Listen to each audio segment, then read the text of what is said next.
Yo, how's it going? Wait, why? My model didn't load. What the hell? But here I am. Welcome back again.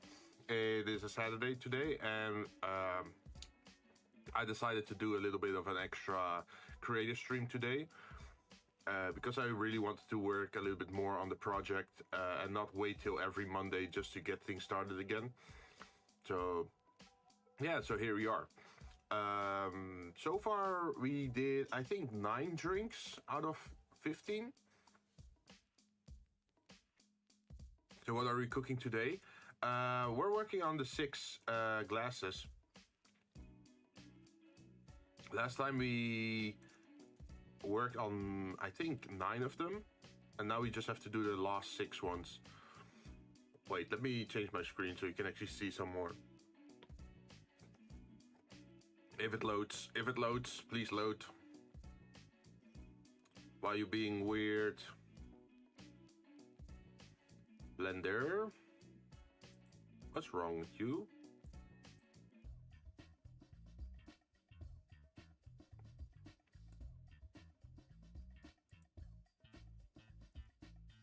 Properties.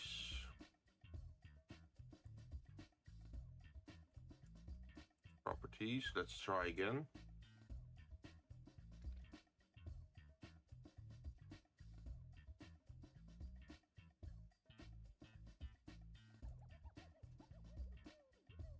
Okay, I think that's the one. There we are. Also, welcome Yuki, how you doing? Hope you're doing well. So what we did last time was, I think, this one, this one, this one, this one, this one, this one, this one, this one. We haven't done this one yet. Let's see if the file actually loads if I reveal it. Okay, let's turn these off. Because the first time I'm turning on the materials, it's gonna load, right? Been on a nostalgia right now, watching Ultraman. Really? Is that like a childhood anime show that you used to watch? Well, it's not really anime, right? Was it Ultraman like Sentai Ranger stuff?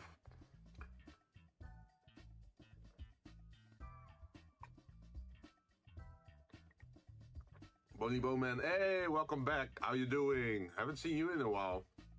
Hope you're doing well. How's things going? Well, as you can see, we made some progress. We actually got some nice looking wood.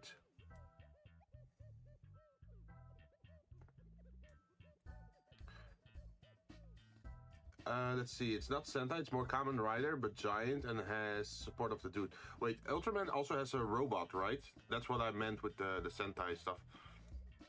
But let me show you all the glass, since you haven't been here in a while, Bone Man.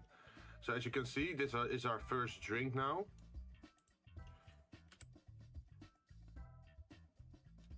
Looks pretty cool, right?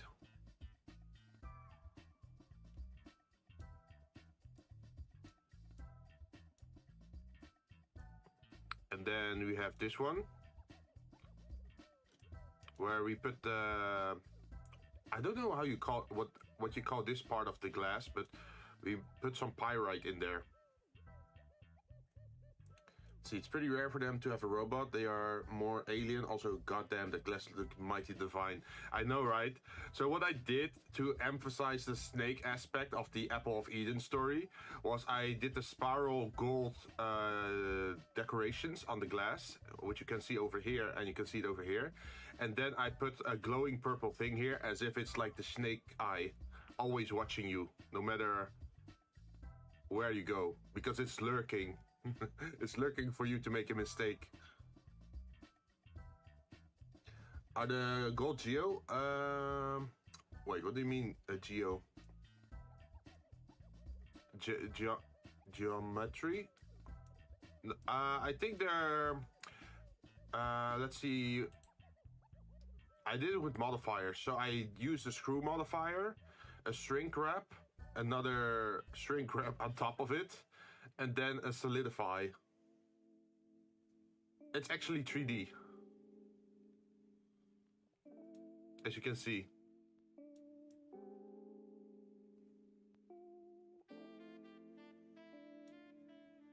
Oh, how do you call it in English? Geometry? Geometry? Yeah, geometry. Sorry, it's a word I struggle with sometimes in English.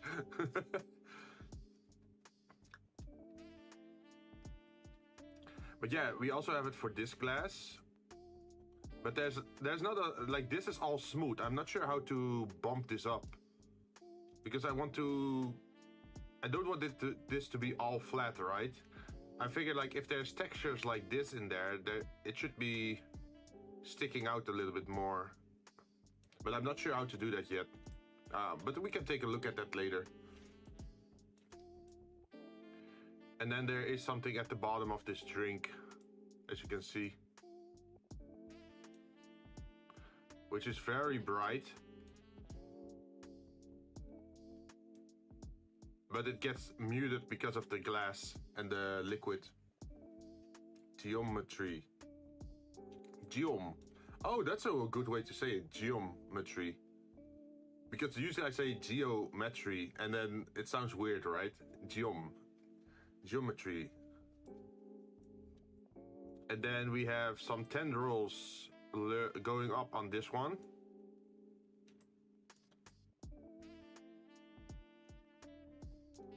With a straw. These ones are just basic ones. There's nothing special about this one. But I'm thinking about maybe making a plate for this one as well.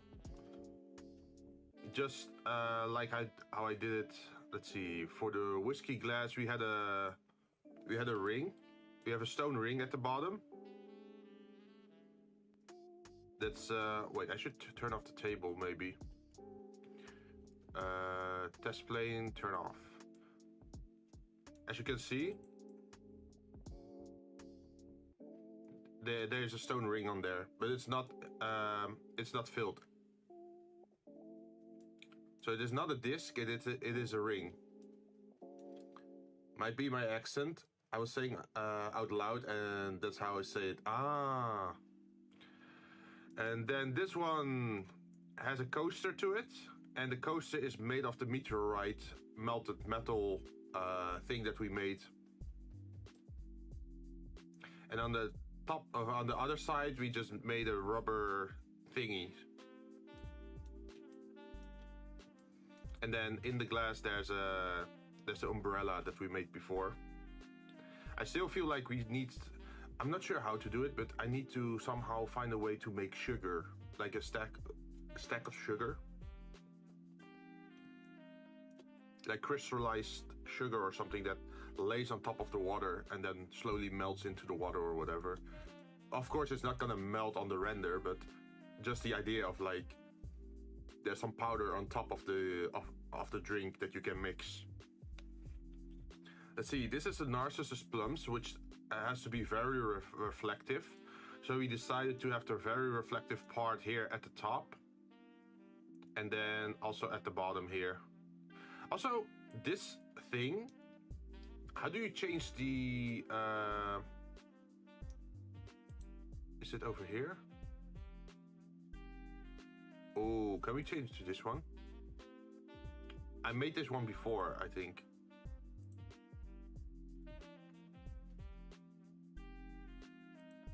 How do I change that? Oh, there it is. Oh, but it turns everything red. Okay. Now I was just trying to see if I could change the world lights or the, what is it? The...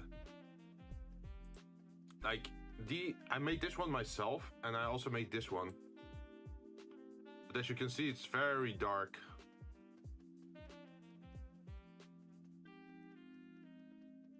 To preview HDR image? Yeah.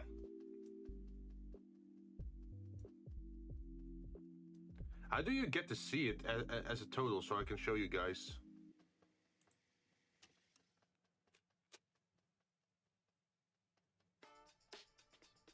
Wait, what's this? I didn't make this one.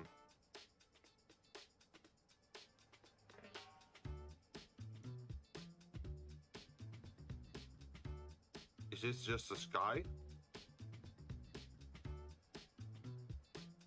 But yeah, the green felt a little bit weird. This probably is more aligned to what the interior is gonna look like a lot of dark stuff and on a few highlights.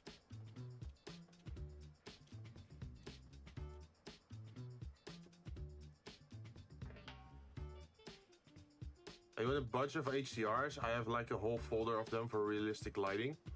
Yeah, but my... how should I say this? So I'm doing world building, right? For an underground world on Mars.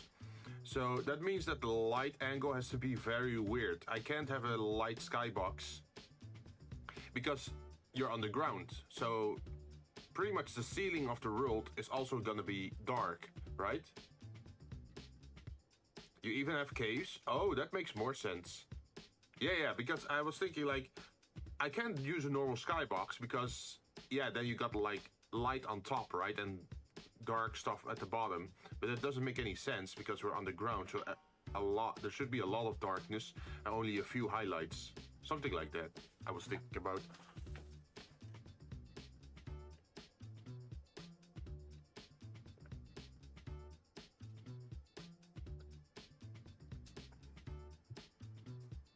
Could use a mixture of HRD and lights. Yeah, we got some lights working on this scene as well. But yeah, this is the Narcissus Plums, which has a lot of reflective stuff. For this one, we ended up using the special texture for the plate, which is only actually 1/4 of it. As you can see, it's only 1/4, and we just mirrored it 2 ways. And I added a bevel as well.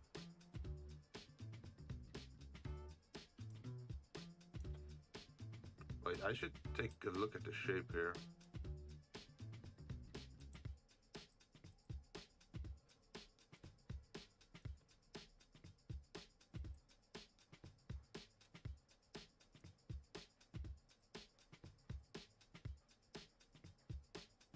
What if you put it to 3?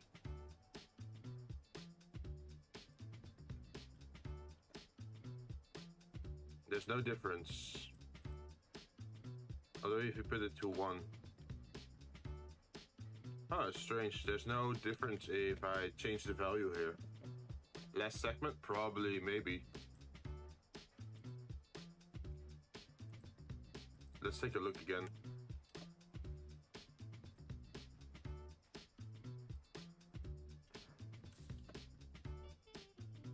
no difference. Well, we can just keep it on 2 and then...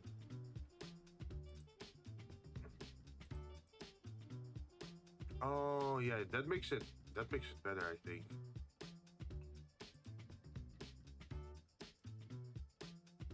But yeah, as you can see, when the light hits it, there's like a lot of detail to this thing. Like there's some blue, there's some black.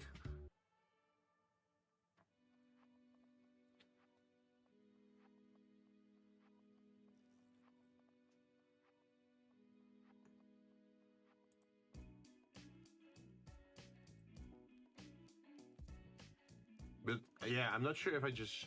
What do you think? Is a plate like this enough for the drink to make it special? Also, I do see that they're not aligned perfectly.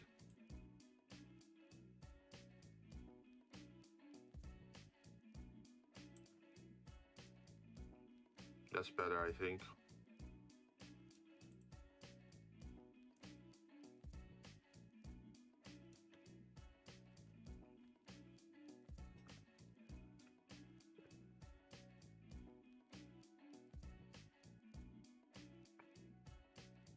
Because this is the Odyssey one.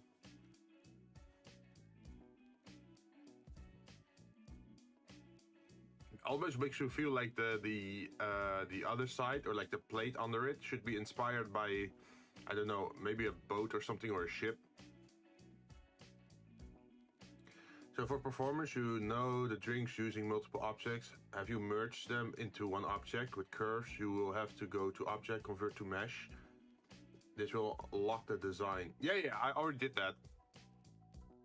So as you can see over here, this is already a mesh. If I open it up to edit mode, you can see it's a mesh. As you can see.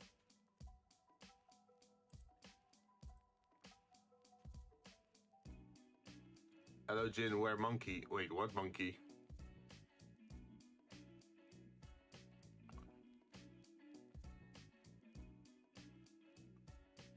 I have not merged them into one object. Like this is the drink. Like the fluid is still a separate object compared to the glass. Hello Jinn. Hey, how you doing? I remember you, but sadly I remember you from the image, but I can't pronounce the name because I don't read the signs. Could you how do you say it? Romanji or romanticize the name? Yeah, Usutsu. Did I say that correctly? I've been seeing you around a lot on Twitter, actually. Is it Usutsu or Usetsu? We actually have some activity here. But yeah, I was just showcasing my the drinks that I've been working on for the I think the last few weeks. And then we have this one, which is like wood texture with a tankard. With some, well, these aren't really rough metal rings, but we can make them rough later. Like we can change the material over here. Oh, it's already scratched iron. Oh. Also, it's looking kind of rough here. Like you can still see the squares in there. Let's see. You've done great at Keck's looking design. Yeah, I worked so hard on this with the wood pattern and everything to get just the right color. Check smooth enabled. Render and display face smooth using interpolated vertex normals. You mean this one?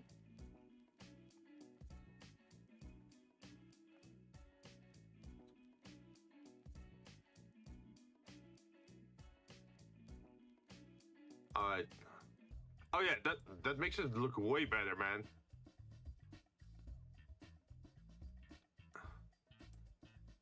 So should I also use that for the top then? Oh yeah, that looks way better.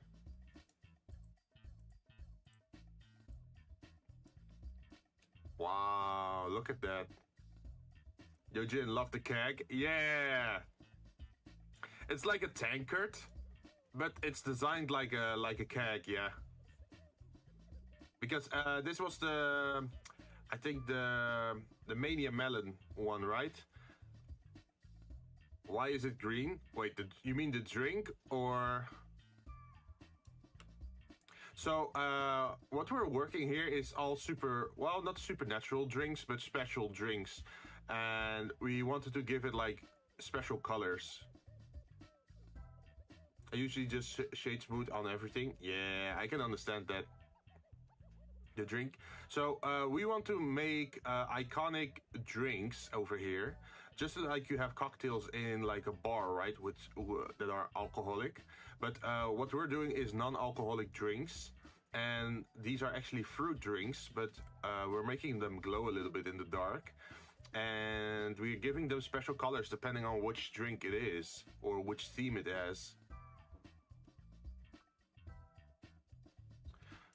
So, for example, the first one is based on the Apple of Eden. So it's apple juice, pretty much, that glows. And Apple of Eden has like a mythological story to it, right?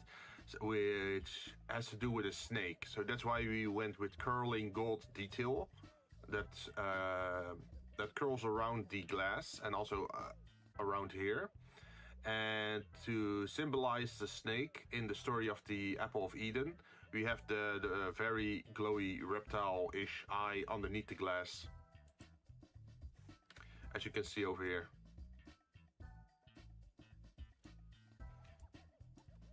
And so we did the same with all the other drinks as well.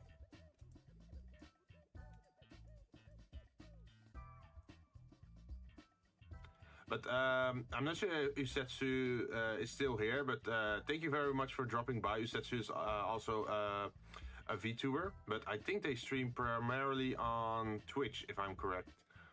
I have never played with them before, but maybe in the future, if they're up for it. So let me open my design document to actually look at what we have to do in the future for our new drinks, because we're gonna quantum lock one of the drinks. I think it's the hexagonal one.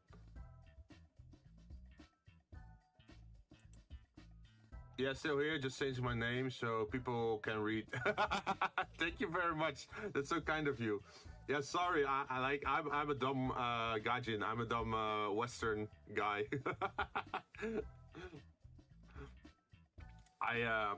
Yeah, my parents aren't proud of me because I don't speak any Indonesian either.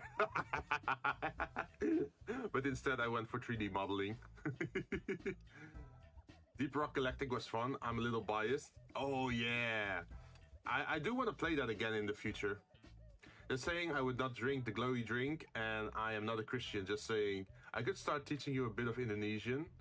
Oh yeah. I just know some very simple words, like some Indonesians would probably call me a blonda. Oh, Indonesian? Yeah. So I have some Indonesian heritage. I'm not a full Caucasian guy.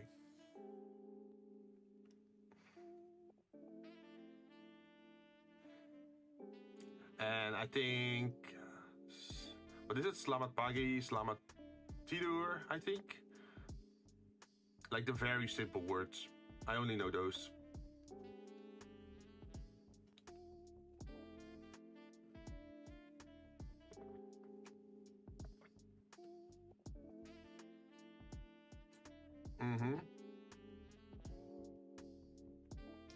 Selamat malam.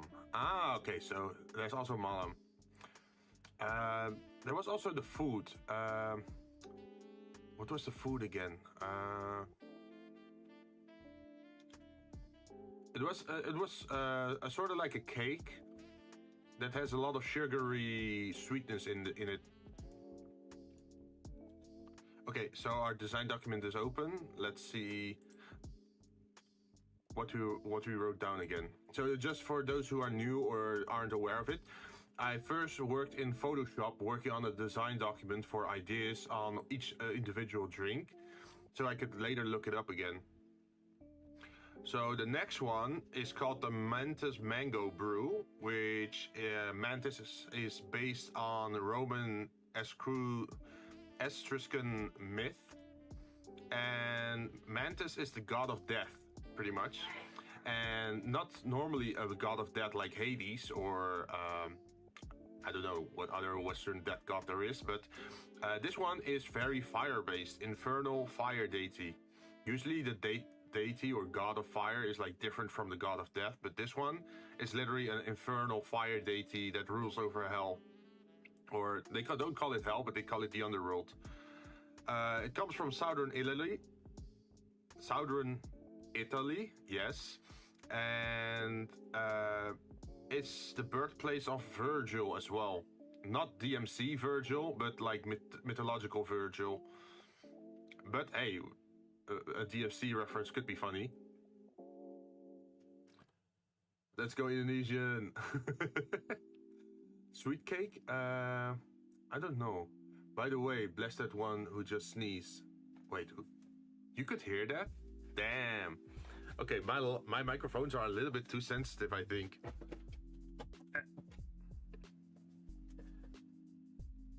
Jinn, just asking you, know any Scottish as English Scots Light, cheer, good health, toast, used when drinking, cheers, here sta je, here sta us, what's like us, cool fuel, wait, okay, I cannot pronounce that correctly, I think you need a very like thick Scottish accent to properly pronounce that, right?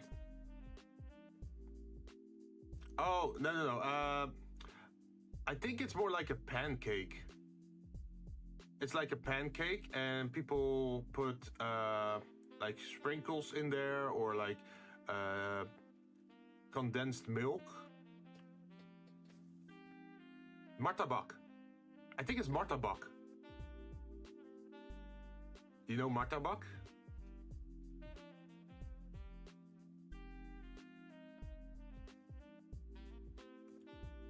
Martabak Boulan? Yeah, you have different versions of it, right? Because you have the martabak that's like vegetable based, I think, and there's martabak where it's very sweet. Apam Pinang. Martabak is the one that is egg. Yeah, different kinds. Yeah. So I really like the sweet one. Like every time we go to the Pasar Malam, we always try to find a good seller of martabak. Yes, we have Pasar Malam in the Netherlands. Although it's more like a special event that's held like every year or like every half year. Excuse me. Okay, so the material for this is stone, obsidian.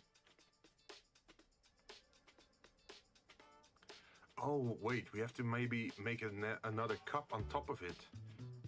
That's interesting. Pasar Malam, never thought you would have that kind of Netherlands. Yeah, there's a lot of Dutch people, or there's a lot of Indonesian people that came to the Netherlands in the past. So there's quite a big community of Indonesians here.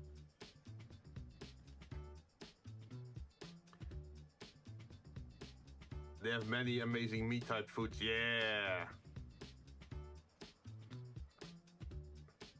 So yeah, it's pretty much a food market, but sometimes they also bring like the wood cutting or like the decorational weapons, like the daggers, the swords, or whatever. Let's see. They also sell spices because Indonesian cuisine is very into spices, right? Most of my family is Scottish, so I'm used to this.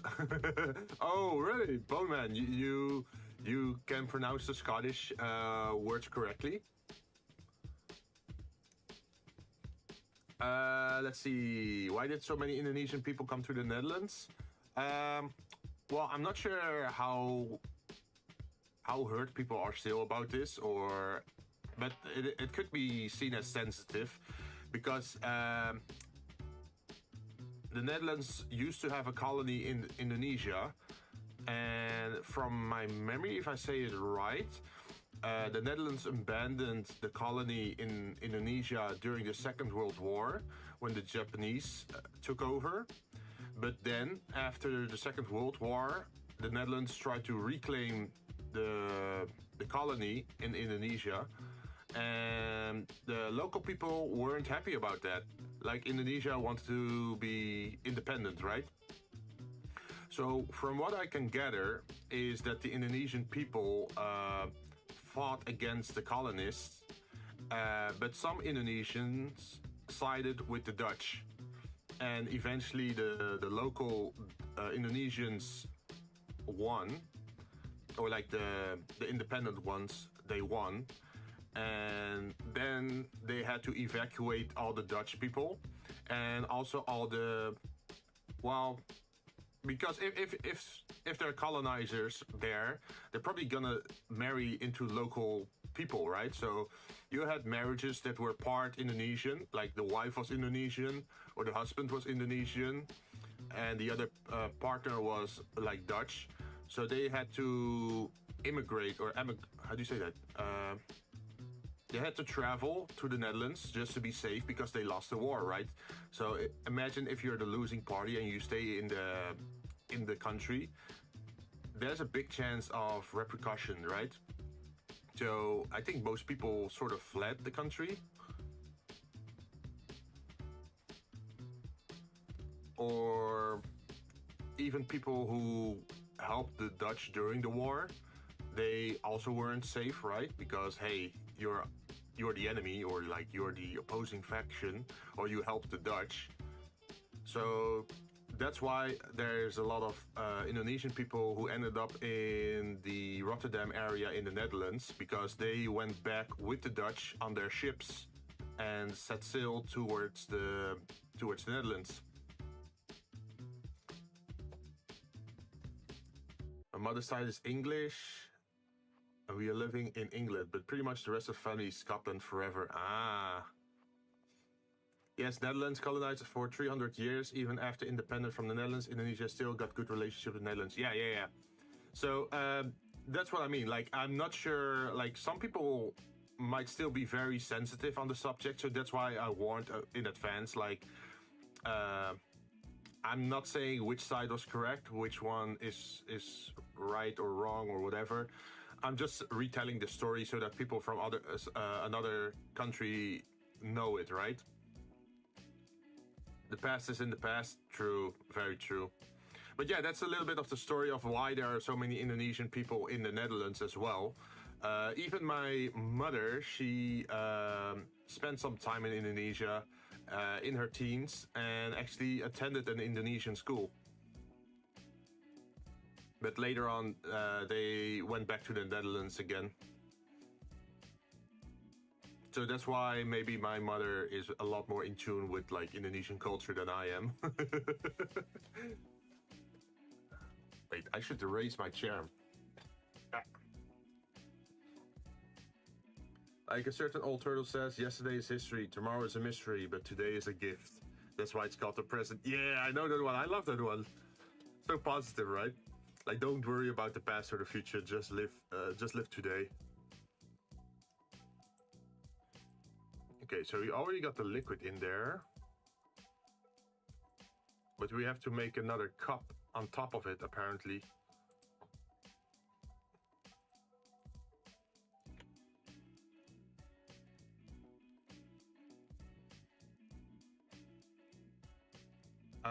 I'm more shocked when I went to the Netherlands. They replied me using Indonesian rather than English. Really? Wait, do you have like family members living in the Netherlands, Usetsu?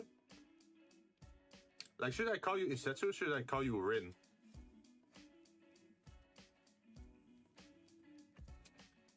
My father's side is German and a bit from the Netherlands, and the rest of it of English, Egyptian. Ah. Like, I just know that I have a Dutch father, but I'm not sure like what heritage mix he is, because it's Europe, right? So Netherlands has also had a history of being colonized themselves so, which is a little bit weird. So in the past, the Spanish took claim of the Netherlands. The French tried to claim the Netherlands. Germany, during World War II, also laid claim on the Netherlands. I think even the Roman Empire got all the way to the Netherlands, like the southern half of the Netherlands. So we have been dominated as well a lot in our history. Or like been claimed. Like even in our national song, they talk about like Spanish and the German blood or something like that. Rin is more easier, but feel free to choose whatever you want to call me. I don't think we have any Rins in the ever in chat, so you're gonna be Rin. It's not gonna be a Yuki problem. So with a Yuki problem, what I mean is like there have been like 4 or 5 people around me that call themselves Yuki. So it's very hard to tell them apart. Because you have Yuki, who's right here with us. There's also another Yuki that calls himself John. And there's also a Yuki that is like a military Vtuber.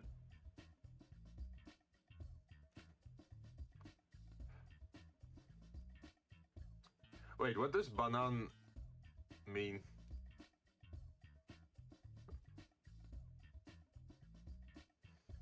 Hey, but that's cool that you went to the Netherlands. How was your stay here? Did you have any fun here? And what place did you go to? Did you go to Rotterdam or Amsterdam or The Hague? I don't have any family members at the Netherlands, but I just went there for vacation. Ah. So our country is a little bit special in that our trade city is Rotterdam, which is like the port of Rotterdam, which is a huge international harbor used for Europe. Usually things that get into Europe get sent to the harbor of the Rotterdam, and from there it spreads out over Europe. So that's a very important harbor. And we also have The Hague, which is our political main capital, or well, not really main capital, but like our political capital, I guess, where there are all the politicians. And then we have Amsterdam, which is like the tourist capital or main city, where if you want to be a tourist, you usually tend to go to Amsterdam and you kind of see the historic buildings, which is something you can't do in Rotterdam because Rotterdam was bombed in the Second World War. So a lot of the buildings got destroyed, and then they had to redesign, re-architecture the entire city, or city plan the entire city. So there's no old building in Rotterdam, pretty much. If you want to see historic buildings, you tend to go to Amsterdam. And let's see. Then there's Utrecht. Utrecht isn't really an important city, mostly. I think it's like a central hub city. Like, since Utrecht is in the center of the country, it's very easy to travel to every corner of the country from that place. There is also a university there, and usually if there are conventions, the convention will be held at Utrecht. Have you ever eaten haggis? Isn't that like goat stomach? I don't think I have, but I'd be willing to try it. Like I wouldn't care if it's like a goat stomach. If it's tasty, it's tasty, right?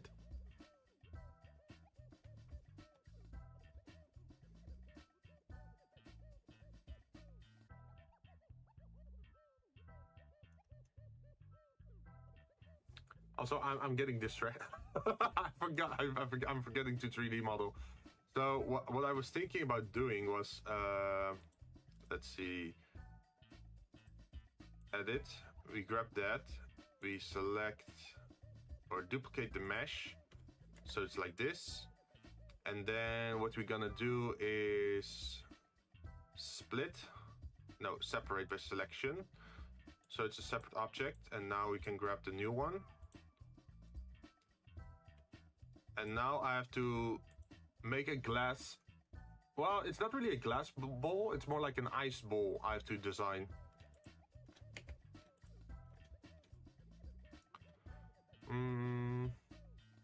Let's see, I don't remember much of what I did when I went, but I do remember I went to Amsterdam and Rotterdam and the Flora Convention, I think. Ah, Flora Conventions. Oh, yeah, okay. I know what you mean. Like the tulips, right? Like the windmills and all the flowers, the flower fields. It's probably Kinderdijk. Maybe this is gonna end up being like a Dutch history lesson stream.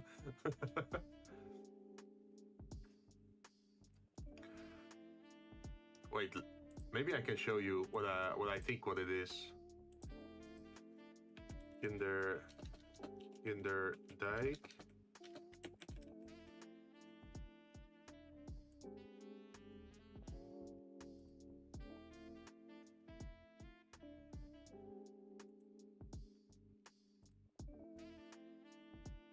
Let's see, can I turn it on? Window capture Firefox.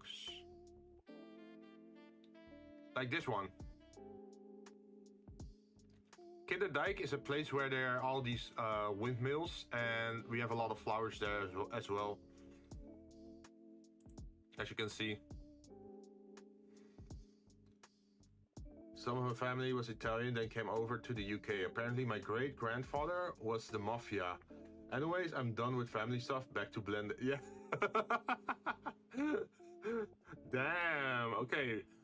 How should I call you Bone Man then, if you're a descendant of the mafia? Should I call you Don Bone Man? Yeah, that too. But the convention also had flowers from all over the world, and it was set to only be held once. Oh, yeah. This must have been before COVID, right? Because there are flower fields in the Netherlands, even during COVID times, and they actually had to mow them down during COVID. Do you know why?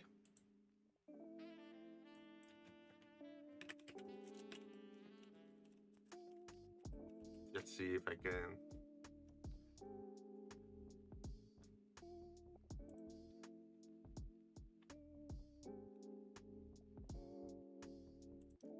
Yeah, I think it's this kind of stuff. Let's see. Yeah, before COVID. Why? No. So the flowers. Yeah. So, during COVID, when the first outbreak was there, they said to quarantine yourself, right? So don't go to work. Stay at home. Work from home. Don't go outside if you don't have to. And all the tourist locations had to be closed, right? So all the museums were closed, all the cinemas were closed, all the restaurants were closed. But do you know what you can't close? Fields with flowers.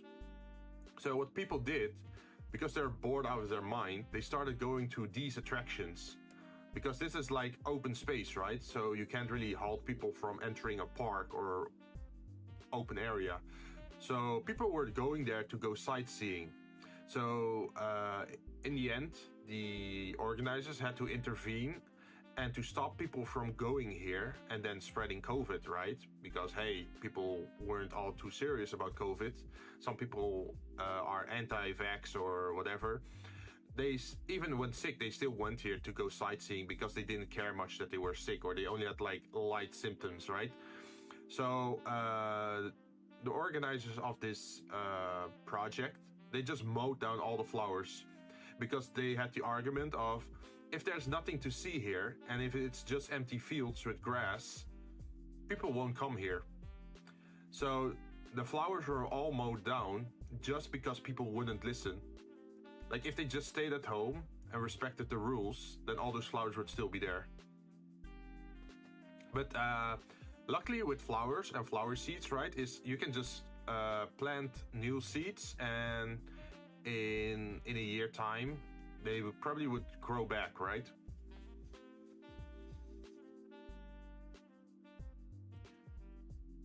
So I think by now it's already repaired again and it's already just fully functional again. But yeah, that was the history of that place. It's like they had to mow a lot of things down. Let me see if I can find a picture of it.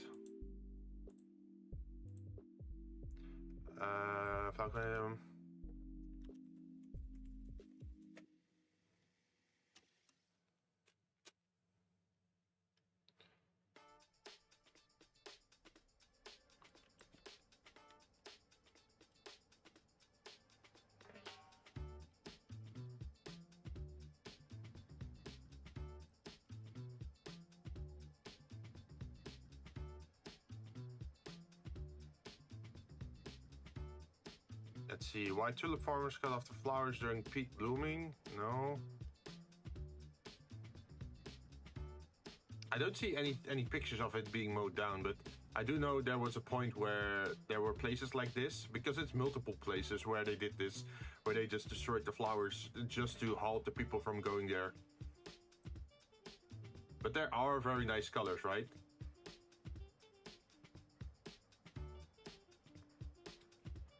Jinn would love to see you watch the Vermintide 2 trailer. Yeah, we can do that another time, no problem.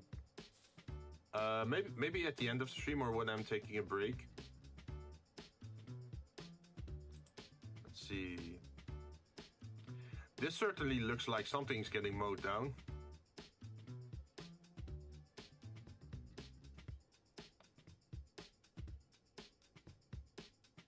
Okay, yeah, okay, no problem.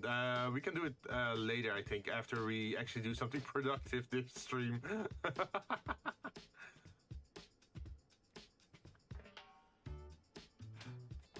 But look at these, like, giant fields full with flowers. Like, this is amazing here, right? Because the Netherlands is mostly flat land, it's easy to do stuff like this. It's also why I made the joke about being from the Netherlands. So if you look at my Vtuber like introduction, I say that I'm from the Netherlands, but there's a space between Nether and lands. Because Netherlands without a space is just the Netherlands here in Europe, right? But if you put a space in there, suddenly it's like the Netherlands. So that's like another word for like hell, pretty much, right? Since I'm like a devil themed VTuber.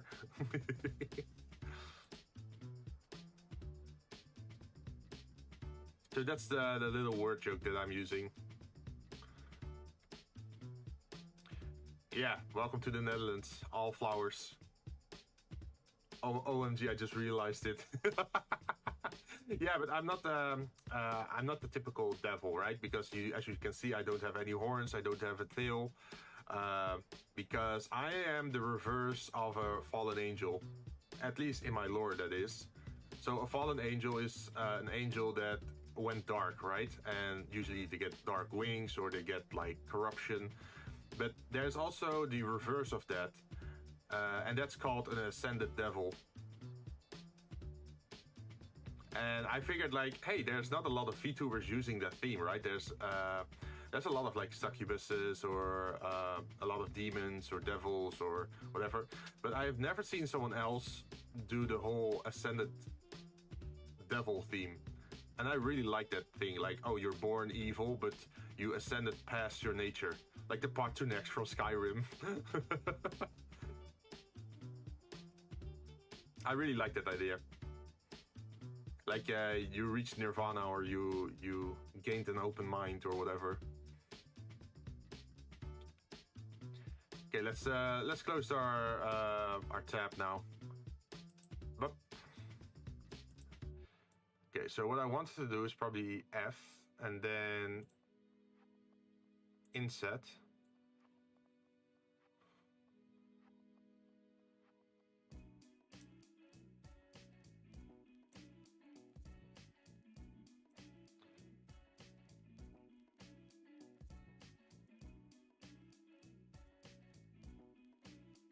Yeah, I think something like this could be interesting, and then we delete the face. And what we're gonna do probably is we're gonna select each individual layer. I think we can select multiple of these at the same time. And then we're gonna move them down.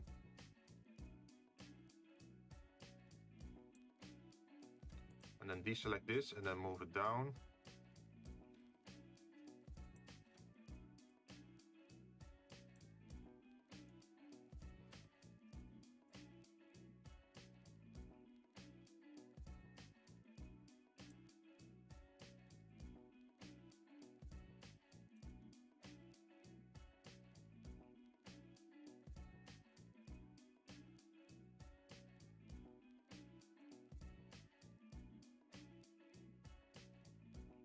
And then we do the last bit like this.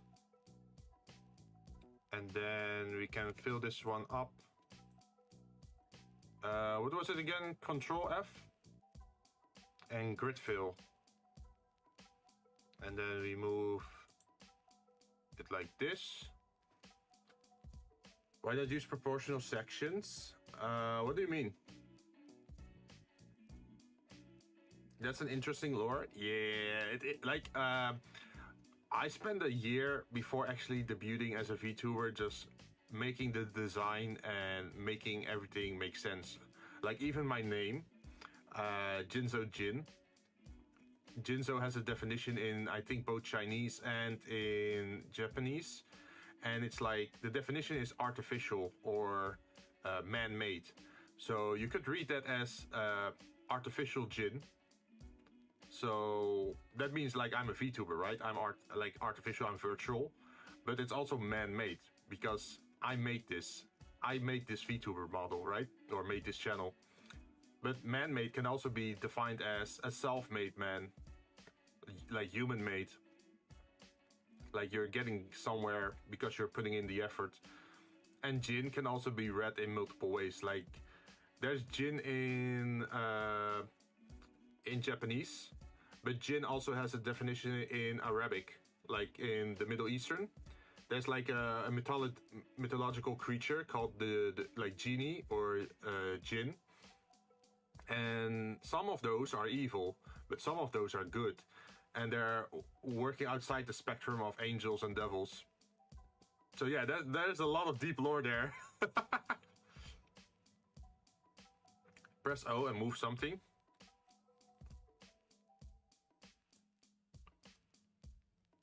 Oh, wait, I didn't know that one. Huh? You just pick the entire object up with O? Ah. Man-made, as in mafia? No, not violence. So if I press O, nothing happens. So I select this, then press O. Nothing happens.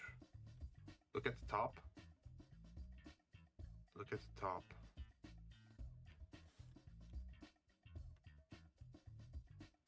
I'm pressing O, but I don't see anything happen. Wait, so a Jinn is a devil that you cannot see and only hear, and it wants you to do very bad things? No. So it's probably better if you just, well, it's a pretty big Wikipedia page, but there are multiple definitions for Jinn. Because apparently, let's see, how do I explain this well? So Jinn are from before religion.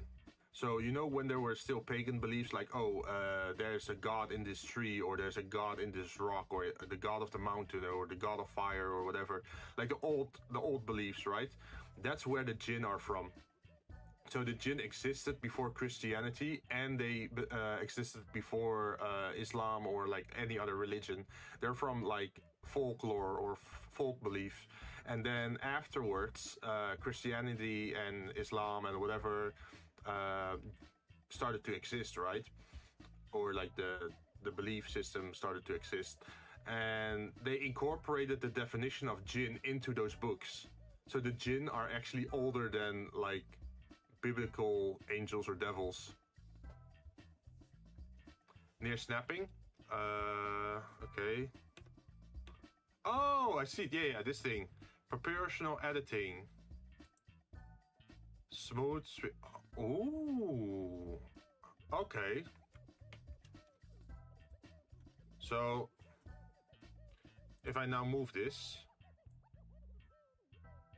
it moves everything. Is that what I'm supposed to do? What about if I select two things? Look at the property box. You mean in this one? When you let go. Oh, okay. Sorry. So I do this. Proportional size.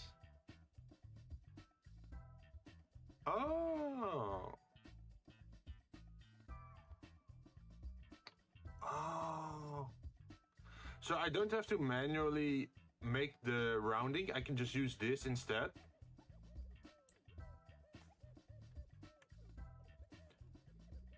Let's see. Dark Spider, I am an Islam person and Jinn are just devils that want to make you do bad as bad, and angels are there saying no, don't do that, but you can only hear them. Yeah, I think that's one of the definitions in Islam, but if you look on the Wikipedia page, there's actually more to the story than that. It's like there are definitions of the Jinn that they are devils, but there are also definitions of the Jinn that they're an entirely separate thing. It depends on the interpretation, right? So I went with like the oldest interpretation is like that they're actually older than the typical devils, and it's also stated that Jinn aren't necessarily evil. There are also protective Jinn. But yeah, you never know what kind you're dealing with, so that's why it's always a mystery. Like, are you dealing with a bad Jinn or a good Jinn? At least that's the story I'm going with. So if I move now...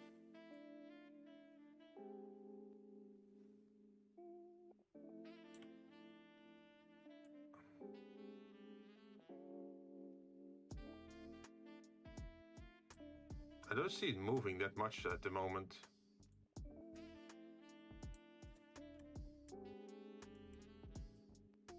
Or do you grab the bottom piece, like this one, and then move it down?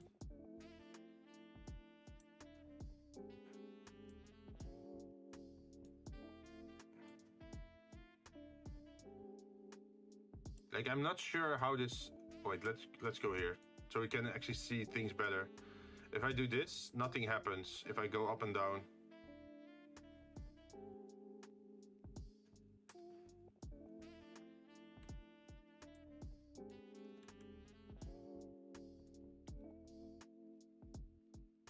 If I go up, what happens then?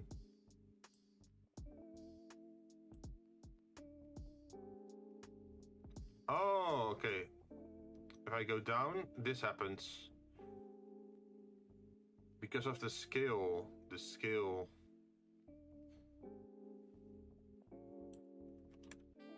The scale? Huh?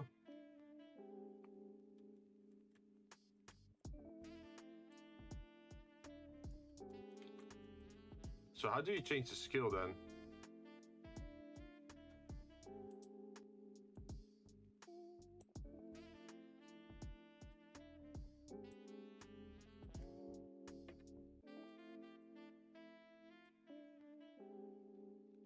So think of an area of effect, a sphere. Wait, so let's go back then. Let's make everything flat again. Because I want to try out this new trick. Because if... I should probably just manually...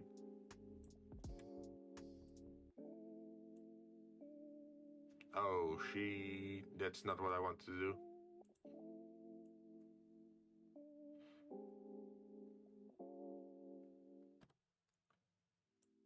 Sphere from selection.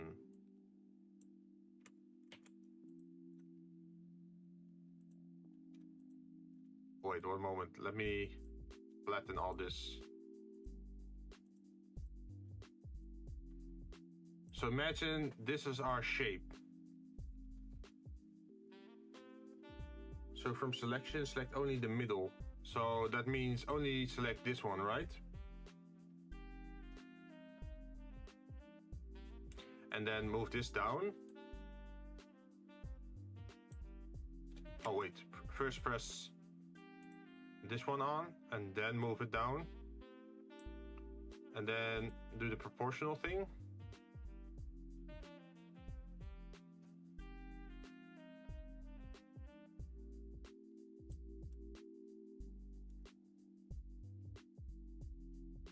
Oh, but the control's very hard for this. Because like the outer ring doesn't stay snapped to this place.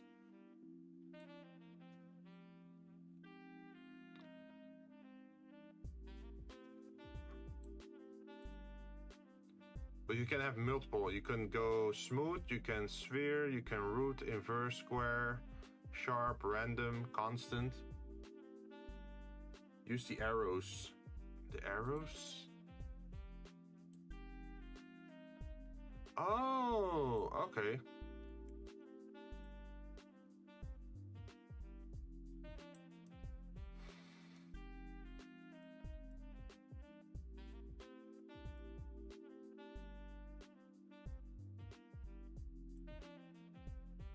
But what about the centerpiece then? Like if I say I want to use, where is it? Ctrl F, grid fill. Like this, now the center is flat, right? So do I just manually move it down further?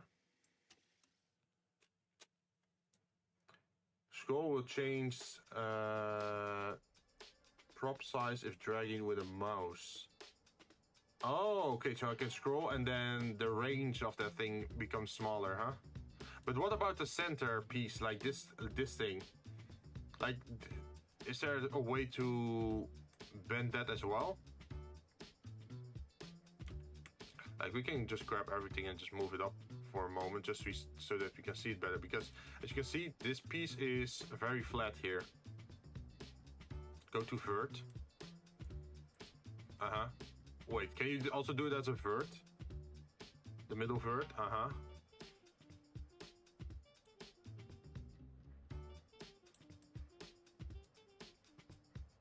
Oh shit! That's super cool. I've been doing everything manually up to this point. Gee.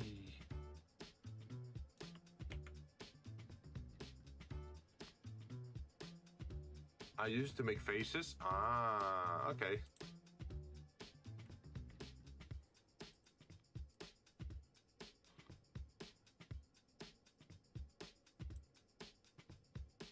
But how far does it dip now into the cup? Because it can't hit the liquid. Okay. And then this one has to fit snug against this, and this one has to fit snug against the other one.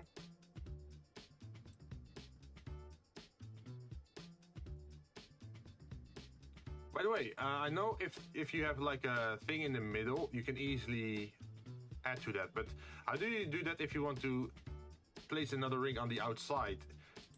So the only way I know how to is if I extrude like this and then scale like this, all right, to make another ring. But is there another way?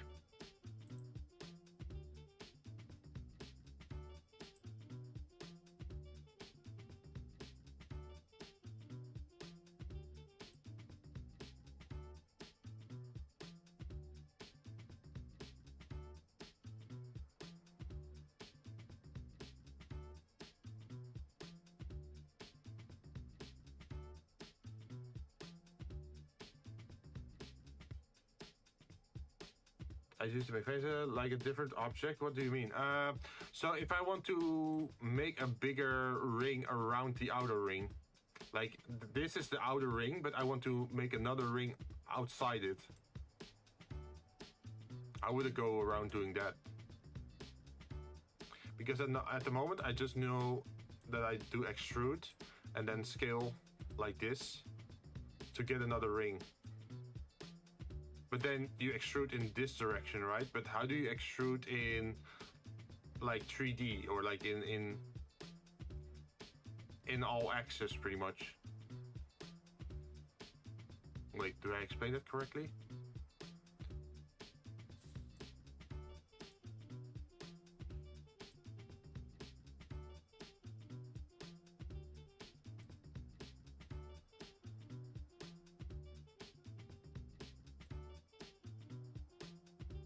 Maybe there isn't one.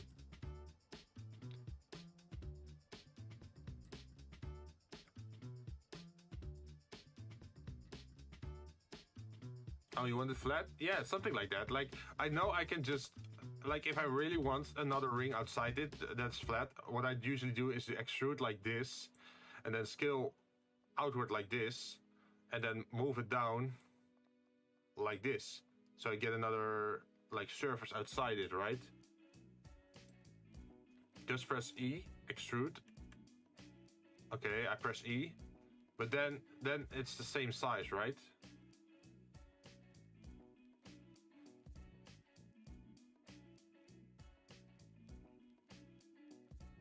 Don't move it. Oh, okay. And then scale it. Oh, shit. Man, I'm an idiot. That's a great trick. Thank you very much.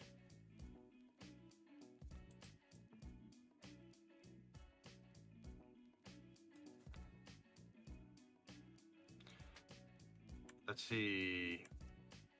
I am going back though.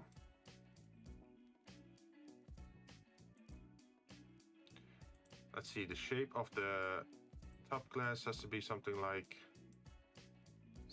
this. And then we're gonna solidify it. That's a little bit much. We only want it to be maybe 5 millimeters.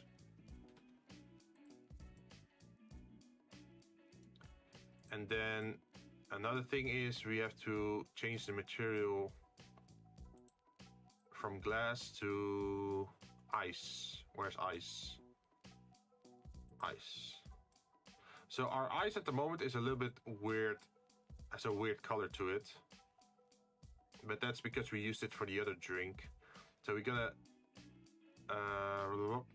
change the ice duplicate. And then there's ice pink. And then we're gonna also make a normal ice.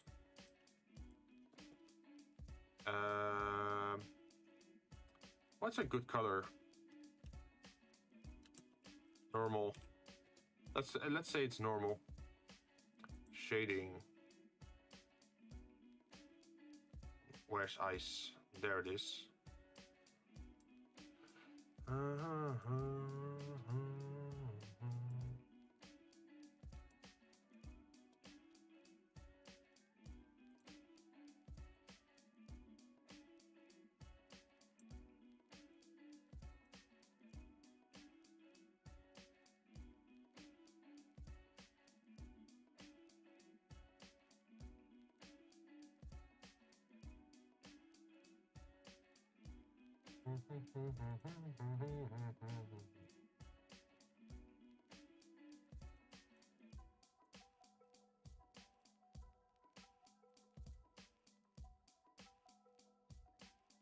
Let's see.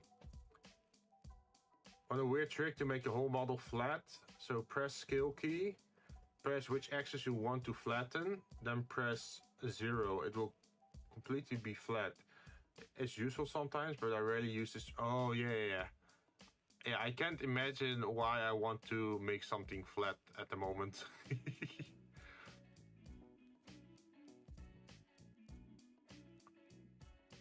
So, let's see.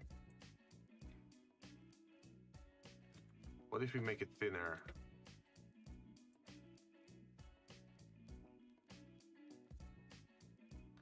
That could work. And then what we have to do is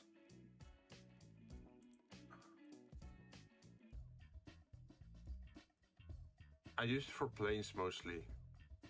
Planes.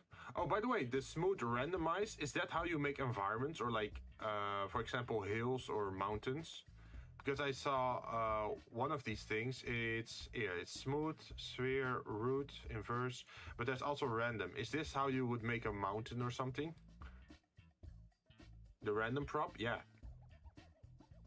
Like if you select an area and then do random on a grid, it would make random terrain then, right? If I understand correctly.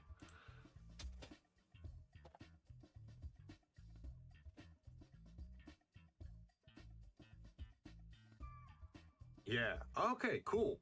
So that's probably something I want to do in the future. In the future, I want to learn how to weather edge. So that means like have the edge of an object look damaged to make it look more realistic. That's something I want to learn. But I also want to learn how to make environments like a backdrop or like a mountainside or a forest maybe. Price Sigmar. That's Vermintide, right? Have you had a drink yet? Use exclamation mark drink. True, true. For everyone here, if you press exclamation mark drink, you can actually get a drink served to you for free. It's one of the 15 drinks that I'm working on. At the moment, there are still only 14 in there, but it's gonna be 15. Or at least I think there... No, we already updated it. I think there are now 15 drinks in there. The Mantis Mango Brew, which is exactly the one that we're working on. Wow. I want another, but the bartender won't give me one. Well, you have to realize that these drinks, these earthly fruits, are imported all the way from Earth, especially to Mars, just to be served in my fruit bar here.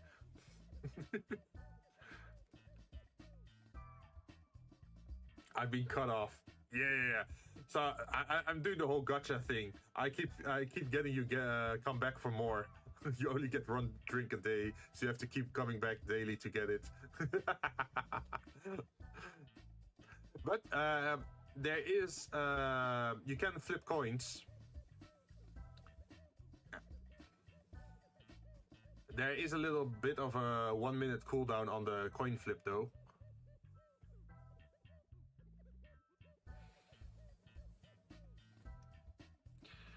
So far, the coin flip was nice to make certain decisions in stream. I used it for Jurassic World.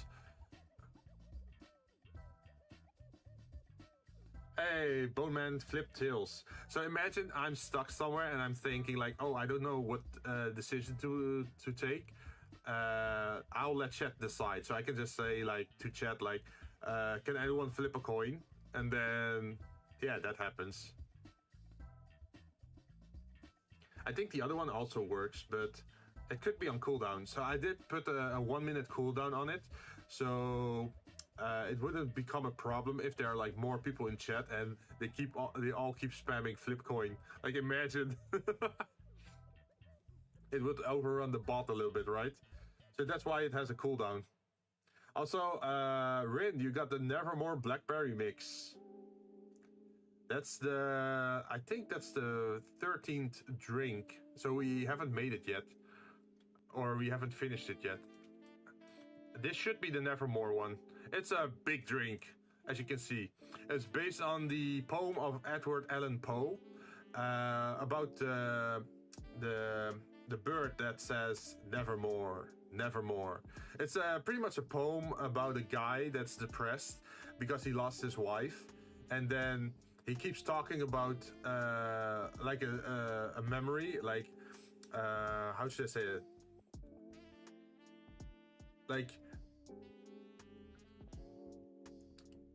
he would say a sentence like, "Oh, I'd love her smile," and then the bird would say "nevermore" at the end of the sentence, as if to say like, "You will never see her smile again," because she passed away, right?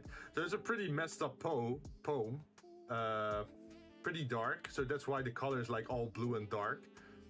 But we're gonna add some more stuff to it. This is like just the base glass shape and the liquid. But as you can see with the earlier drinks, we're gonna start adding like more details to it. Oh, 13, and Edward Allan Poe, also Blackberry, all my favorite. Yeah, see, I like to think through on those kind of things. It's pretty bad luck. But yeah, that's the theming of all the drinks. It's like, while the drinks are all fruit drinks, so they're all super sweet, or let's see, some are a little bit less sweet, more, what is it? What's the flavor called? Taffy? I don't know. But yeah, these are all fruit drinks, and most of them are based on like mythological stories that ended up badly for the individuals that took place or like were involved in the story. It's a little bit of a dark humor thing. But it's also interesting to read about those stories, right? Okay, so we did the subdivision and the solidify. I think we have to apply the slip, yeah, and then go into edit mode.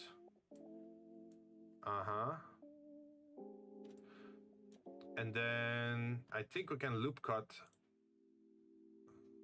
to get some extra detail.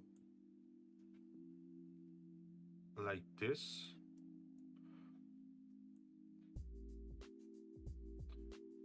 Are we? Oh shit, we're still snapping. Let's not do that. In Jinn.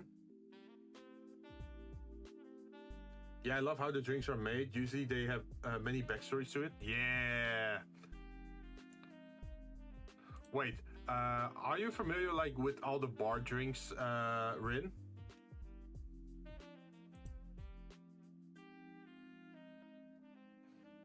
So are you aware there in bars there is a secret drink that's not on the menu? But you should only order it in very special occasions or special situations, because it's not a drink you would normally order if you're having a good time. Like, are you aware of the secret drink, pretty much? The secret menu. And most bars, I think, in the UK know about it.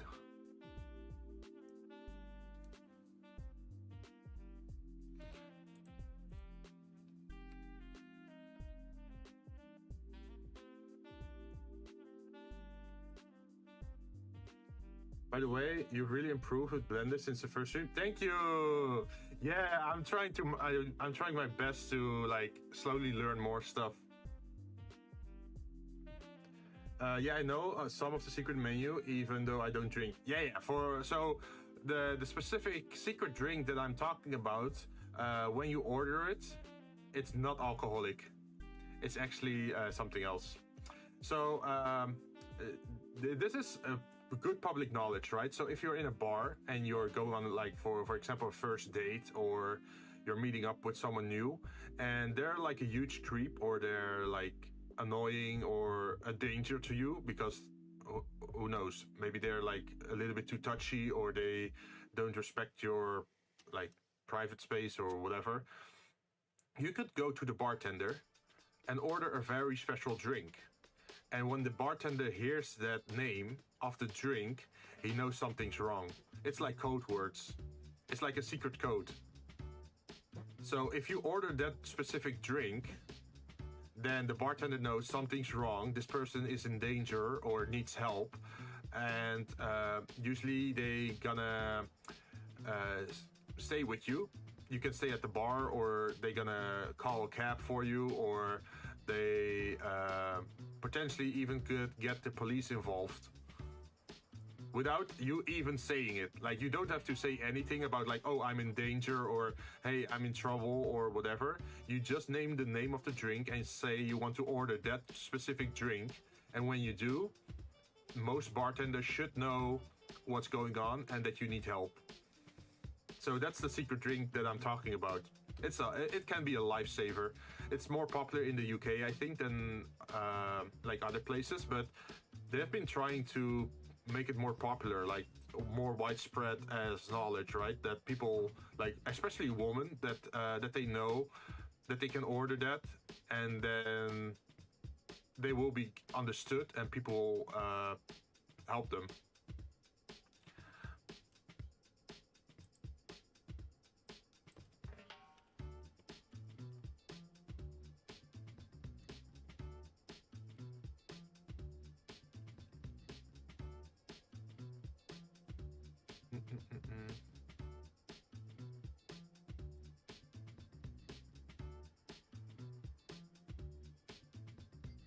So, for anyone who wants to know the name of the drink, it's called an angel shot. You can Google it, angel shot.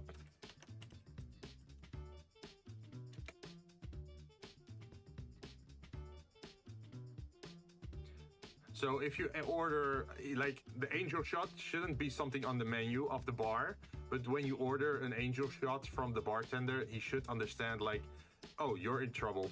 You need help. I like that whole secret thing. Ah, angel shot is the basic one. Yeah. True. But like, it's good to have the most basic one, right? It's the most easy to remember.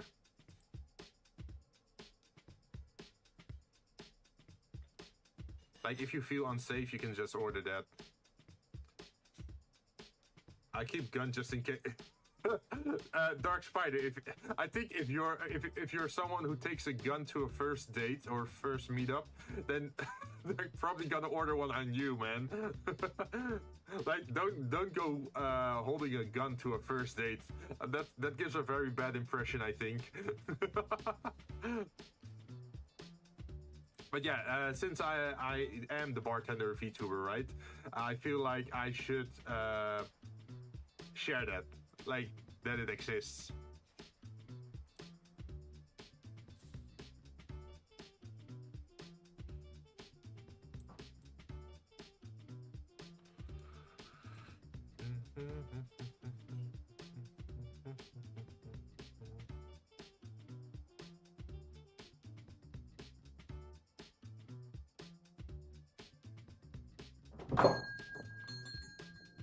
Hey, someone subscribed. Thank you very much, Prakash.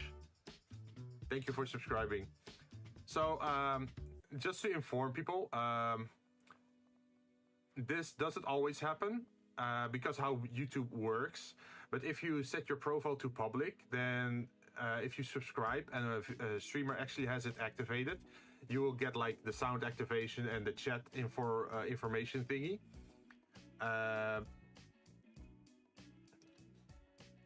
Let's see. Let me finish my thought. Yeah, if you set your YouTube profile to public, then YouTube streamers can actually see when you're subscribing and thank you like this, especially if they're using a Stream Elements bot or like some plugin. But if you set your YouTube account to private, then there won't be any notification. So yeah, this person had it to public, for example, and that's why I can thank them. If you're setting it to private, then no one will ever know when or how you're subscribing or if you're subscribed at all. It's like an option for privacy, right? Do I have to go through Papers, Please checkpoint to get to your bar? Yes. If you want to get to Mars, yes. I've been writing out a lot of lore, but I have not really incorporated it into anything on my channel yet. But yeah, since it's like interplanetary travel to go from Earth to Mars, you'd probably be checked at the spaceport on Earth, and then before, yeah, when you reach this space station, probably on Earth, you'd also be checked before you go into like the, how do you call it?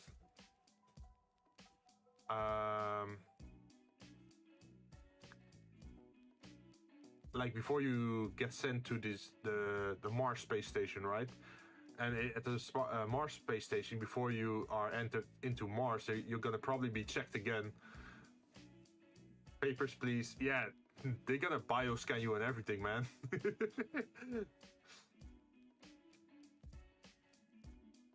Although it's probably, it would be harder to get out of Mars than to get into Mars, since in my world building, Mars is pretty much hell, right? So who would want to walk into hell voluntarily? So I think the checkpoints are more for if you want to go from hell or from Mars back to Earth. Then the checkpoints would be very hard,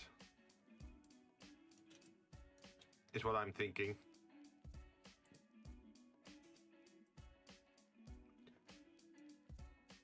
I heard hell was great this time of year. Yeah. So we have, I'd say that it's perfect for cave dwellers. Like if you like to stay indoor, man, this underground world is perfect for you. There will be no sunlight here. And another thing that's amazing is there's a lot of iron on Mars. So if you're an industrialist, you'll be right at home. Have you heard of the Doomslayer? Yeah, I've heard of the guy. He's isn't he like locked in a coffin at the moment? Like after the end of Doom Eternal, with the DLC.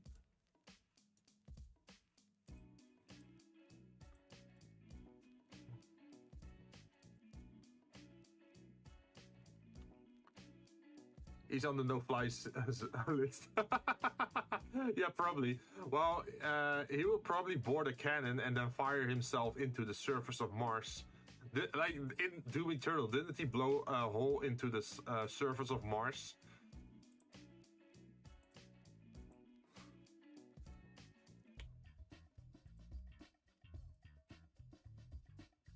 Okay, I should definitely go to this thing.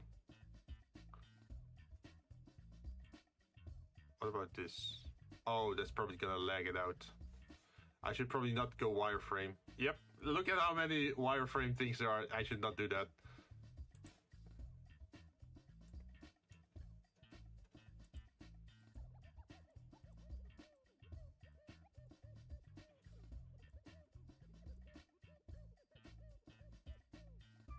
Okay, so now we plus.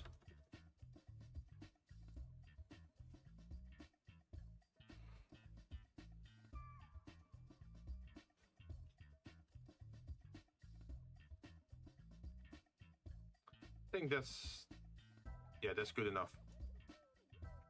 So what we're gonna do is we're gonna mesh, we're gonna duplicate, and then we're gonna separate by material.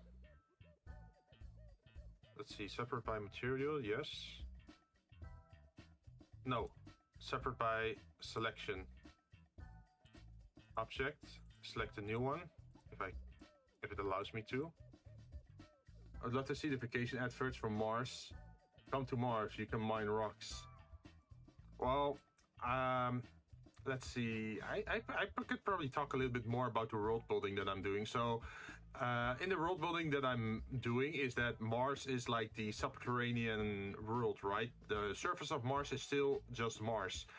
But in my world building, they discovered like huge underground caverns, like the size of continents, where there's actually life, pretty much. And they built a huge underground city in those caverns, which is the city where my fruit bar is placed or like located. Why is Mars interesting? Well, it has a very high iron deposits, or like there's a lot of iron deposits on Mars, which is like actually canon. If you look up on Wikipedia, it actually says like, oh, Mars is a red planet because there's a lot of metal there. And well, rusted metal is brownish, reddish, orange, right? So that's why the planet of Mars is more red than, for example, another planet. In my world building lore, I also added that apparently they found crystals underground in that subterranean world, which I'm gonna call like, I don't know, like netherite or like nether crystal or something like that, which contains a huge amount of energy in it. So that's why everything is so technologically advanced, is because those nether crystals will be used for pretty much anything.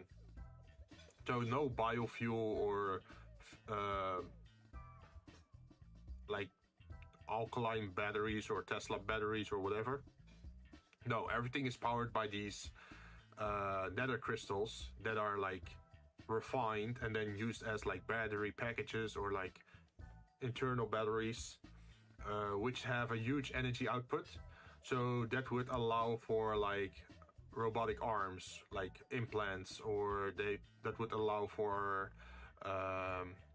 hoverboards or like skateboards or flying cars, or let's see, maybe even advanced robotics that usually have like a huge energy drain, right? That you need a lot of batteries just to keep them moving or keep them powered. But with the nether crystals, because the energy is so condensed, their storage capacity is so high that even a tiny package would be enough to keep things running for like multiple weeks. It's not because there's a lot of metal, it's because there's a lot of ketchup. Wait, what? Ketchup? There's ketchup on... That's the first time I heard that one. There's a lot of ketchup on Mars, apparently. Guess I have to go rewrite my my lore now.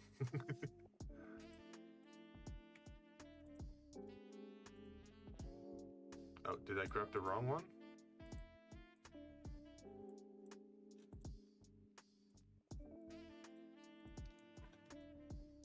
Oh, I grabbed all of them.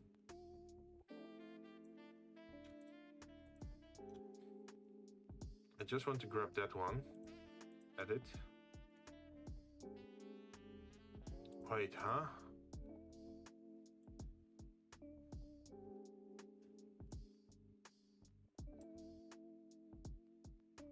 Weird.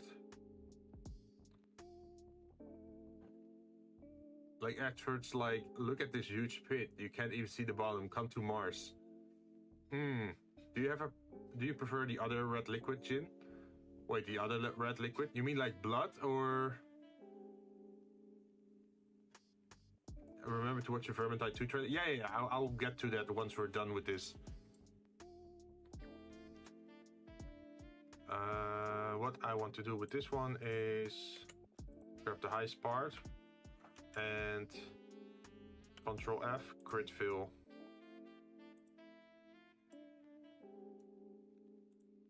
Wait, why can't I?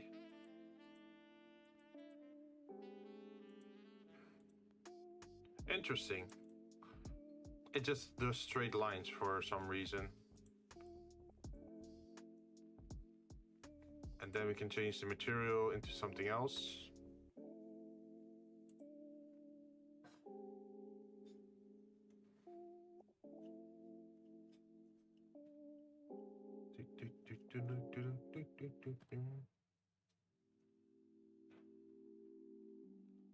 We were at... Is this drink number 9 or drink number 10? I think it was 10.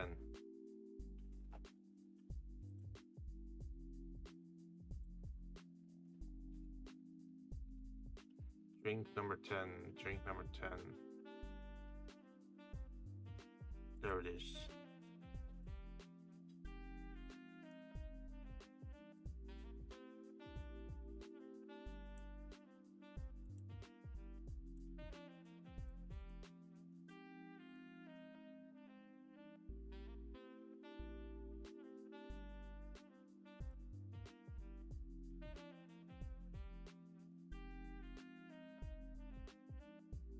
Is this correct? I don't think it's all the way down yet. No, there's still distance. G, Z.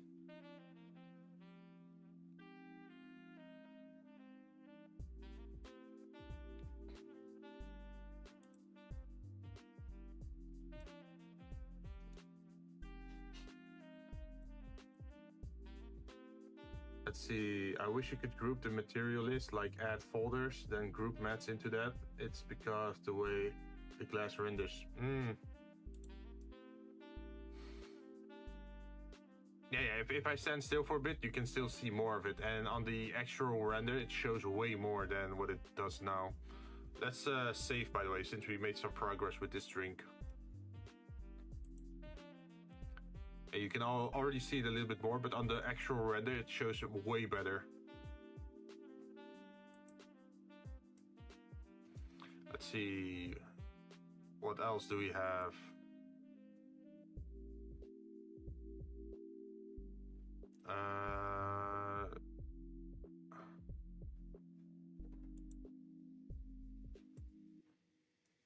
So maybe we have to split this into two.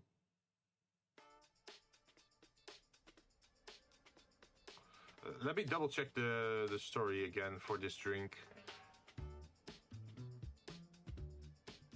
Bearing in his hand sometimes a torch. What is it? The depiction of Mantis is an old man with a crown, with shoulder wings, and bearing in his hand sometimes a torch. They're adding incremental saving in the next update. Really? That it auto updates, or that'd have been hella nice if they have that.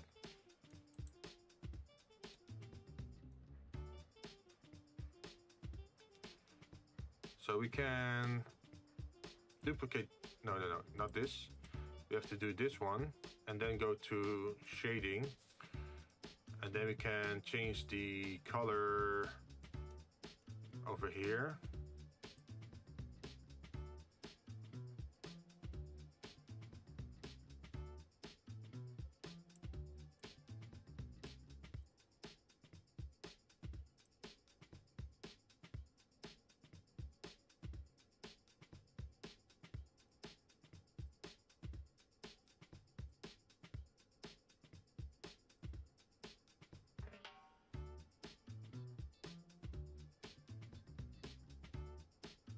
And then for this one,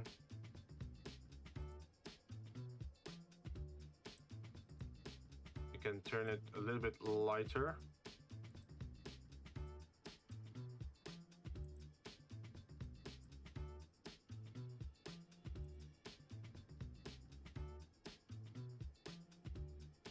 No, it's more of a temporary. Well, that's still way better than what we have now, right? So now the top is more orange-red, and now the bottom is a little bit of orange on the top, but mostly yellow at the bottom.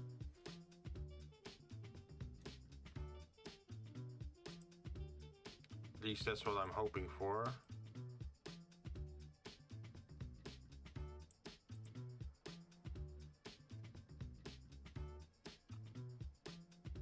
I mean, look at the recover menu in the file tab. It should have auto-saved.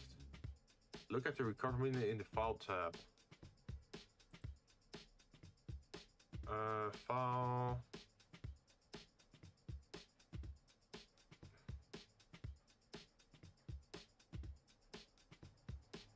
Let's see. The recover. Oh yeah. Last session autosave. Oh, okay. I should have. I did not know that existed. I'd never noticed the recovery tab. I didn't know you could do that. Now I feel like an idiot. Let's see. Next up is this thing, which should be obsidian. We have a very nice obsidian, as you can see.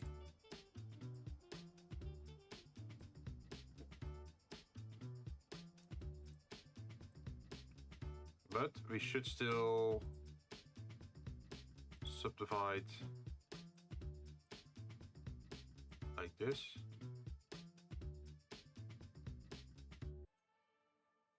Like, I feel like on this thing, it would be nice to have some etching, because it's very hard to see this one, right?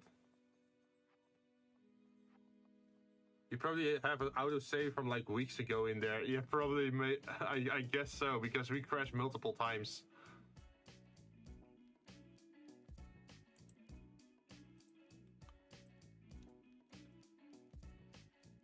Let's see, so I should definitely move this one over here. And then we do that by object, transform align objects. And we do X and Y.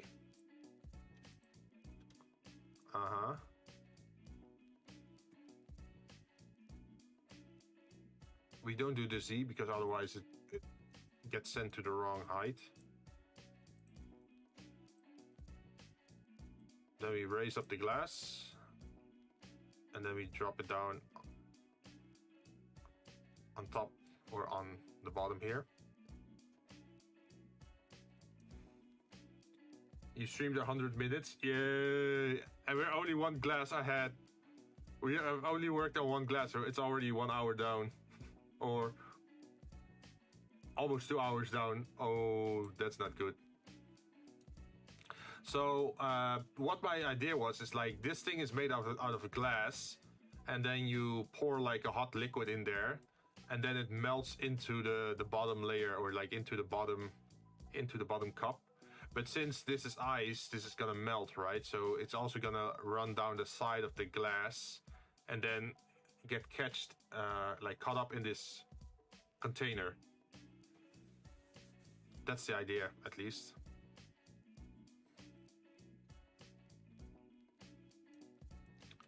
But I'm not sure about the material used yet. We can also turn this back into glass. Look. Where is it?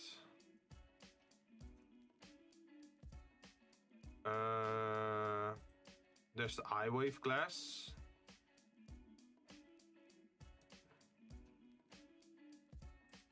There's the bricked glass. Oh shit, brick looks pretty cool, right? Look at this.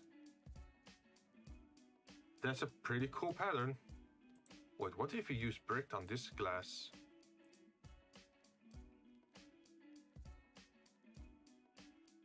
Oh.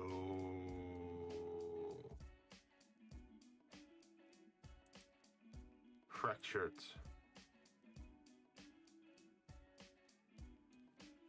I'm not sure how well you guys can see it on stream, but these are the glass variants that I made way before.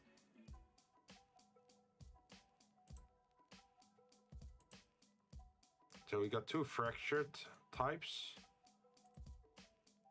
We have the grid. We have the pillar.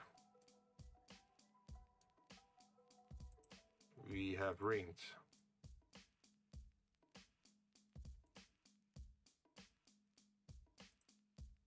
The bricked one looks actually pretty cool. I got an idea. What if we do this thing and then we edit the top shape? For example, this, and this. And then we assign it to this one and we turn this into the normal glass. How well would it fit together? Oh, there's a very steep difference over here. What if we assign this one to the brick again?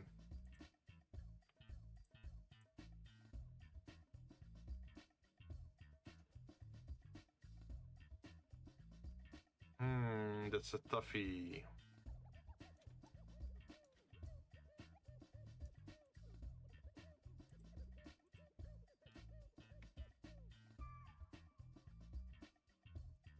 Also, thank you for the compliment, Rin. That looks cool. You mean the bottom one?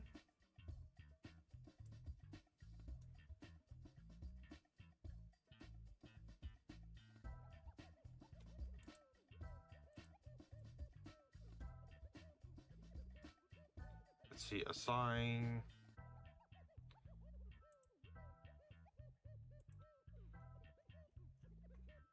Yeah, the container. Ah, yeah. Like the bottom plate is what I'm guessing what you mean. It looks better than the obsidian that we had before, right?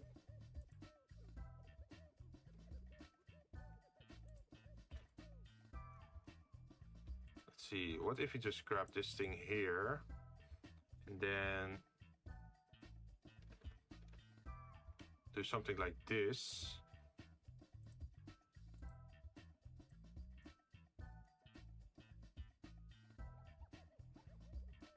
Much better. So what I'm thinking is like, let's use the pattern on here, like on the bottom, and then also on here on the top, and then use the obsidian like on the feet, on the footer, or the, how do you call this thing? Like this, the narrow piece of the glass.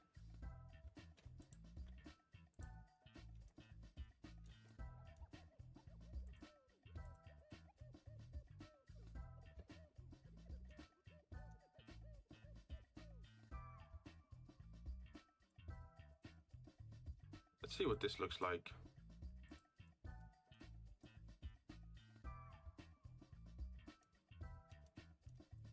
We could be onto something here.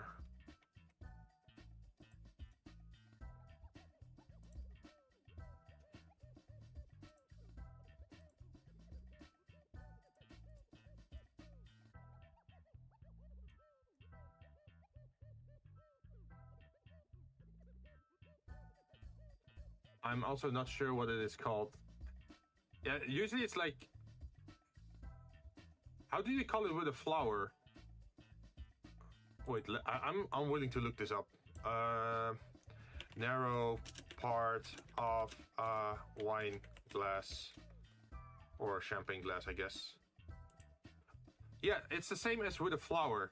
So it's called a stem. So a flower usually also has a stem, right? Like the narrow bit before the flower. So it's the same for a glass. You call it a stem.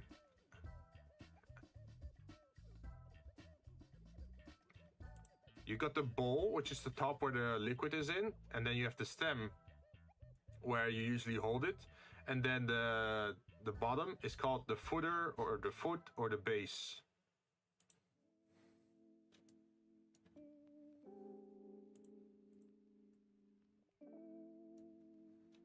Oh, did I do this wrong?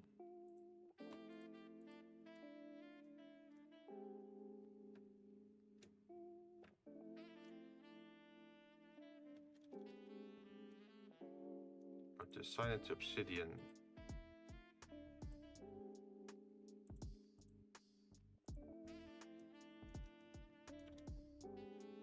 I thought so. I did remember it called stem, but wasn't sure of it. Yeah, we're learning.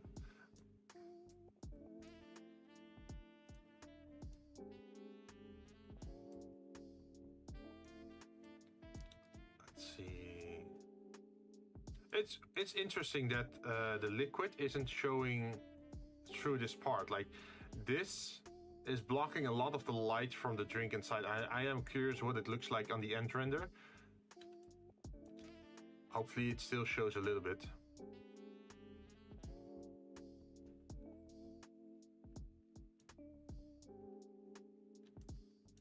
What do you think about the bottom, by the way?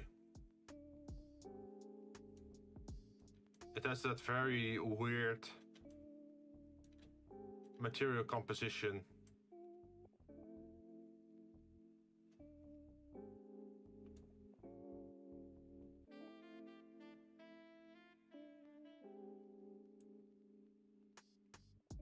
Wait, how much you know about guns, child? Wait, don't go calling people child, right?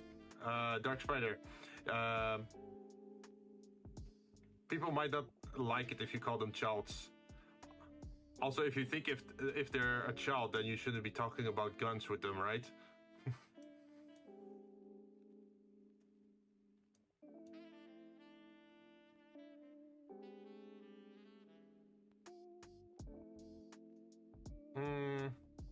Well, imagine you're an adult or like young adult and someone calls you a kid. You wouldn't be happy about that, right? Or, for example, you're a teenager and someone calls you a toddler. You know, if someone like, I'd say that.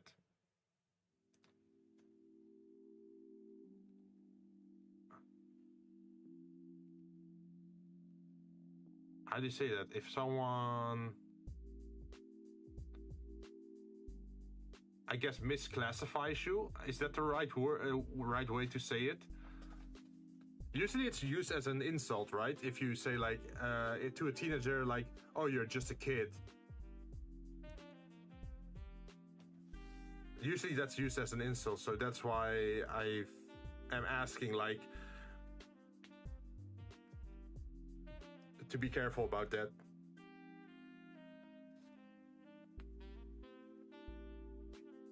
Also, Rin is also a VTuber. I said that before, but be kind to them, okay?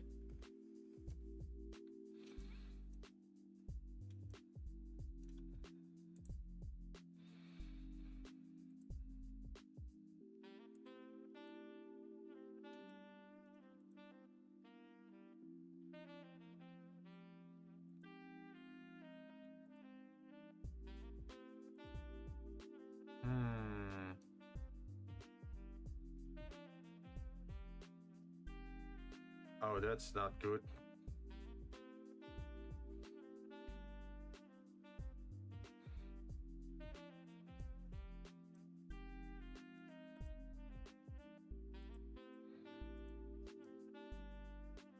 Yeah, we have to increase the height on this one a little bit.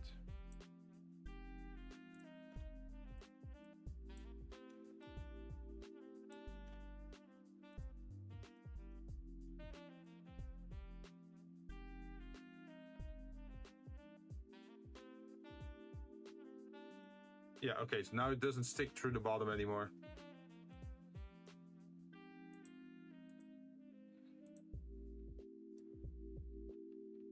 I am a little bit worried though, because all the light source is on top. It's like it's over here, and then you have like a dark material with like a very detailed pattern type of glass.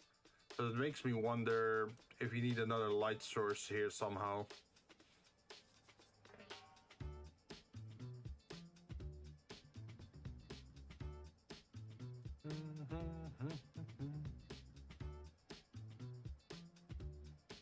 Oh, I got an idea. What if you could get the purple in between the stone to be illuminative? That could be an interesting thing.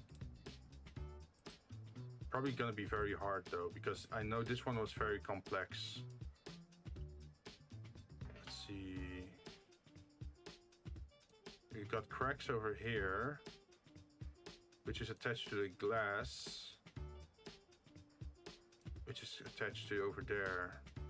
So what if instead of glass, we go here and then connect this one. Let's see what it does.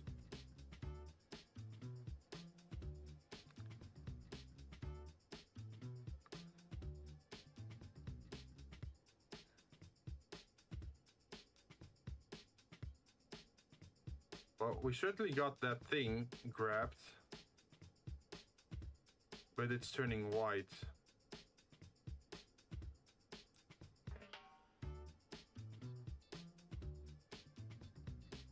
You have to use the matte node for that.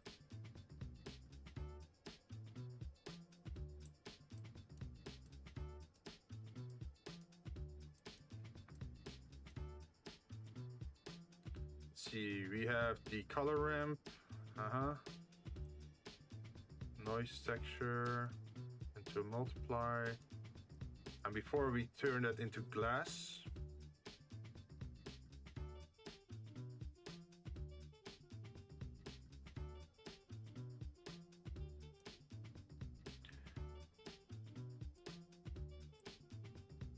I think we just have to keep this one like this.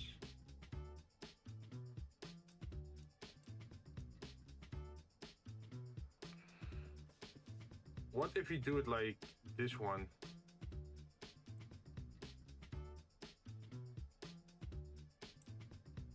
It turns red because the color over here is red.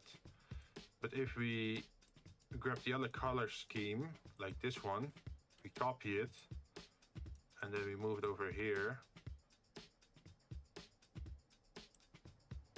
Oh, no, shit.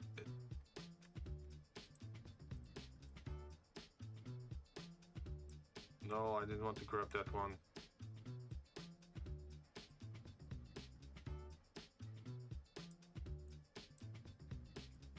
Okay, there we are. We got a copy of this one. Now imagine if we drop this one in here. And then connect the factor to this. It turns it into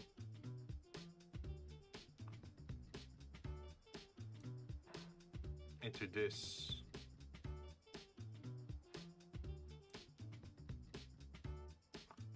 Put the color ramp before the color. Really?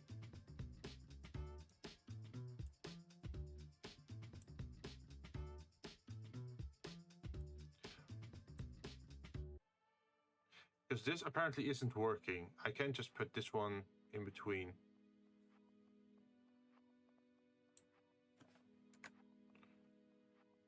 Is there a hue that I could put in between?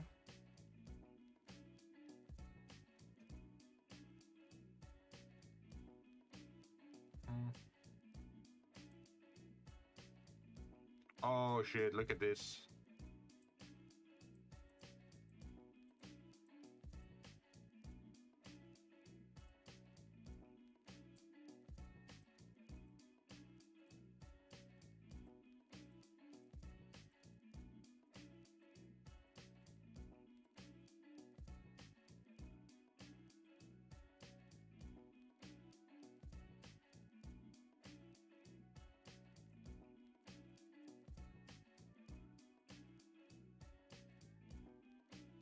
Damn.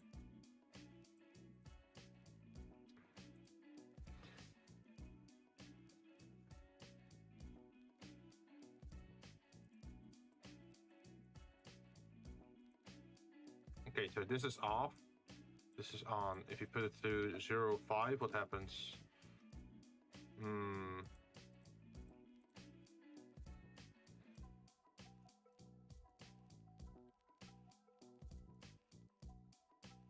Not exactly what I want. Put a color ramp before the color. Yeah, that's this is the color ramp, right?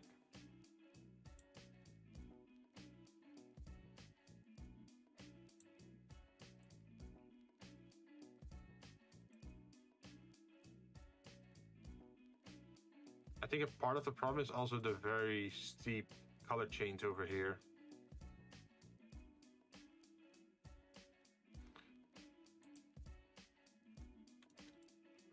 We could also just work on the edits. Loop cut, loop cut. There it is. Oh shit. Loop cut like this and loop cut like this, and then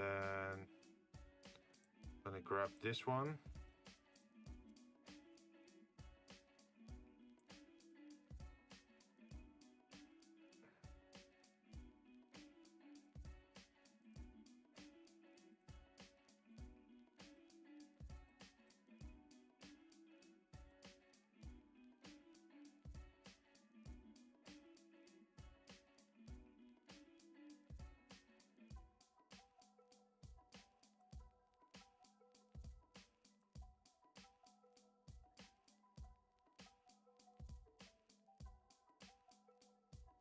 Okay, I think that could already improve the shape a little bit, but it's not where I want it yet. Oh, maybe it's the strength of the...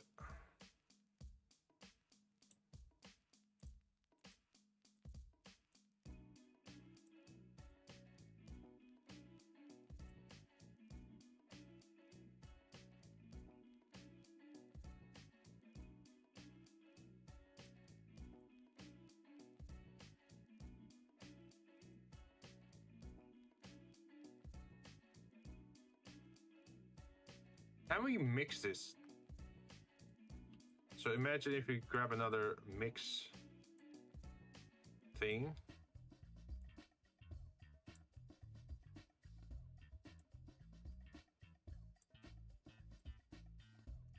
And then just add the...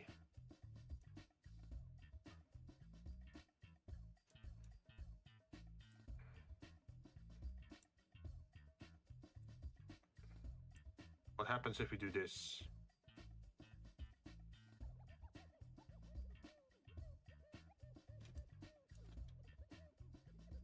Oh, we get a mixture of both the glass and the light effect.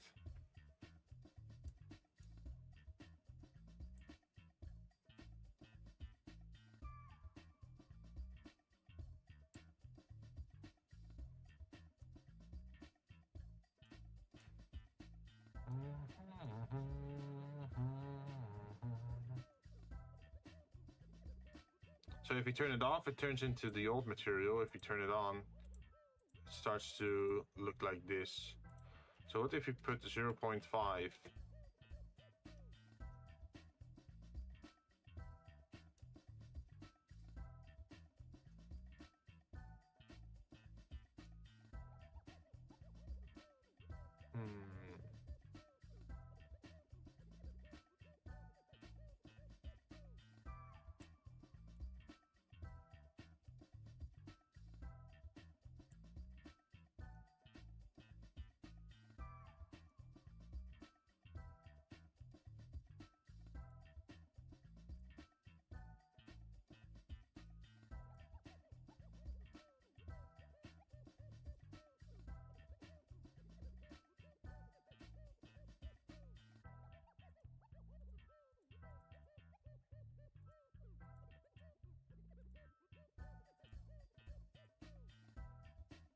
Let's do this one.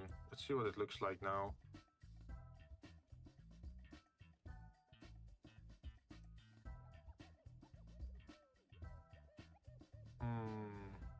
What's better, to first do glass or first do illumination and then glass?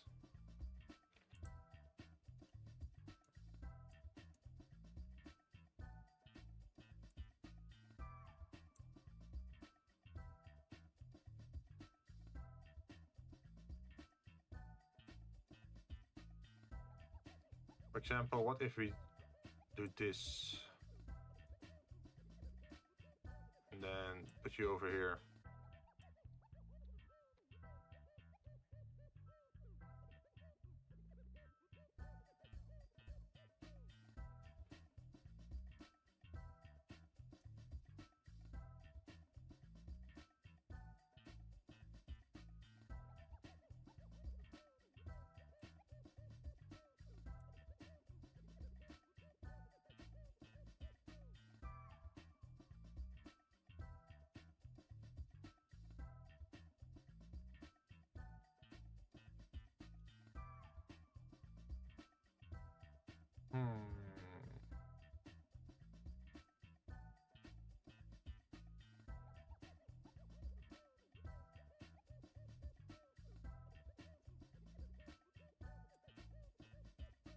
I think that should be enough.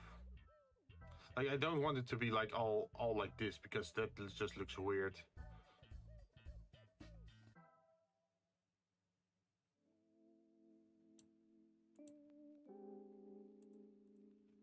Zero, 5. What if we change the cracks?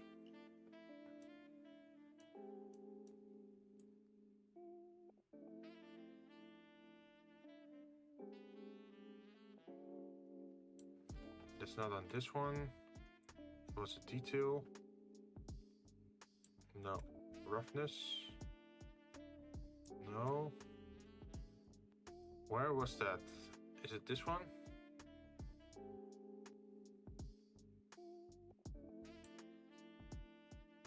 Oh, we could make it way smaller. Or way bigger.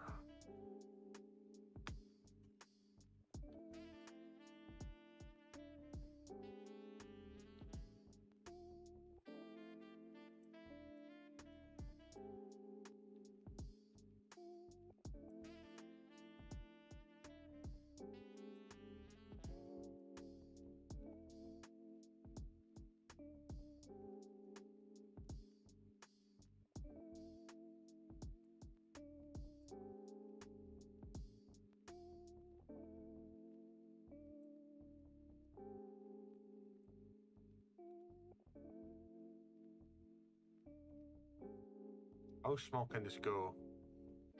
Oh geez, that's super small.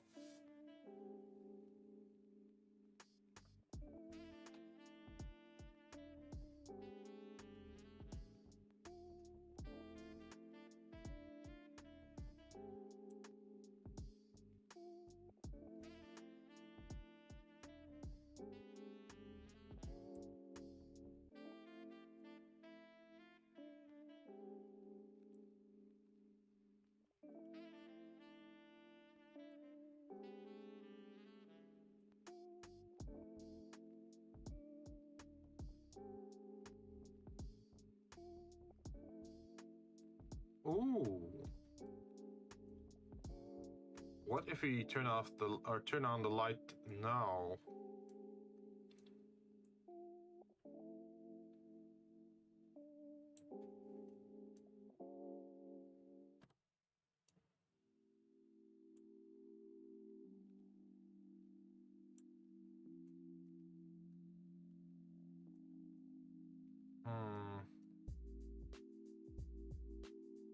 Not entirely satisfied with the result, so what if we just go back?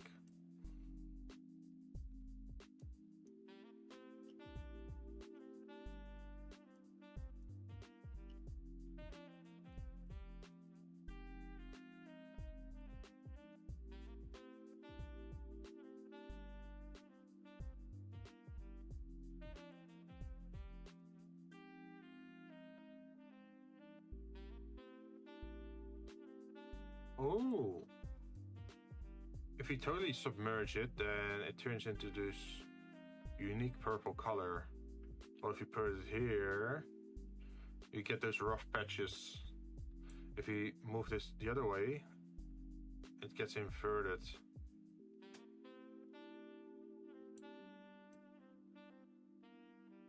I think inverted doesn't even look that bad.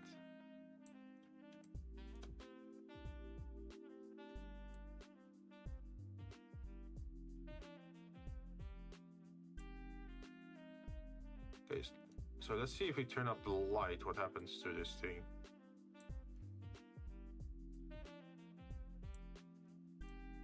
Nothing much.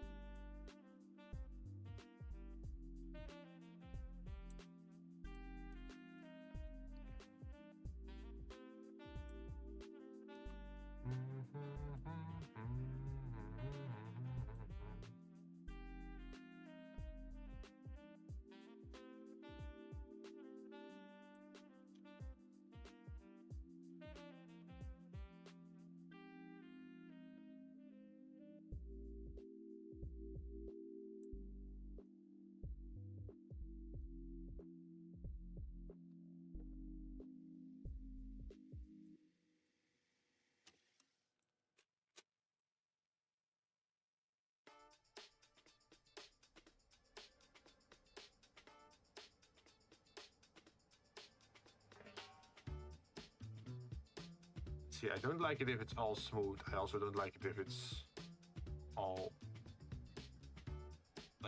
this color.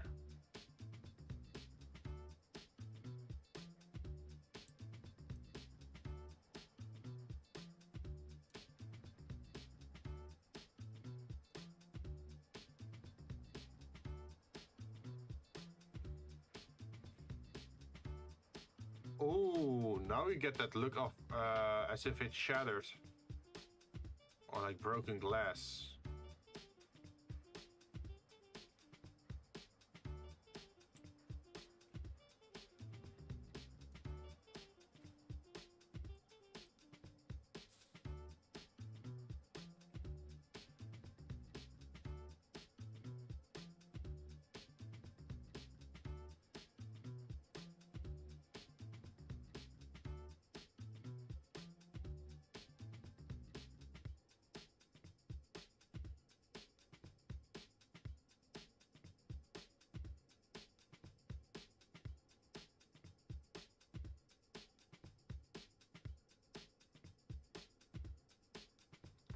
Layout.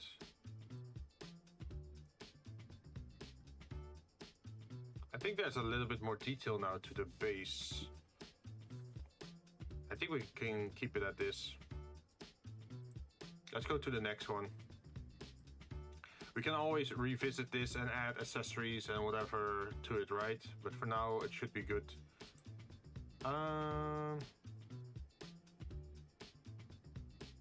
Let's see, what did I want to do for this one? I wanted to quantum lock this one, right? So what I heard, that quantum locking is where you like how do you call this? It has to do with magnetism and like deep freeze points, right? Where a magnet can actually be suspended in the air without issue.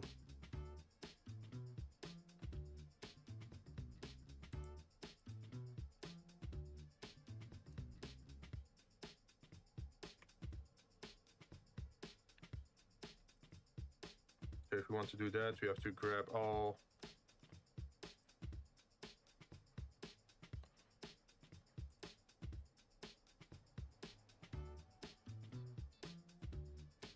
these things at the bottom, I think, and then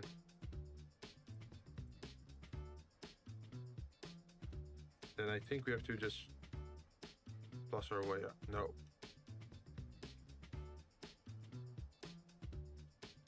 Something went wrong there.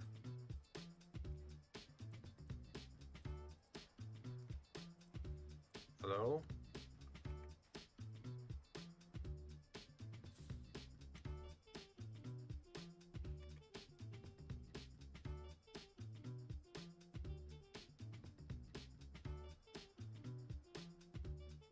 If I grab it like this and then plus. Yeah, I think that's the correct one. 2 hours? Yeah. We're doing pretty well for ourselves.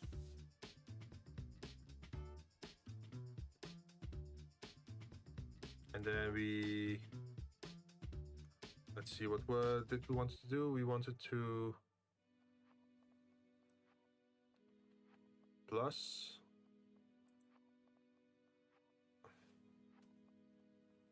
There was a specific material that we wanted to use for this drink. What was the material again? Iron. Oh, iron is highly detailed, I think.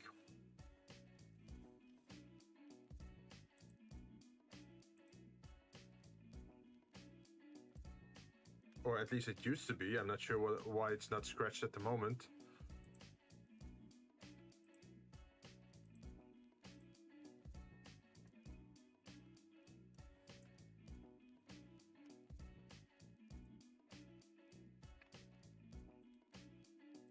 I think I probably want to... Do I want to grab it over here?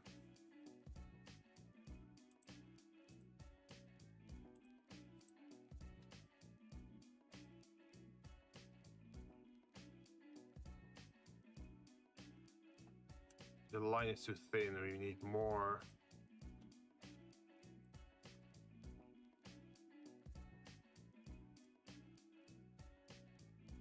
Oh shit.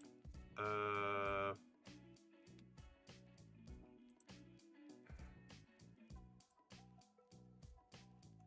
actually undid my iron thing.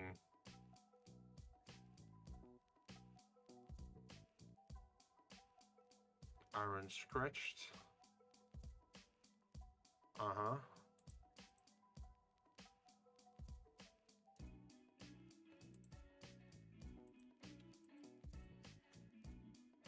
And then assign.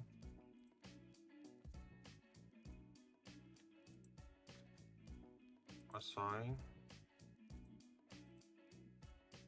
What does this look like?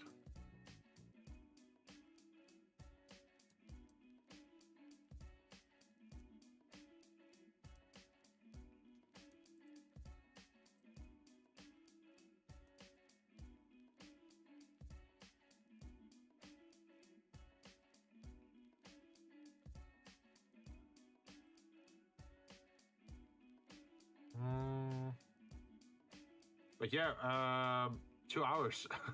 Usually when I do creative streams, I tend to stream for like 4 hours. Usually that's the sweet spot. Hey.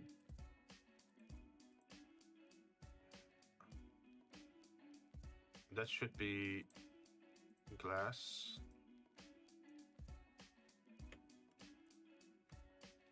Maybe should I lower it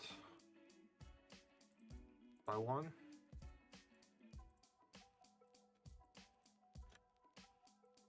Sign. Object. I think it has to be lower. It has to be under the ridge.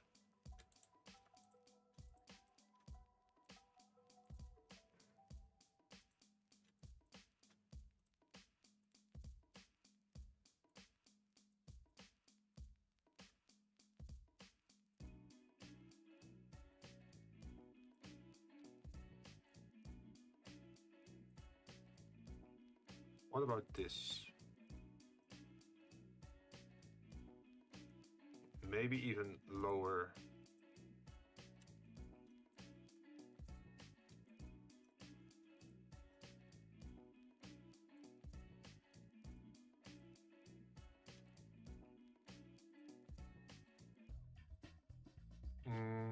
I think that's better. And now we have to start adding loop cuts over here and over here and over here and over here and over here and over there. And then we have to select the middle and then scale that inwards a little bit.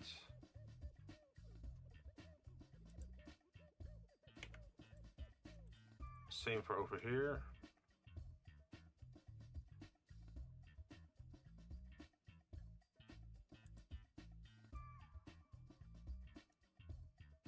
And then, wait, why is this indented?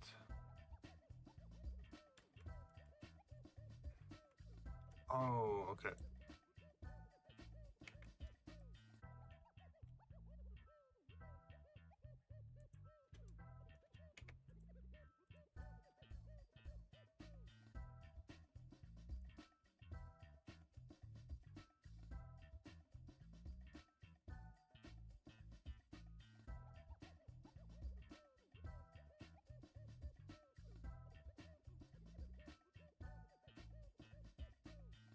Okay, so now we actually have 3D shapes to this glass.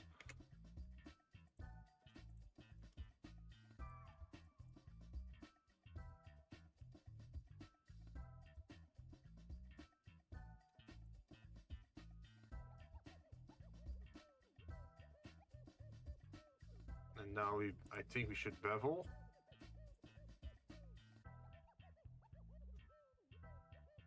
Very tiny.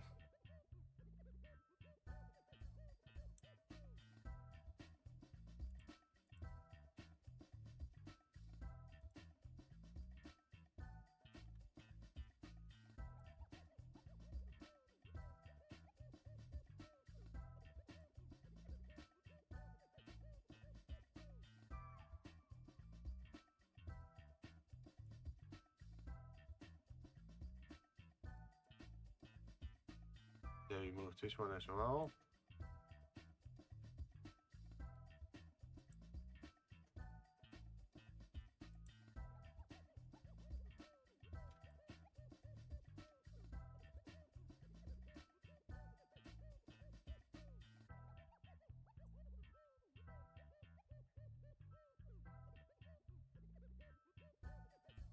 Yes, like that. Then we're gonna select this one. This one and this one, and then we're gonna bevel those as well.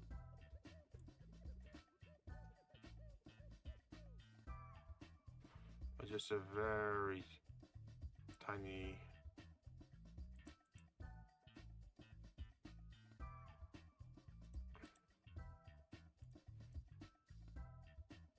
damn, that looks smooth. Look at that. You do have to work on the shading for this thing though, because I think the scale is a little bit too big at the moment. So we got iron scratched. Where is it? The texture.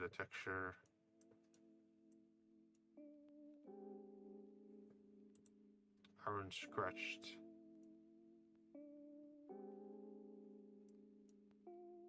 Let's see.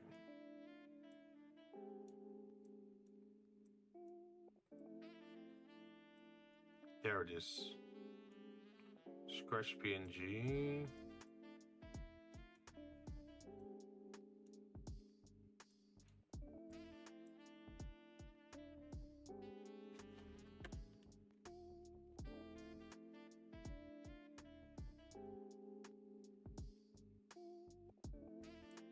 I don't see a lot of difference so far.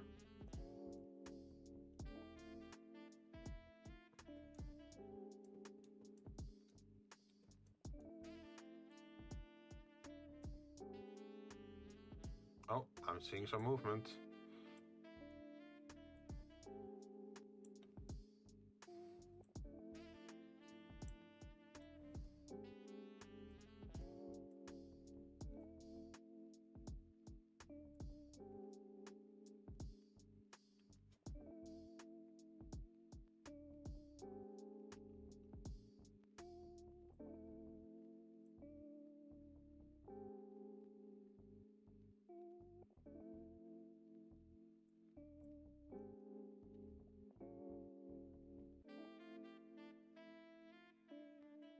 I just don't see a lot of difference here. I'm not sure why.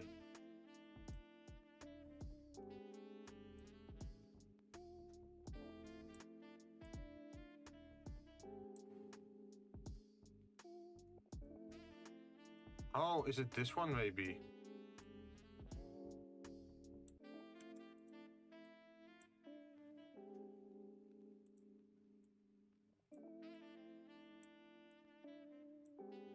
I don't see a lot of difference here either.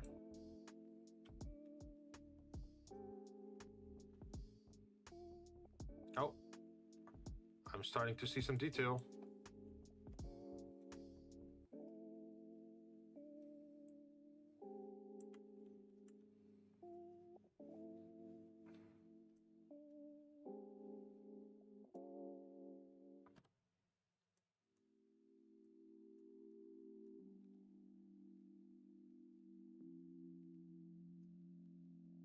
I wonder, can I use the color for the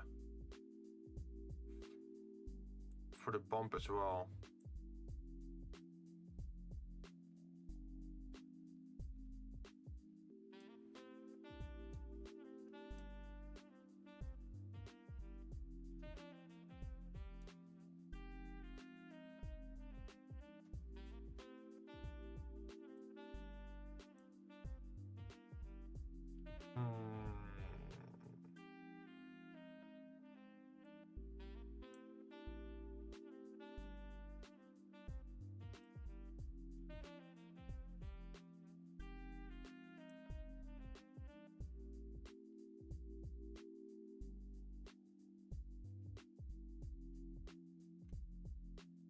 Maybe a math node?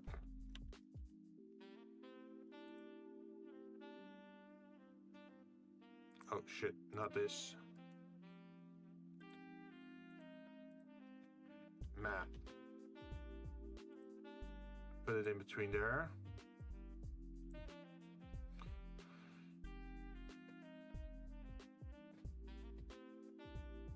Can we clamp the value?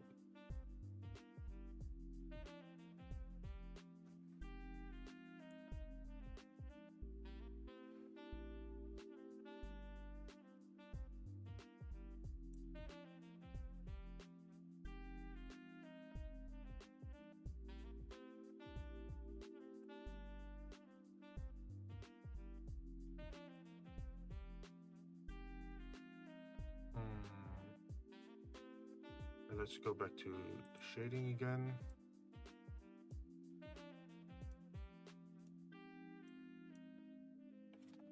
There's also the scratch thing.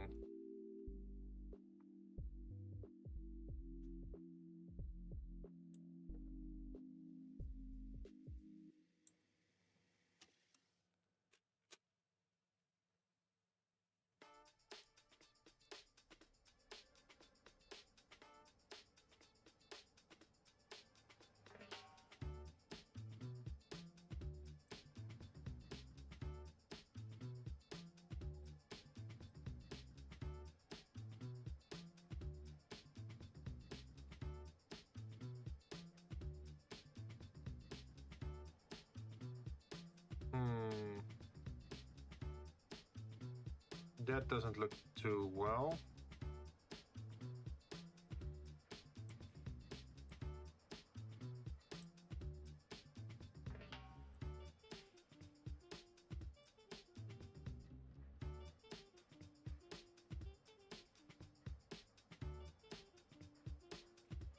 I think I prefer it if I grab it from here.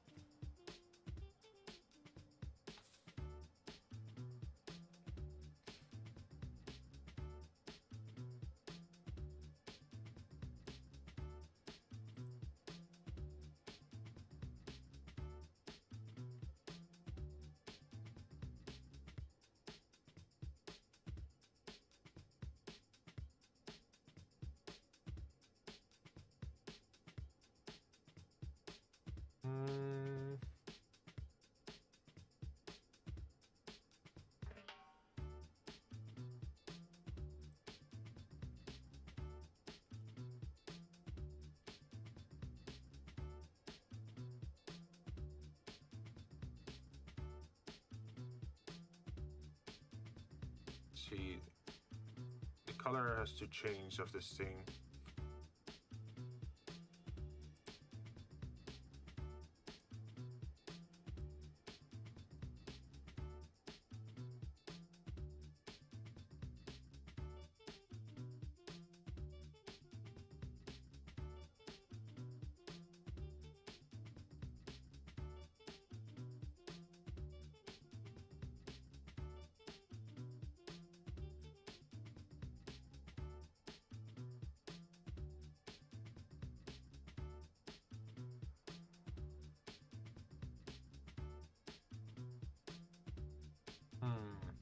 Weird.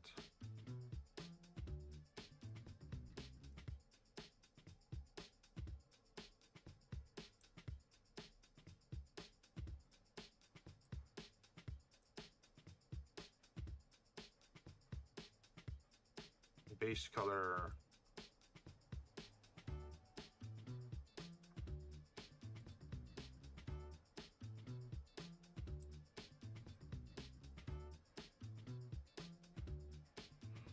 Can add some blue to it, so it looks a little bit more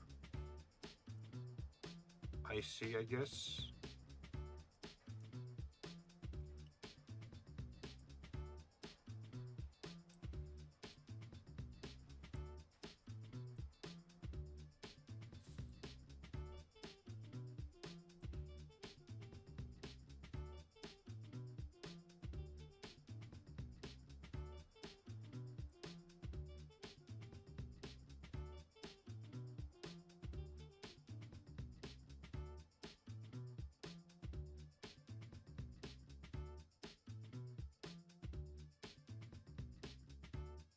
Maybe the shading has to be even smaller than what it already is. 0.5.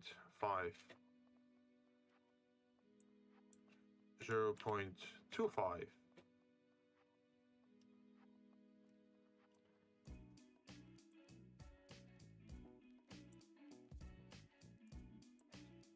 Zero point one.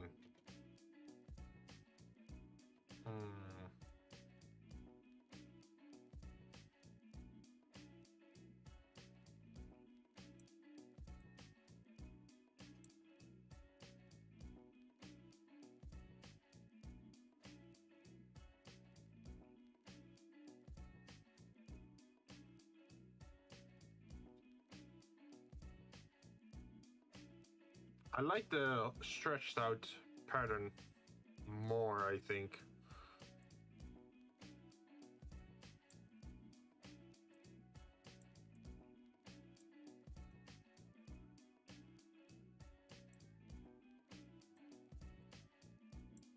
This really doesn't matter a lot.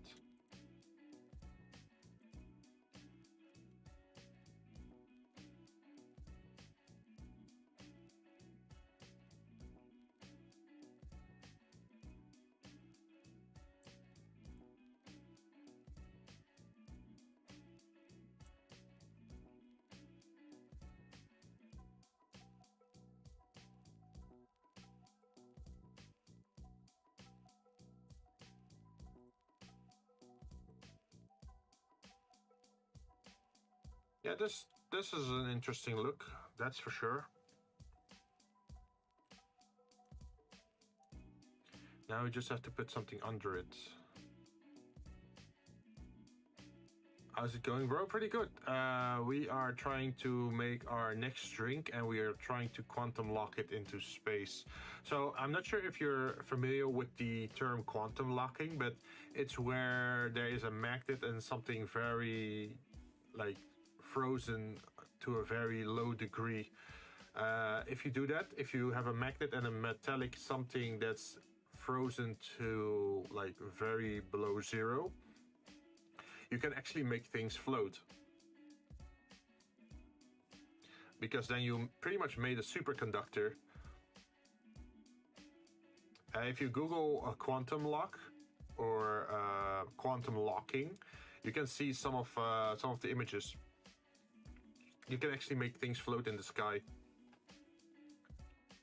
Like solid pieces of metal, I think.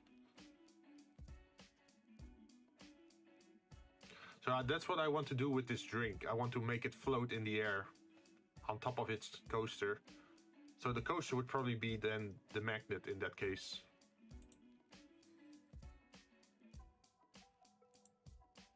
So that means we have to move this one. Oh, to move it up with the drink, of course. Move it up. And let's see. What shapes do we have? Also, after this drink is ready, we can take a break and I'll look at the Vermintide 2 trailer.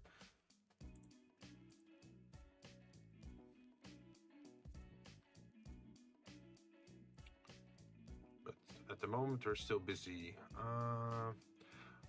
I guess a hexagon shape would make sense.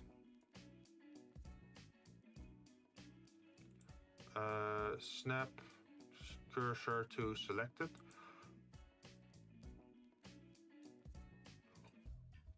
Have we moved it? Object, snap cursor to selected. And then object, mesh. I want to add, well, we're gonna say it's a circle, but then we're gonna reduce the sizes to 6. And then it should pretty much be a hexagon. Then we turn it into 5 centimeters, maybe. Ta-da!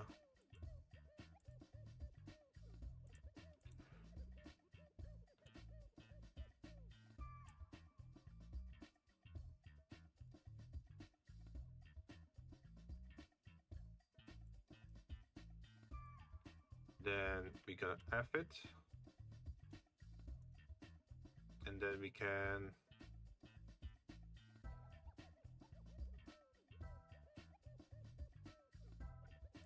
extrude it.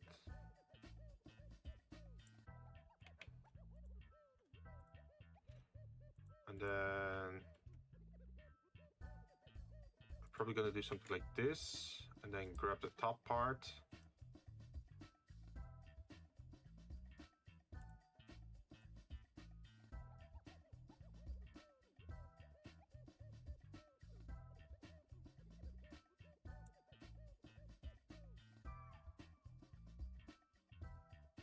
That's not what I want. So let's only grab the bottom one.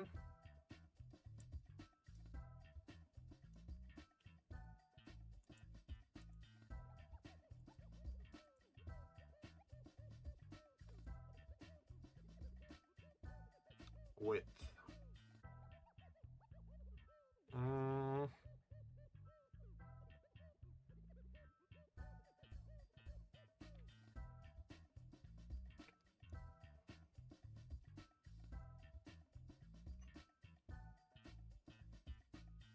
I think this is good.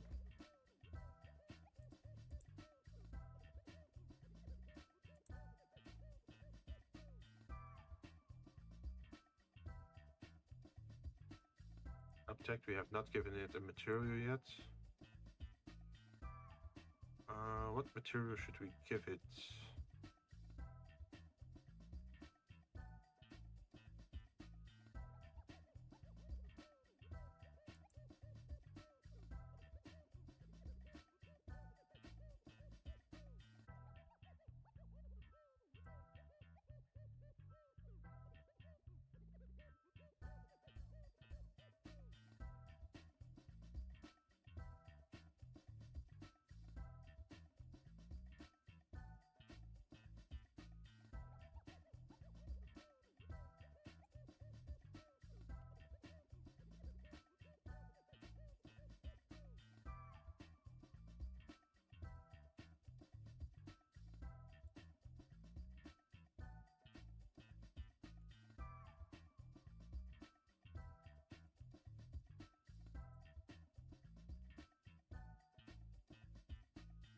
Point 5, 1.5.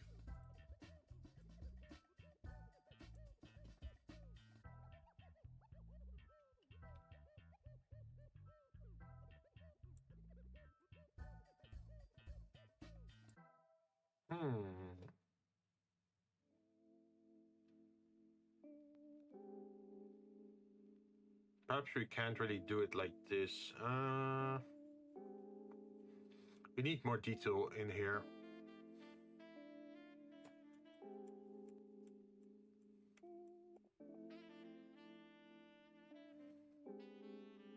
Layout.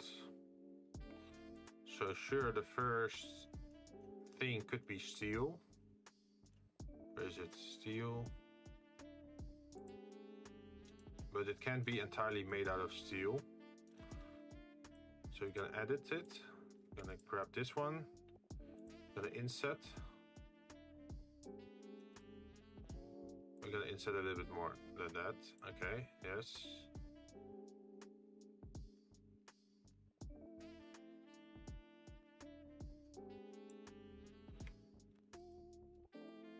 Can we extrude this?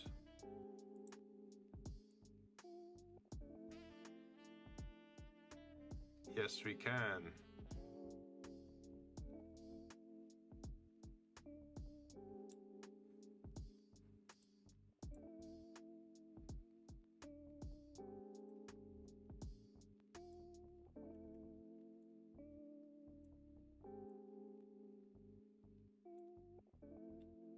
And then we're gonna go down again.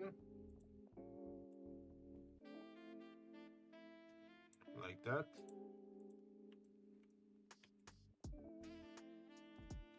And I think on this one,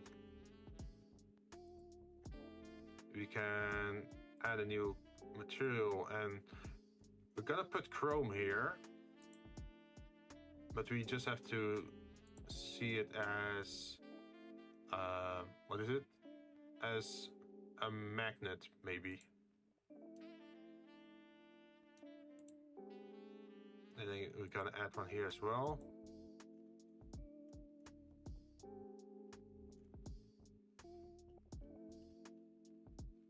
Can we get a light source added to here?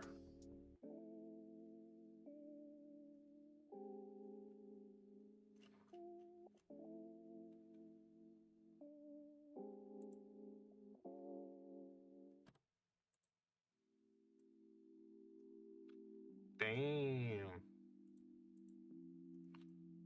That looks pretty nice.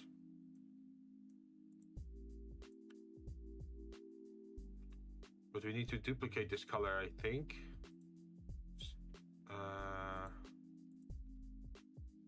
Duplicate this and just call it coaster light. And then do shading.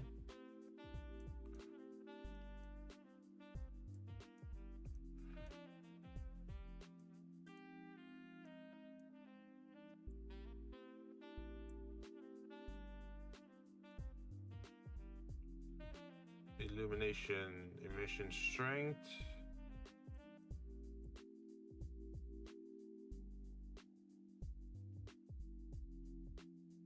That's good enough, I think.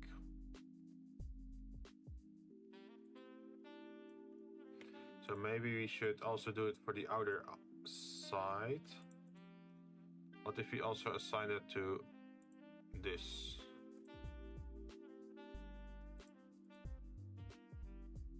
Looks pretty cool.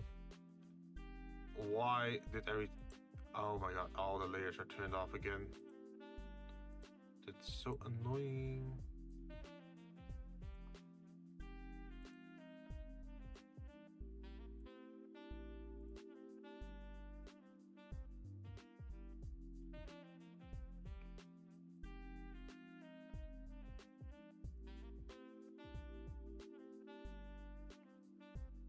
Edit mode.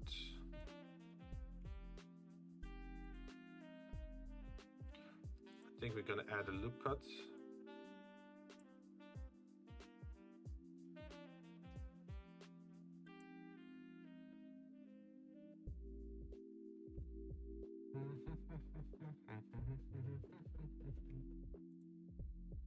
Nope.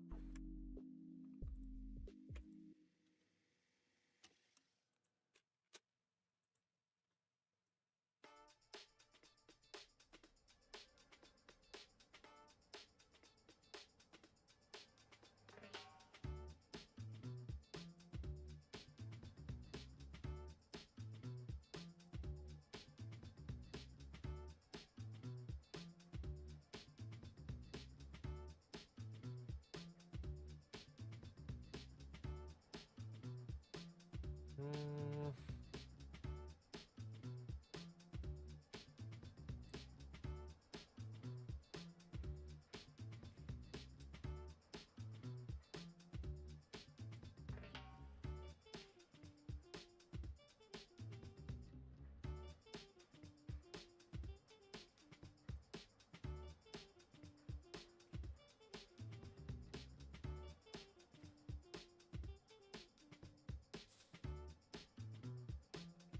Yeah, I think we're gonna bevel that as well.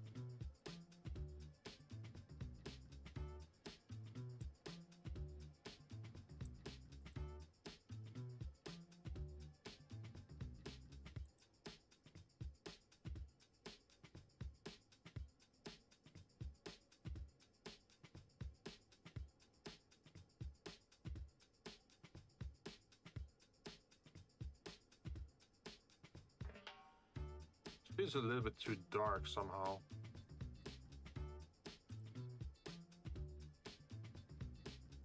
If I turn the chrome into iron, what will happen then?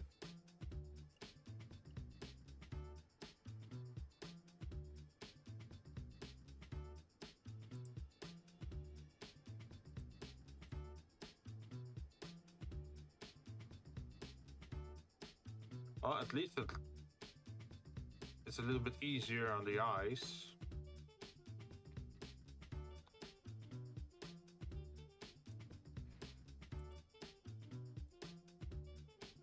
Shading.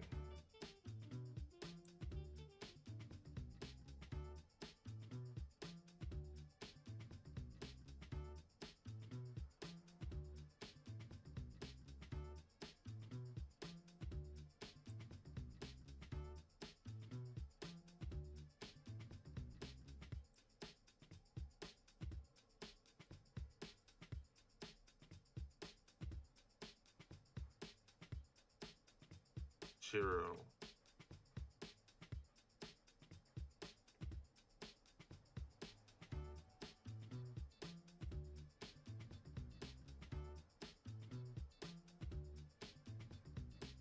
Would you be would you be able to understand this shape from a distance?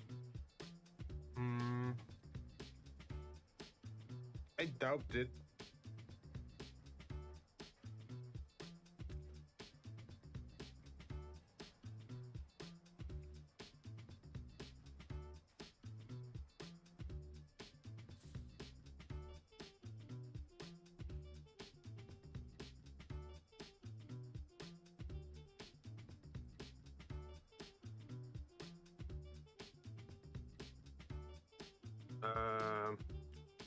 Coaster light. And then emission.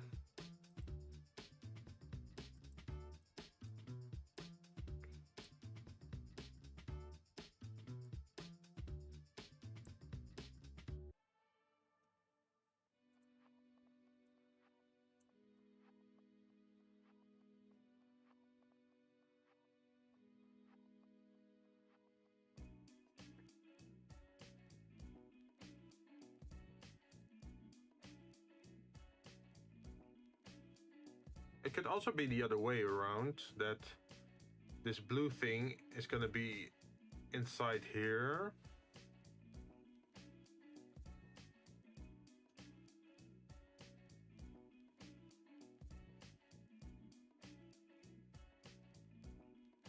And that this glows then.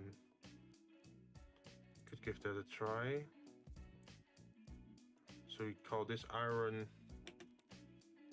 scratched.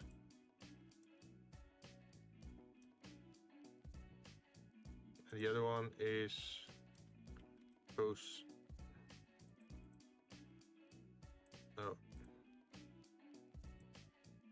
search coaster light.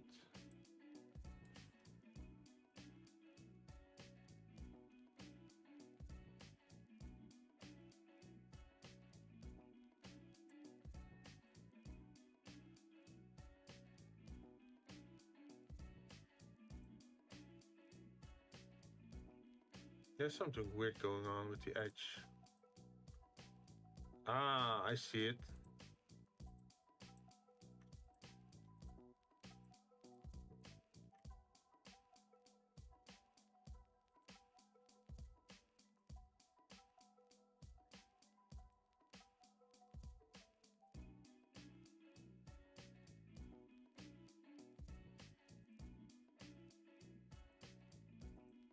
assign.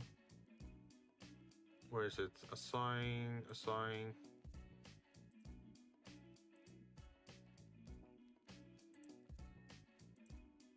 There we are.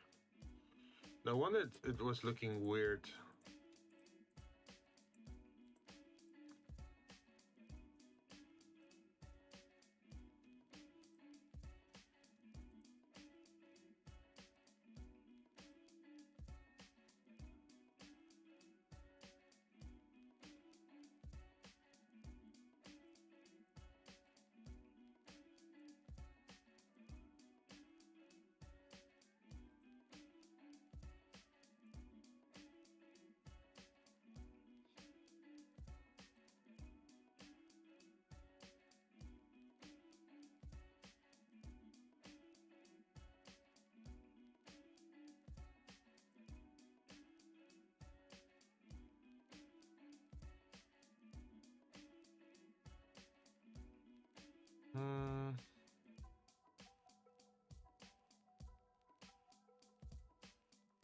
Solid dash 0011 iron stretched.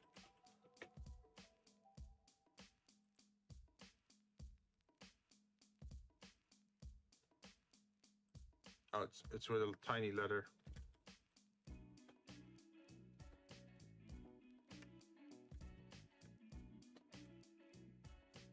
There we are.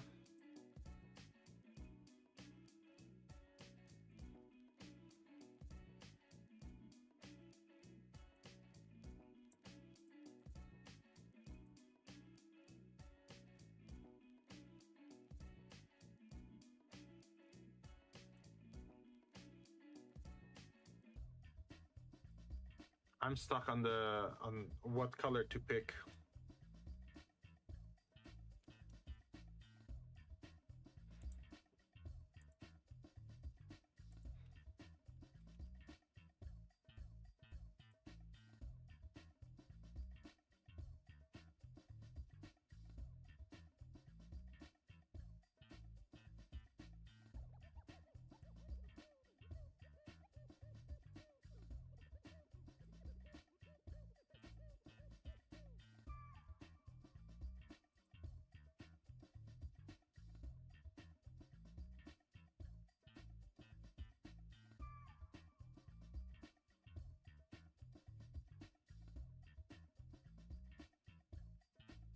What if we do the center differently?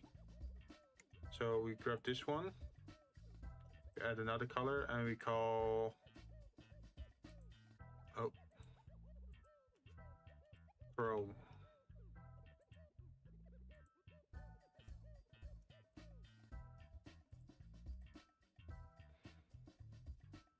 It still feels too dark.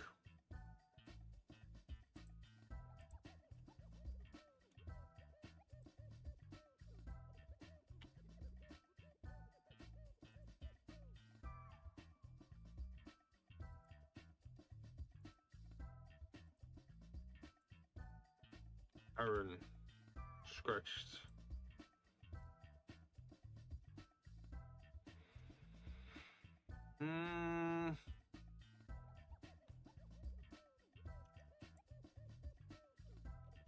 So many decisions.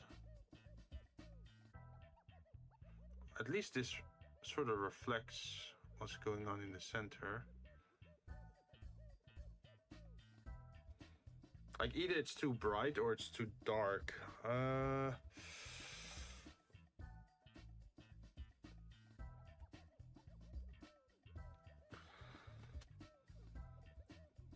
If it's just one light source, we might be able to increase the value.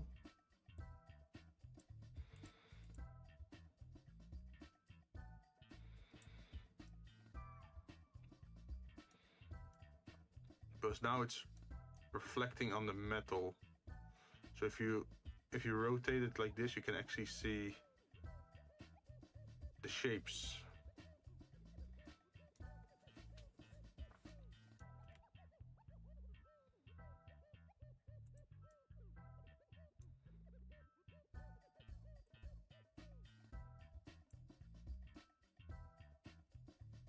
think increasing the size is also valuable.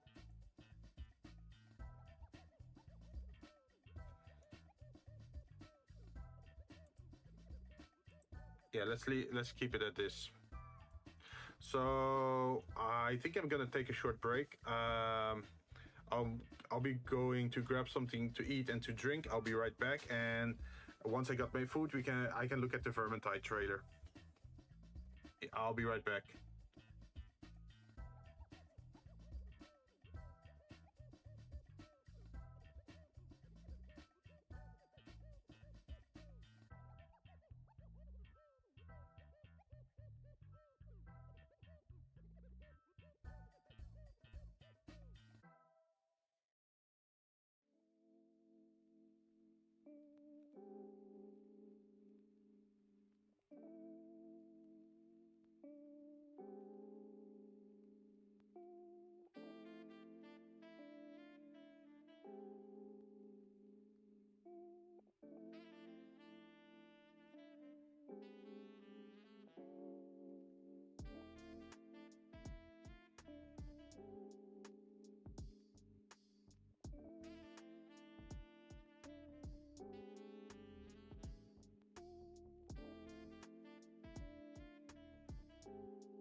I got some papao.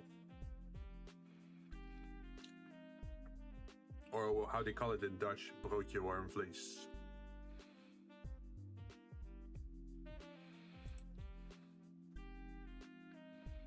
See, someone was talking about the Vermintide too.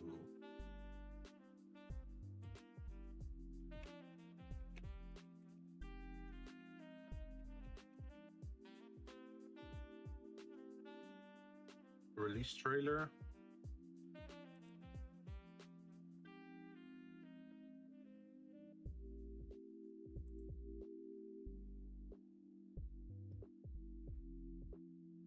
If I full screen this, will it full screen on? Sorta.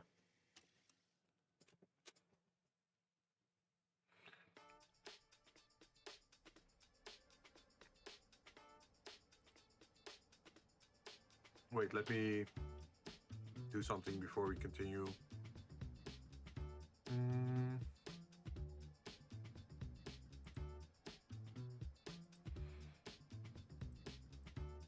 I probably won't be able to share the audio though.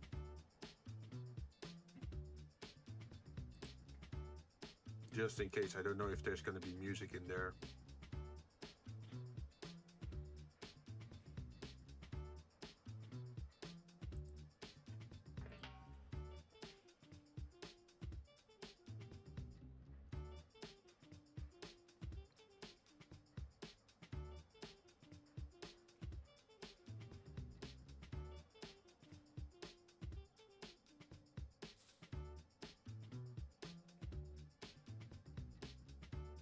Yeah, those are the red folk from that game, right?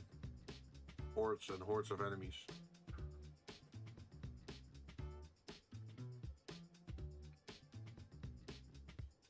Oh, they're even climbing the pillars. Huh.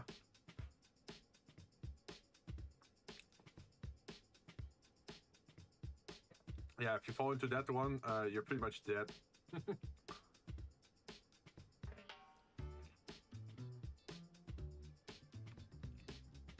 Wait, there's a minigun?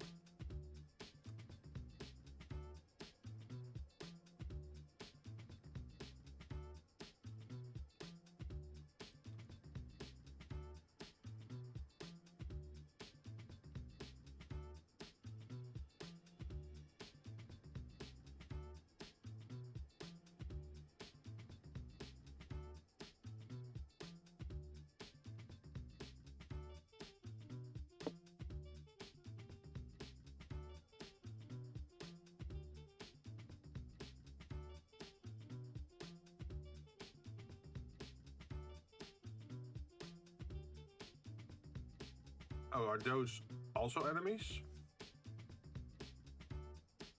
Those look like barbarians.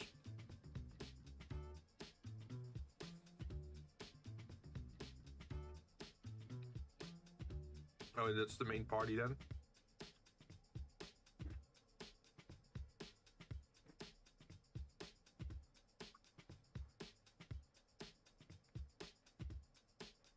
Of course, the human knight.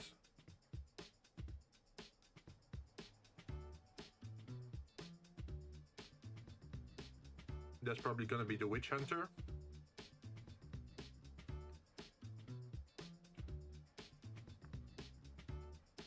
That's probably a dwarf barbarian or something.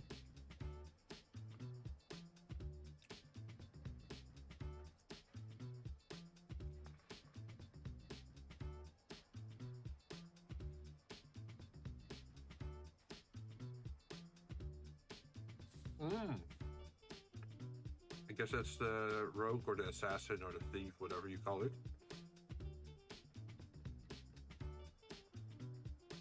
Flying dwarf.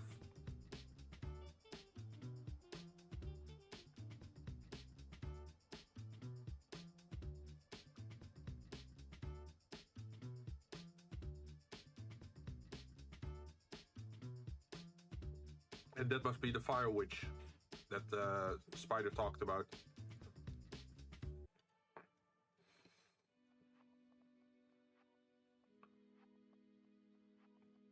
Oh geez, that's a lot of fire.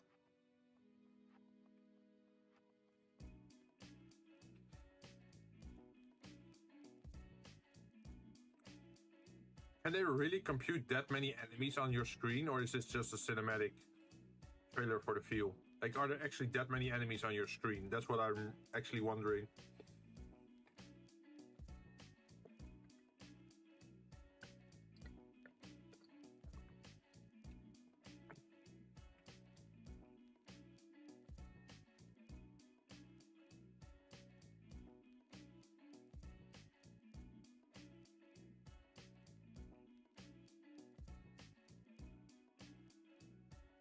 Oh, but this is... oh, yeah, this is Vermintide 2. Gameplay trailer. Okay, that's probably gonna tell us a little bit more.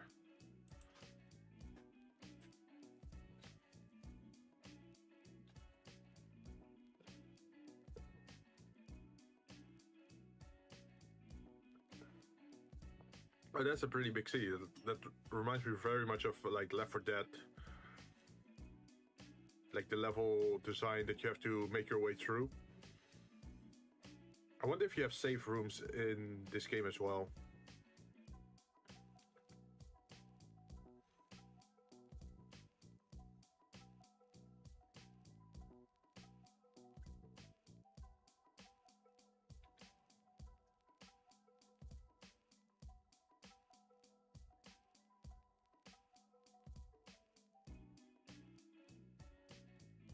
Brutal melee combat.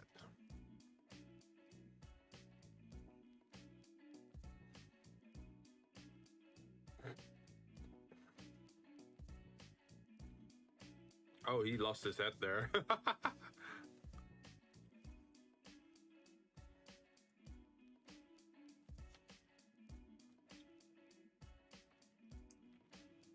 Looking at this, I'm reminded of another game called Dragon's Dogma. Although that one is entirely solo.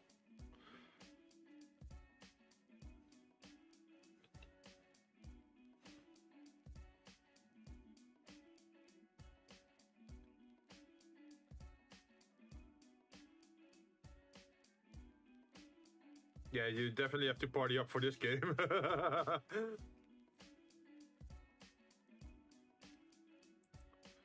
Let's see, there was also a while ago there was Death Wing, Space Hulk.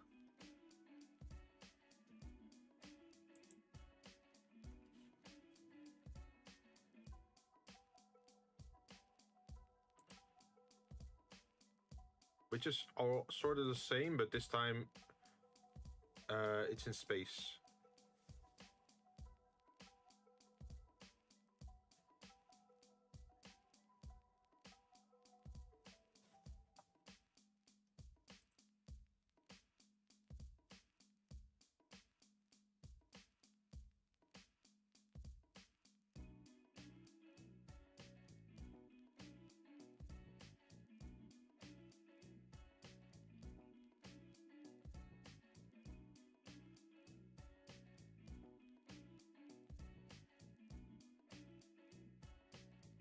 So this is for Warhammer 40k. So as you can see, also like hordes of enemies that come after you.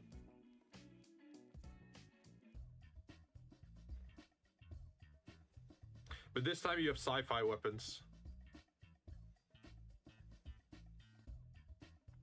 And you're dealing with aliens and multi-dimensional beings.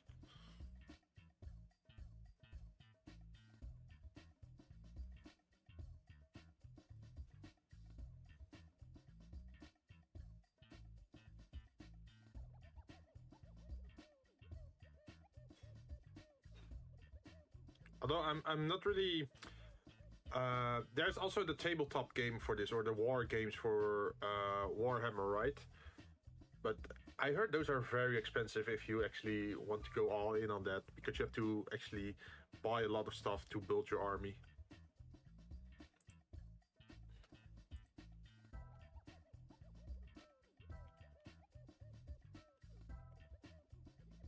And they also dropped this, I think, 2 days ago. Yeah. So I used to play Dragon's Dogma on the Nintendo Switch, and I really liked that one. Maybe I should have gotten it for PC instead.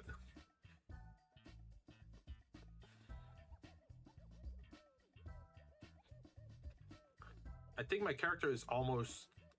I'm not sure if he was like level 190 or level 200, but I think 200 was the max in the game.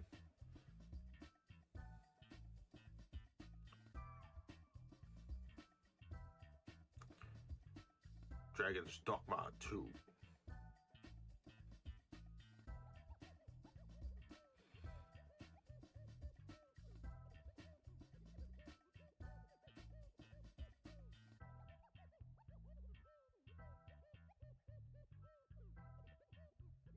I like this way more than Skyrim's type of combat. See, you can do like a jump shot, like a... what is it? Like a backflip and then shoot the arrow. Or you can even climb on enemies or hold on to enemies. That was also part of the first Dragon's Dogma game.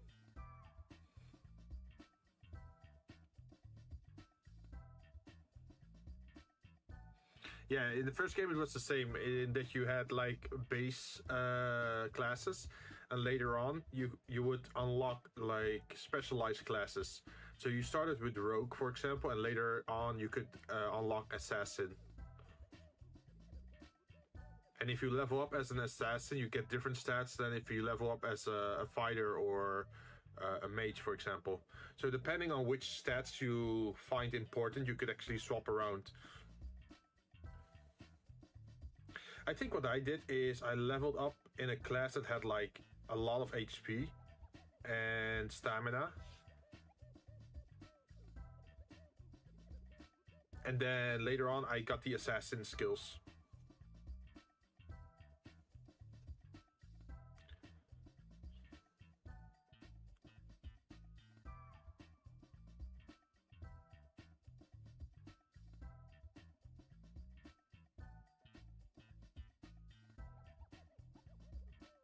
The mage in the beginning feels kind of dumb in this game. Well, in the first Dragon's Dogma, right? But later on they get super strong. So you can like summon a literal lightning storm or like a tornado. And that's not a small tornado.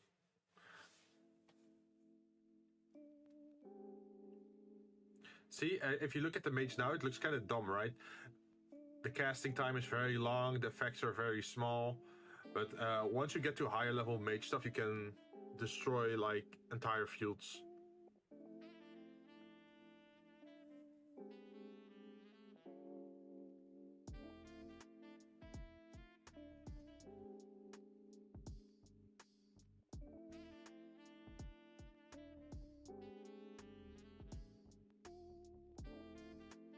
Also, if you had like an assistant in the first game called a pawn, and if you took them on missions, you could actually teach them stuff.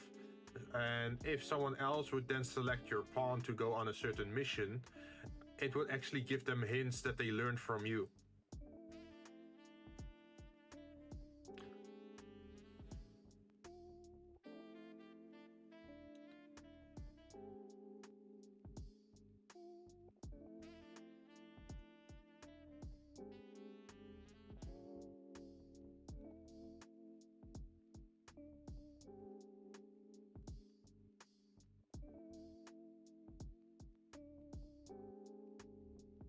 And this game also deals with like the endless cycle. Like at the end of the game, you in the first game you killed God or something, or like that version's world of God, and then you took his place, and then your pawn became a human who took over your body or something like that while you're playing God.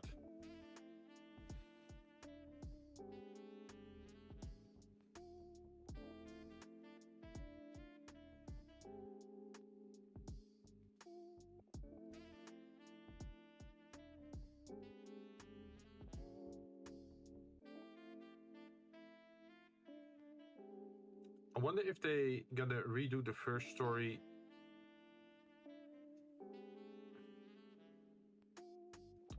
In the first game, you only had one province, pretty much. So this sounds like a new area.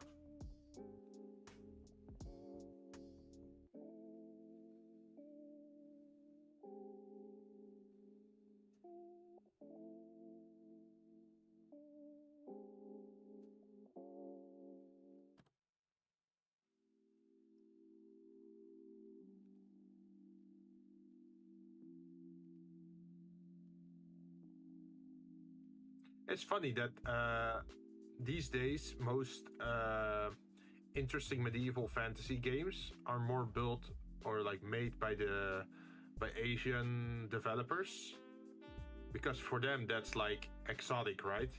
But for most Western developers, they still have an interest in like old style feudal Japan kind of stuff.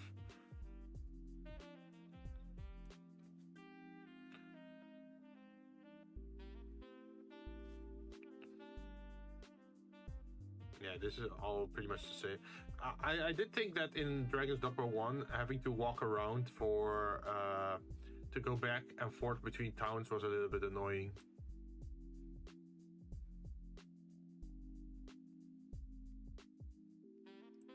Let me search up the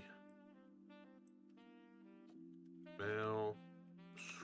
I think that was one of the most powerful spells you could have as a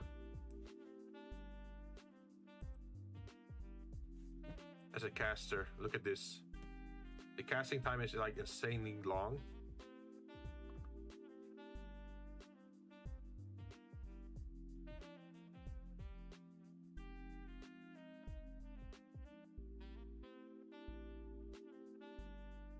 But yeah, it's not a small tornado at all. Like, look how big it is.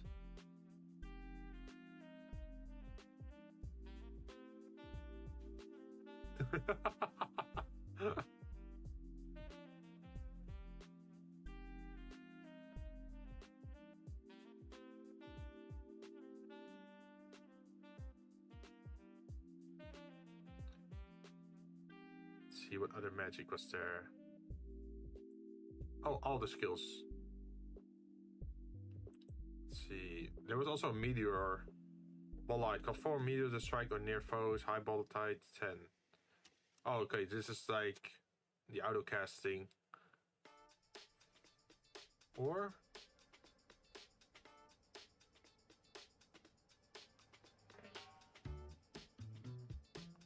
no, that's actually a meteor storm.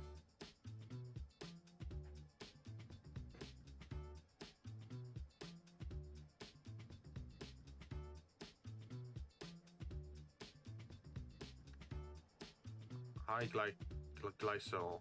Yeah, that's an enormous ice spike. You can actually climb it, I think.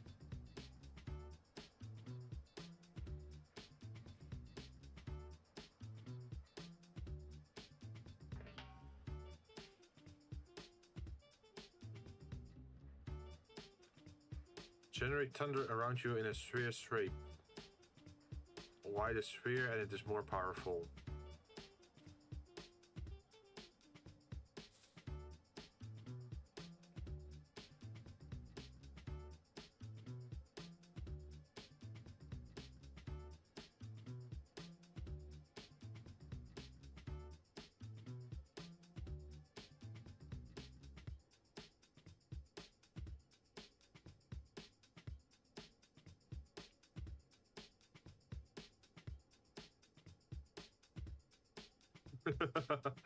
You're like a human electrical conductor then.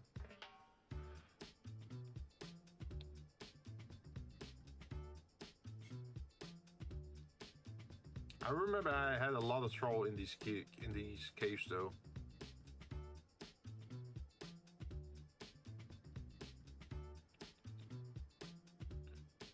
Oh, earthquakes, I guess.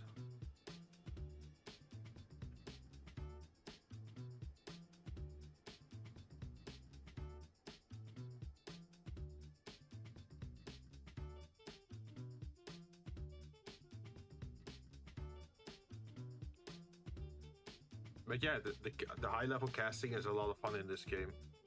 Sadly, you can only slot in, I think, 3 or 4 special abilities. Yeah.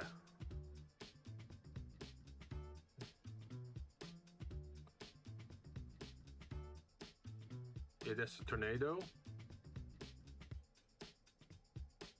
Let's see what else do we have.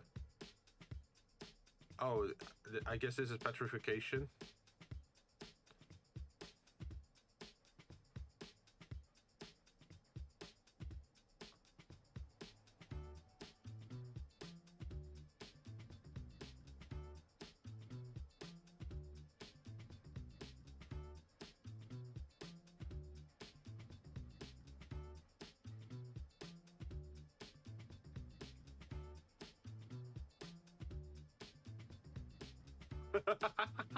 It just slaps him.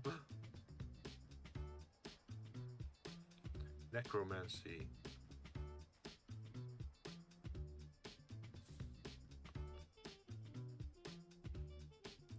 Yeah, you just get some, how do you call those? Flaming skulls or something?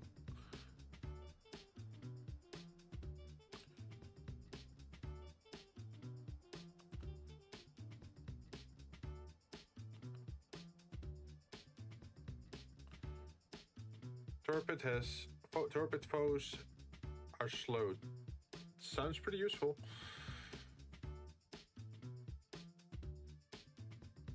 But some are like immune to like the status effects, right?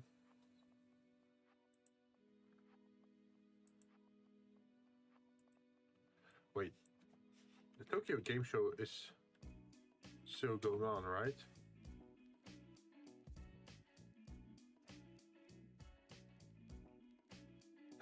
Asmon Gold, of course. It's always way up high.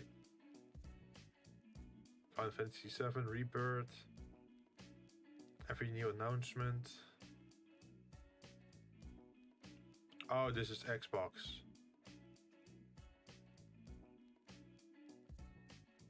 Maximilian dude.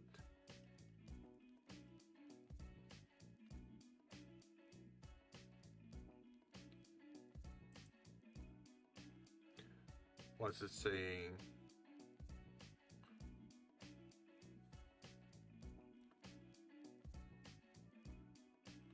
Oh, they're doing Resident Evil, Dragon's Dogma. What's this? More Resident Evil.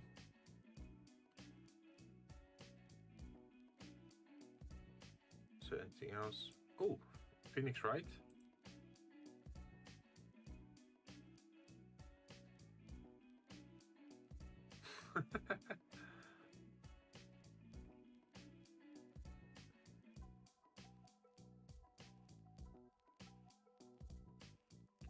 From the land of spirit mediums.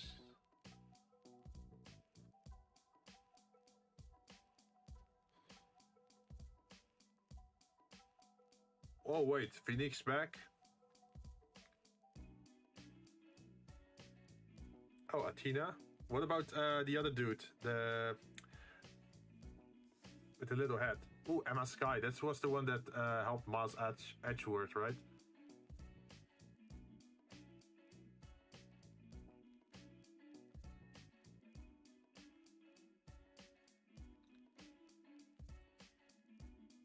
Yeah, Apollo Justice.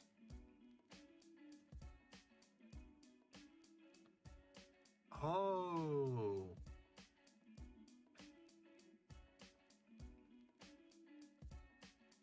Let's see, there's also Monster Hunter. What's this, Street Fighter?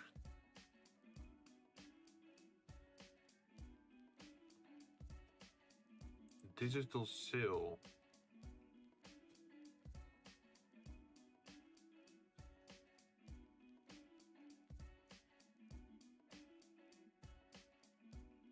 Ah, wait, Dragon's Dogma Dark Arisen is on discount for PC. But I already have it for Switch, but that platform is a little bit dead.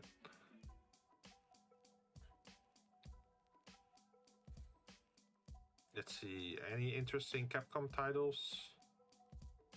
I already have Devil May Cry, but I still have to play it. I'm so behind on games, man.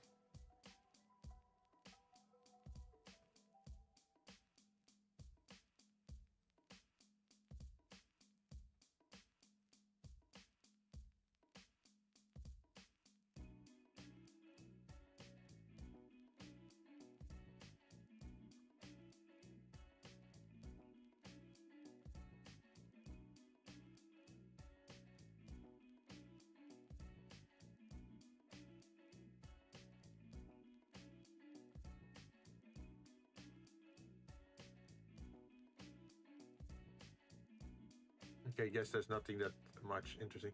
If you do play DMC5, you have to use the Virgil plastic chair mod. Wait, is that the one where you always sit in the plastic chair? DMC5. Plastic chair mod. Or is that the one for the cutscene? Is this the one? You summon chairs and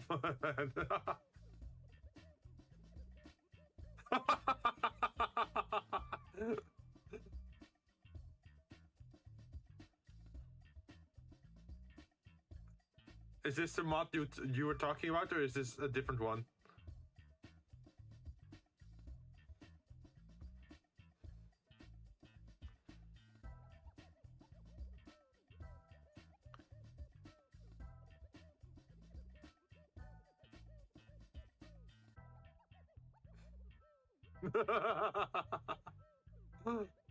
Man, imagine that. Like slaying demons with just chairs.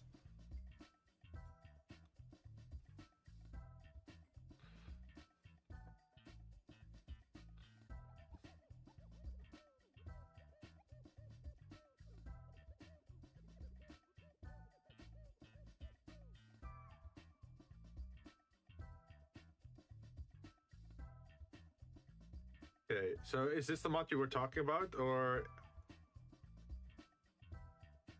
Wait, Devil May Cry 5, playable pizza and playable chair. Or is it this one? You just play as the chair.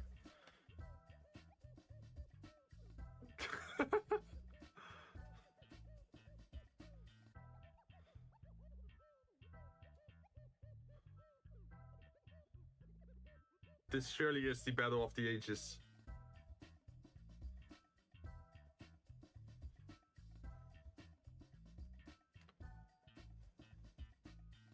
Oh yeah, he has cats in his hand.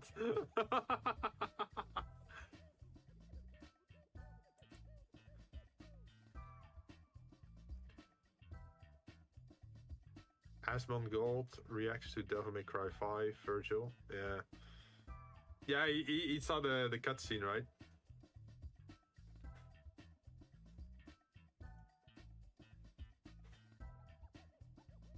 Oh my god, did they change the sword into a body pillow?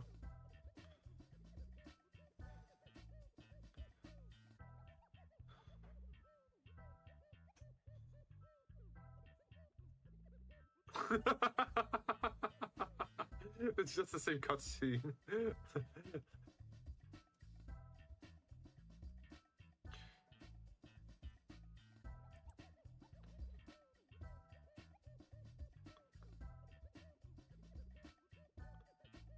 Wait, a bicycle?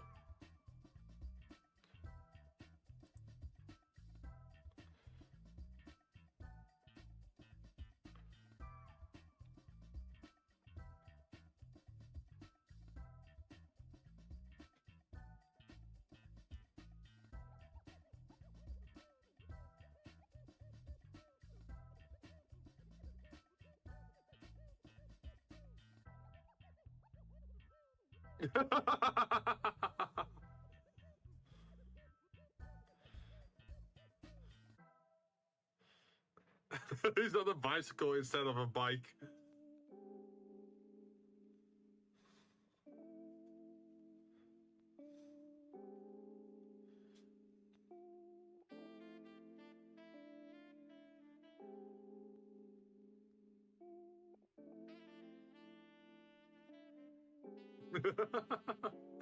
Man, it's so fucking dumb.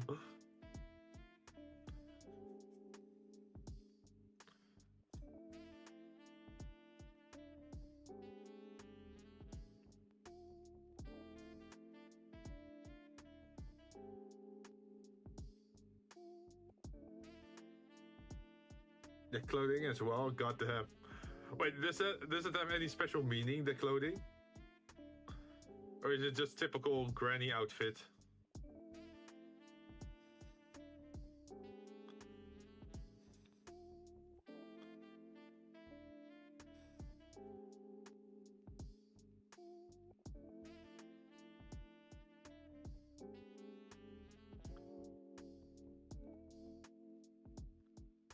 Oh, a royal guard.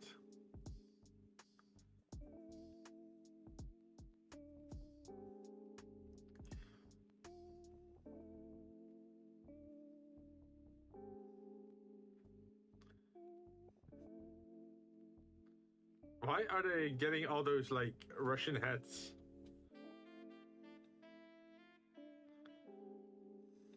Oh yes, the chair mod as well.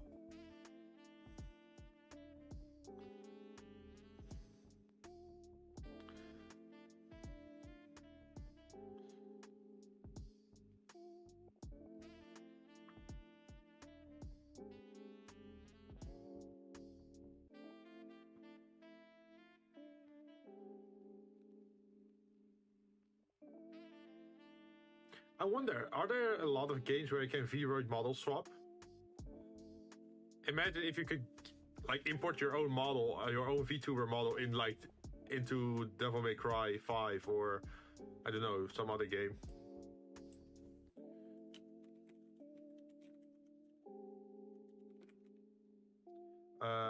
Model swap.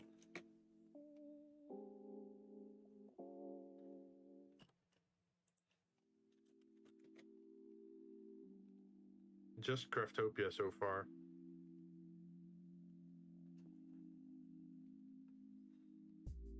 Detroit.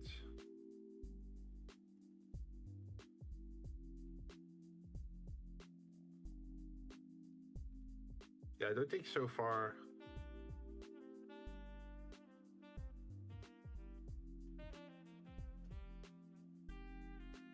Add your V-roid to Valheim. I heard of that one before.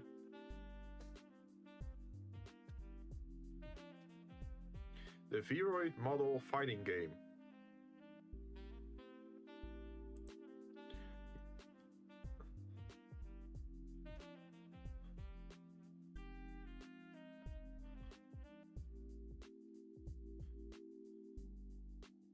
Okay, so you can import your V-roid model into this game and then play as yourself, but it's all single.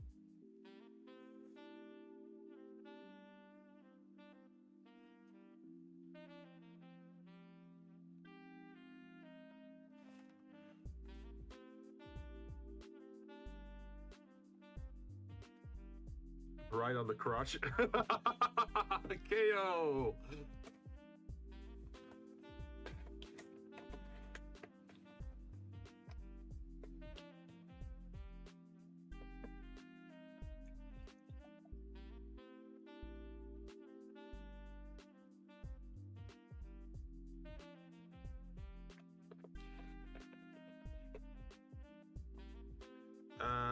You guys aren't hearing it, but he's explaining a little bit of the game, like how the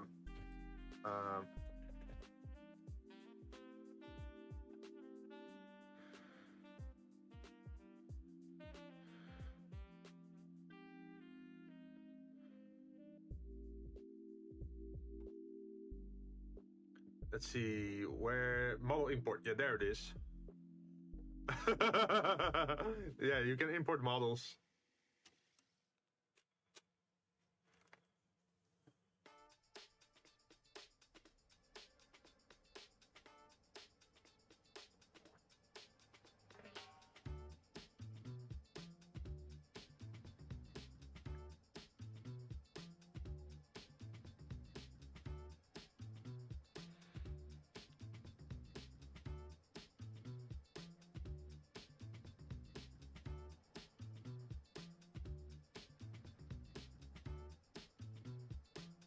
Oh, he's talking about you have to look for a very long time. Wait, imagine you were a well-trained ninja and then a little little girl comes out of nowhere and started to beat your arse. Yeah. But look at this, this is pretty cool. Like you can give different movesets to your imported model as well. Normal, cool, wild.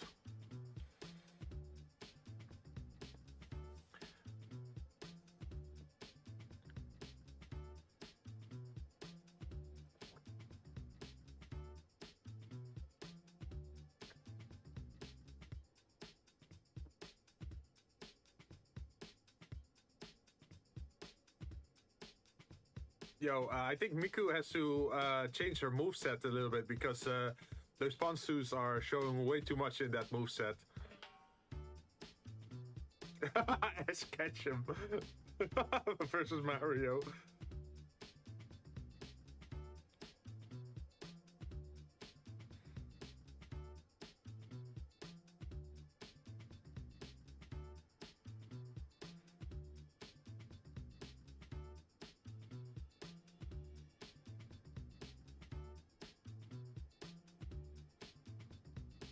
they're showing the different. Have you watched the Vermintide 2 trailer? Yeah, I've watched 2 of them. I saw a gameplay trailer and I saw the reveal or announcement trailer. But the announcement trailer was mostly like a still shot or the slow-mo camera moving through the environment, right? But I did see the Witch Hunter and the Fire Witch, the Dwarf, the Knight, and I think, what was it, Assassin or Rogue?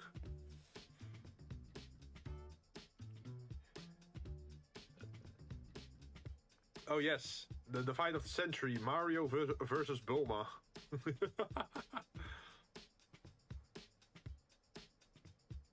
Elf? Oh, there was an elf archer? I don't think I noticed.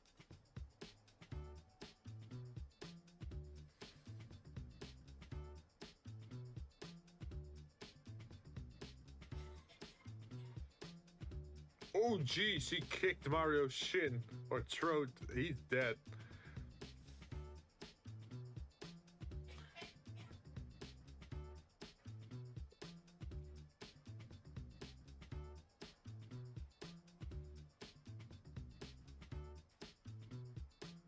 Of course, they imported Toothless and Sans.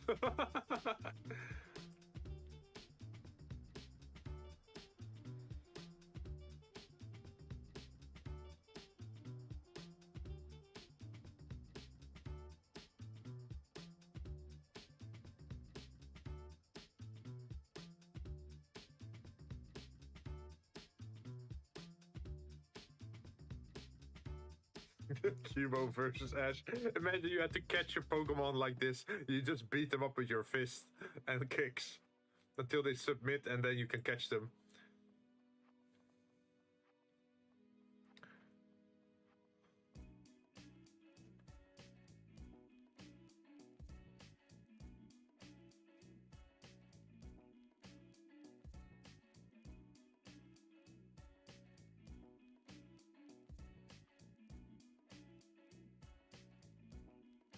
Ash beating Pokemon. Yeah, that's totally canon, right?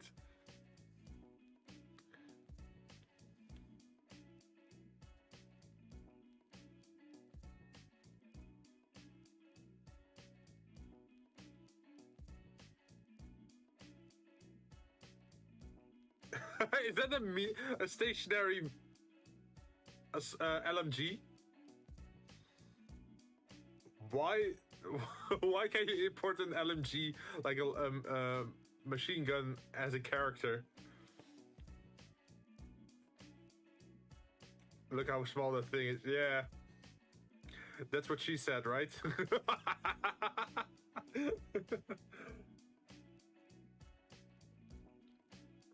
Sorry, I just had to. Please forgive me.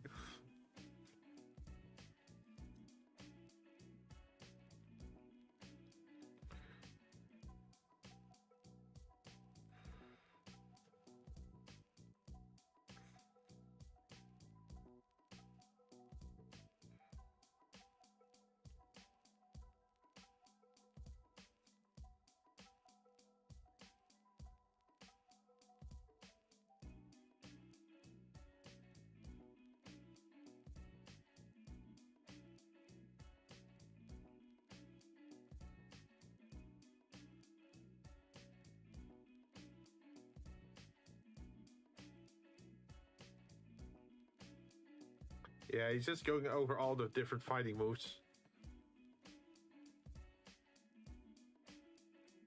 Future notes. I wish there was like a Mario Kart game or Mario Party. Imagine playing Mario Party with your own VTuber model. That would be funny, right?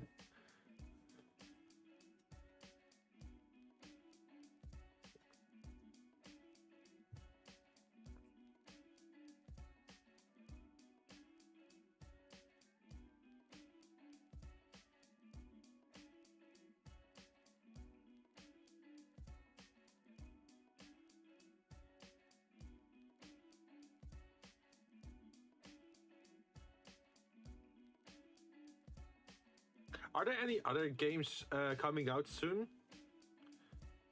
That's gonna increase a lot of rage.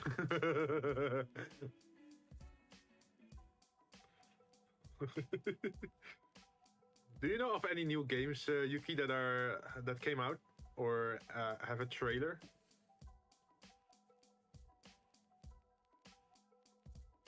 I have not really been paying attention to it. Wait, maybe I can check out Steam. Steam, what do you have for me? Publisher sale. Konami. Wait, Konami has a publisher sale at the moment? On Steam? Metal Gear, Snake Eater, Rhythm Castle, All Guns Blazing. Wait, Castlevania?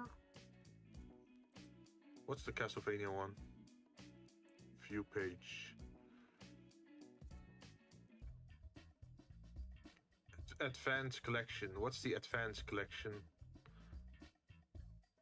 I have never played a Castlevania game. What about you guys?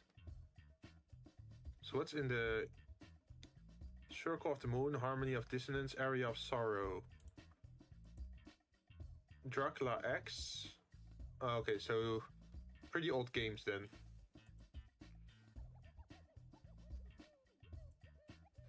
Like, the game seems interesting, like Castlevania, but I feel like it would be more fun if it was co-op.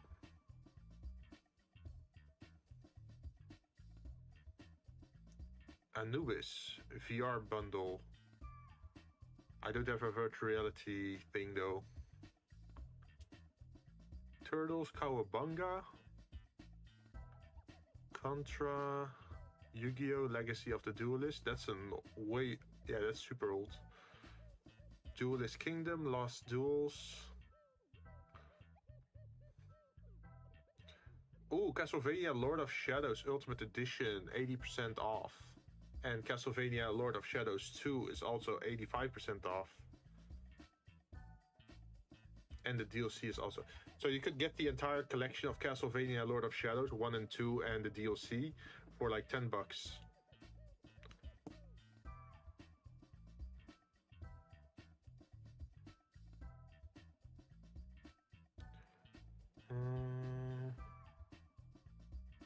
But sadly, there's not too much for me. Like, I'm not really a Resident Evil fan, so I think Capcom goes heavy on that usually. And Konami.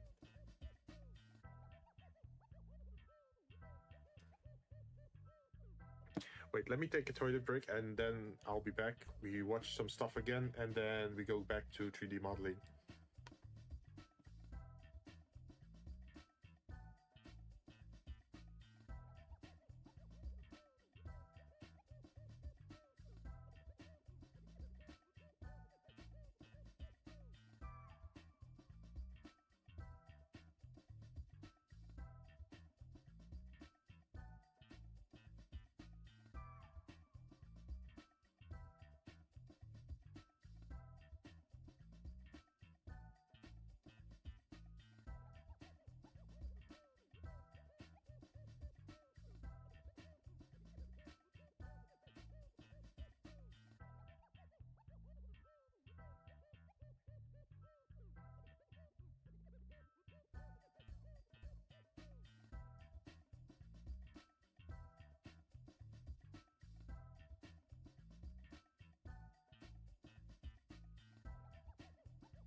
I'm back. Let's see. Oh, GTFO is also on discount, but I already have the game to be honest. I still haven't found anyone to play it with. Severed Steel. Wayfinder. Oh, Payday 3 is coming out. Lies of Pi, Top Sellers. Oh, the new deal. The DLC for Cyberpunk 2077 is also out.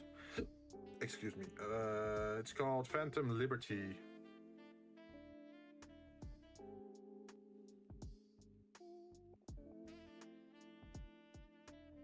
New ways to play.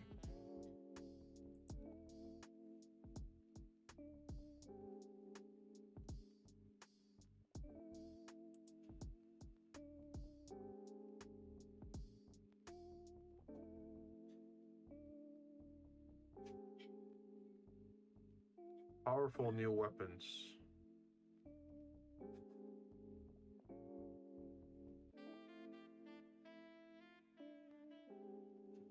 Redesigned cyberware. Wait, they changed some stuff?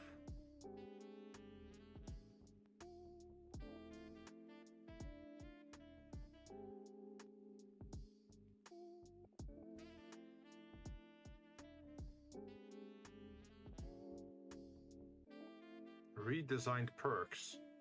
Oh, really? They changed stuff? Oh, then I'm glad I didn't play the game yet. Because imagine picking a perk and then it's redesigned and then it's no longer as good as it used to be. Relic skill tree. Launch capacity, spatial mapping.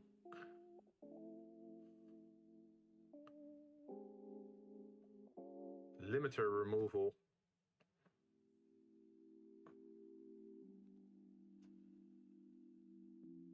New vehicles. Oh. Yeah, the problem with Cyberpunk first was they didn't really have a car that's in my taste, right? But now I saw something. Okay, so you have the typical muscle cars. I see a tanky vehicle. Maki guy. That's like a smart what is it? All-terrain vehicle.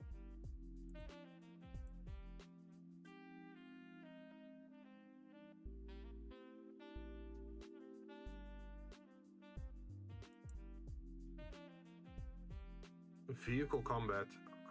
Oh wow, they updated it. And you can hack cars now. I've always been more like either it has to be an SUV or it has to be oh, the police is also stronger.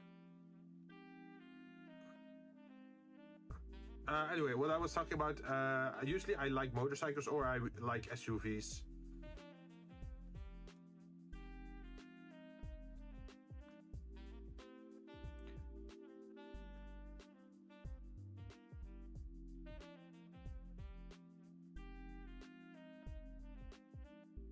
Increased level cap.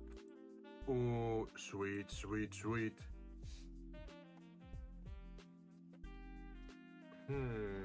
That's gonna be tough. $30. But I also have to. I also ordered some stuff I think a month ago, and the artist hasn't started working on it yet. But I have to keep some money apart to pay that artist because I ordered emotes for the Discord server, and hopefully once our YouTube channel is actually monetized, we can also use those same emotes on YouTube as well. Like there are some, hopefully they're like fun emotes. Like I didn't want to go like the typical smiling or happy or sad. I wanted to do something extra, but I'll show them once they're done.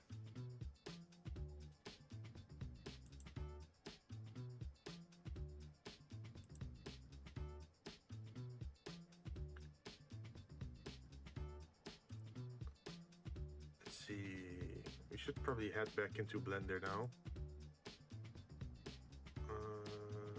Windows, capture, close. We can add another shape at the bottom here, by the way.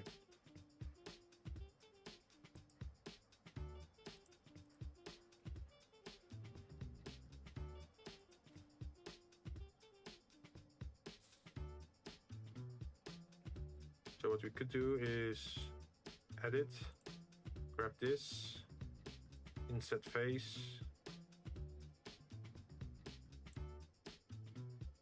do it like this, and then extrude.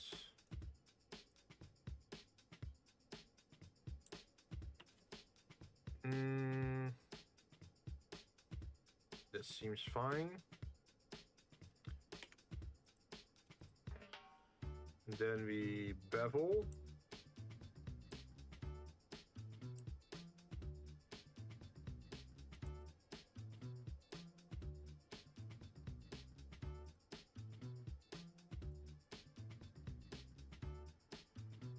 And then we add a new material to this thing.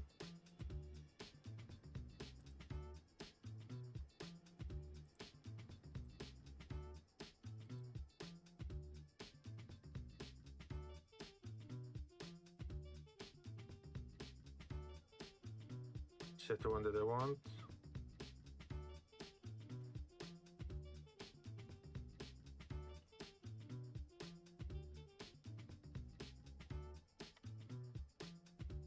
I'm not sure at the moment anymore.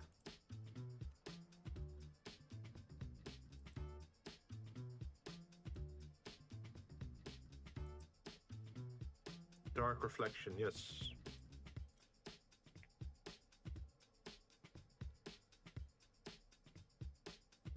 I'm just not sure on this material.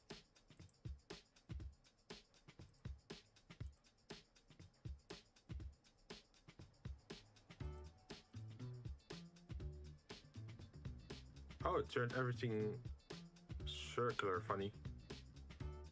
But we can't have that.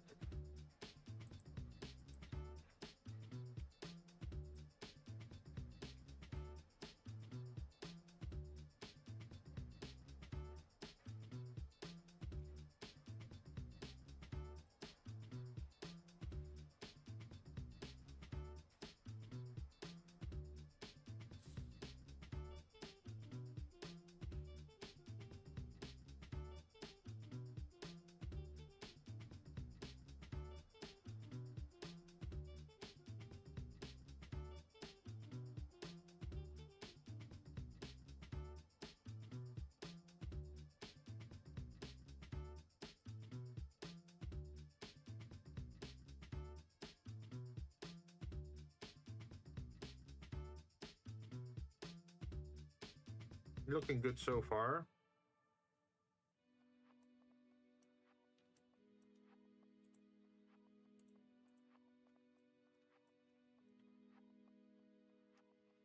There is a problem over here though. And we probably have to inset maybe?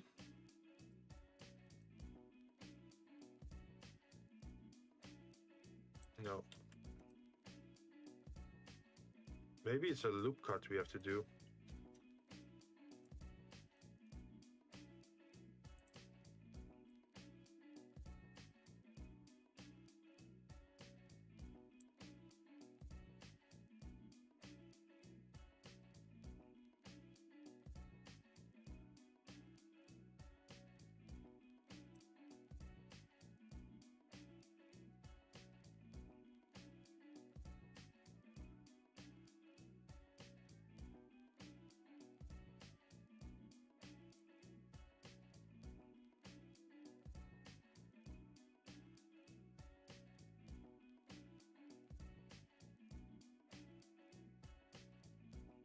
That already looks a lot better.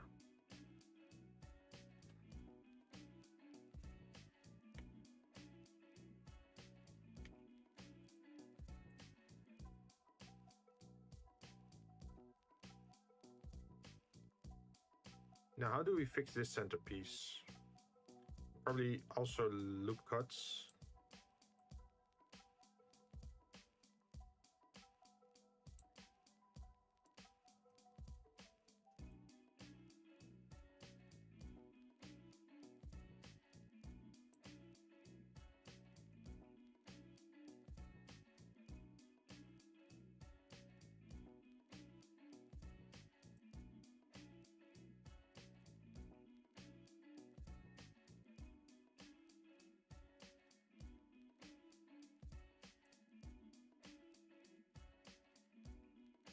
Okay, try again.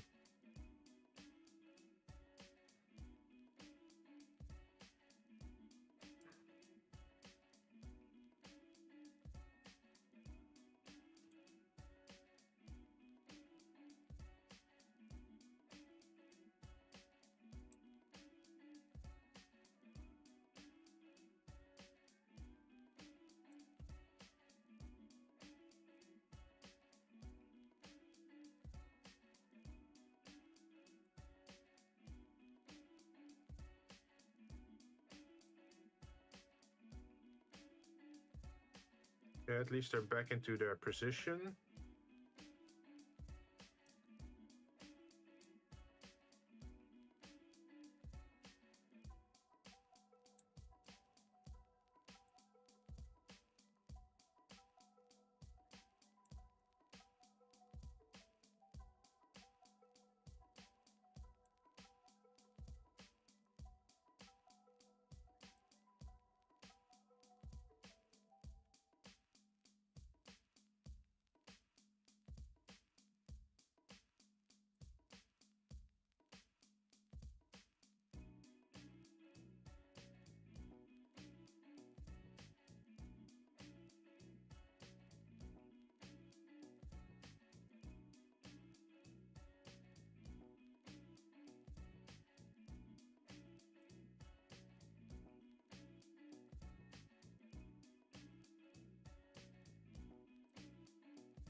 Then we also have to do the center.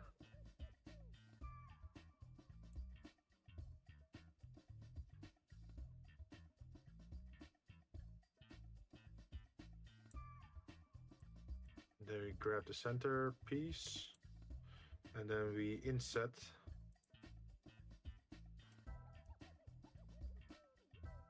There we are.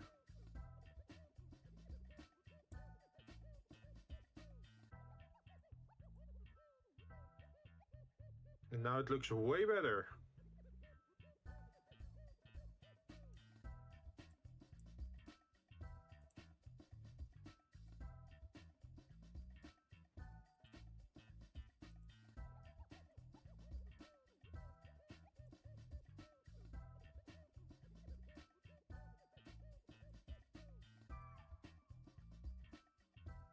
Oh, there was something else I wanted to do with the shot glasses.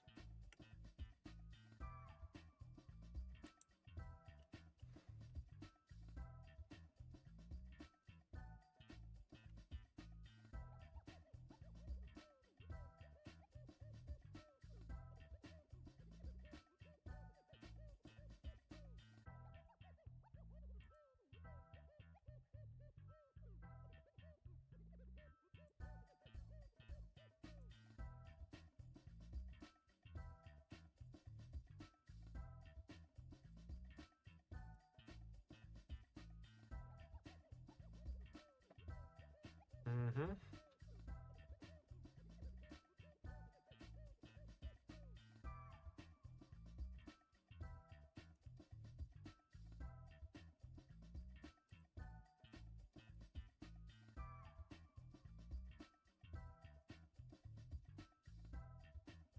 So our idea is that this one is floating above the other one, above the coaster, because it's quantum locked. As fun factor for the drink, right?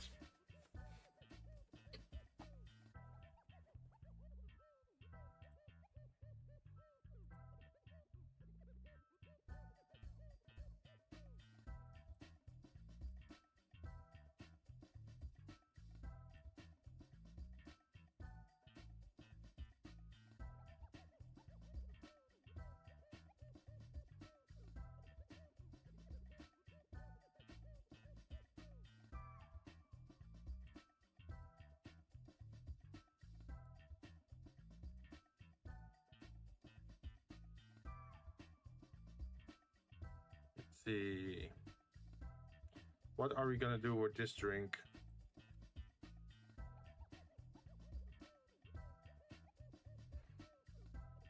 The Artemis Peach Kappa, Greek mythology, tragic love, mortality, love between guard and mortal.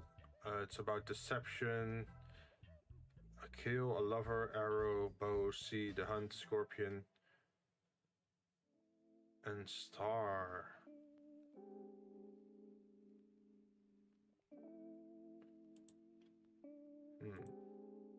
They're saying I should change the glass tint a little bit. That's something we could do by duplicating it and then go to shading.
Okay.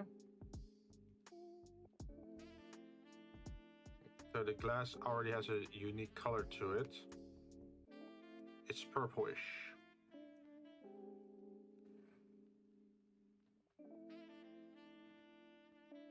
What else could we add to this?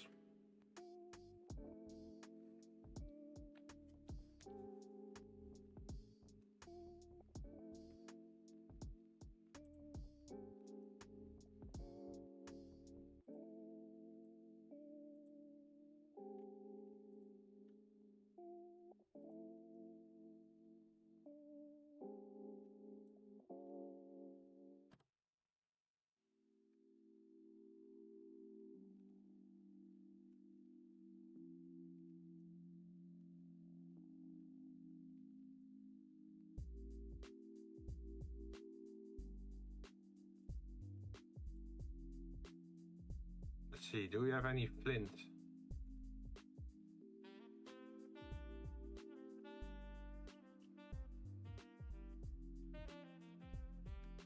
I don't see any flint.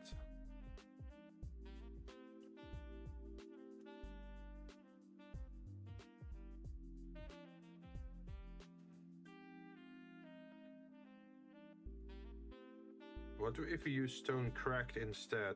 A sign. And then like we assigned it.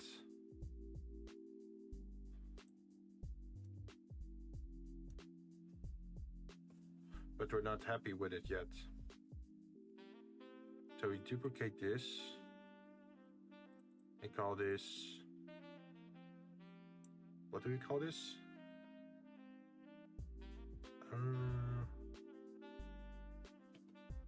Flint. I'm not sure how well it works as flint.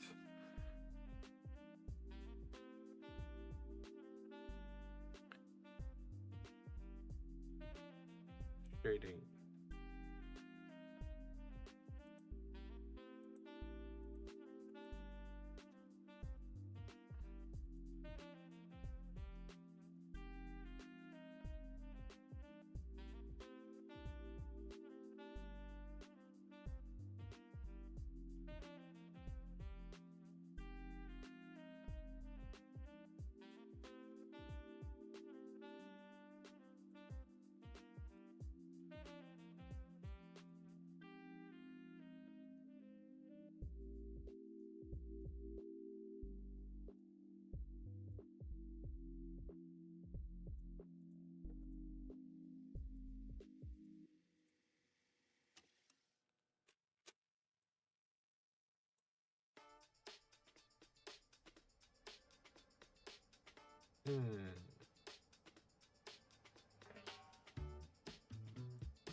If I want to use a lighter color,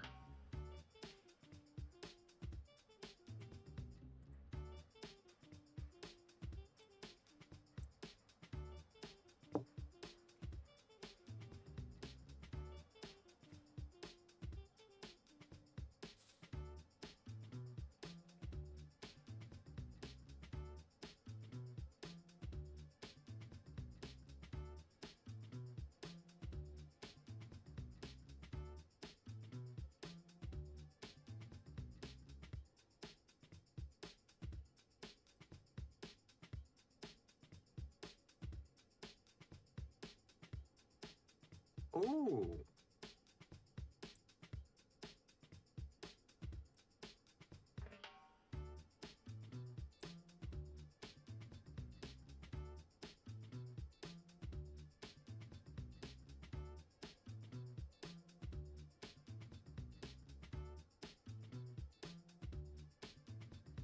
alpha doesn't matter.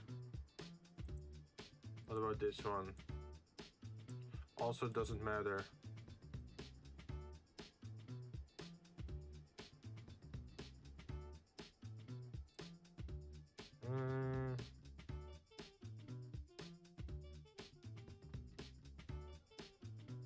What if I put an invert in between?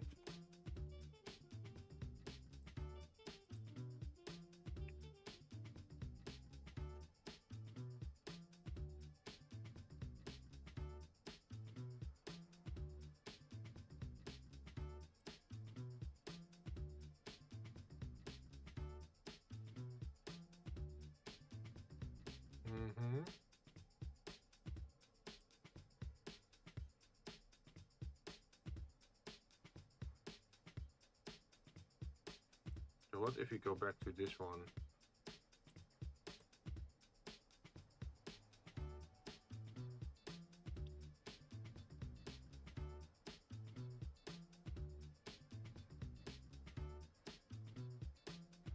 Oh,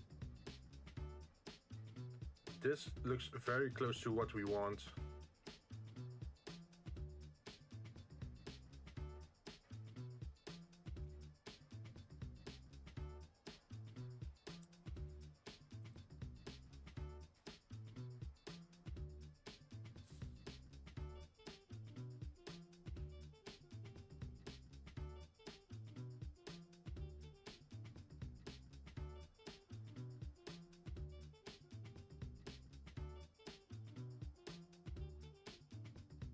Noise texture, no.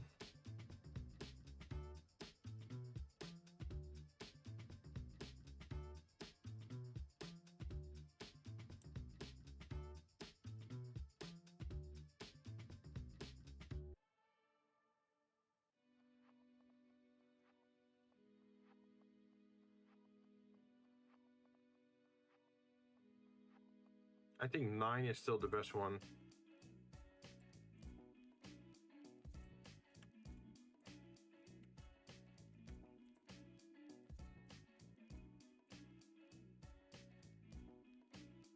This is solely randomized. This is too strong.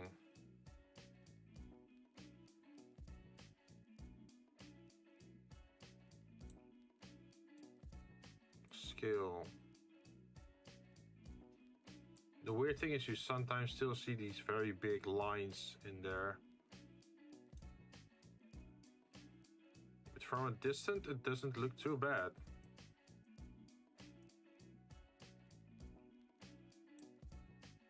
So what happens if you add color to it?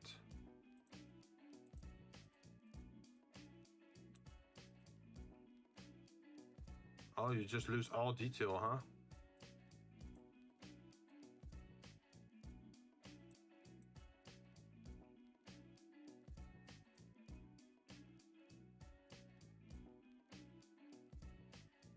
Ah, okay, it's dependent on how much light it gives.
A wonder.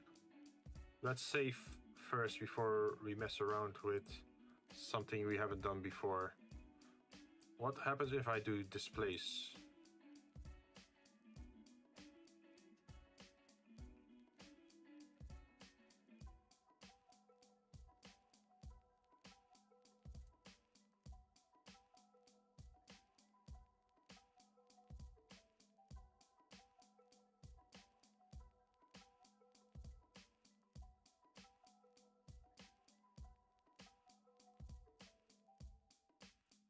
It looks nice.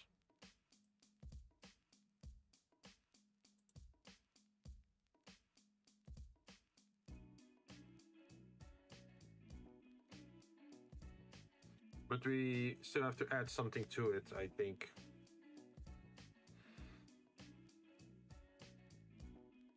Also, it seems to be lagging everything out way more than if you don't do this.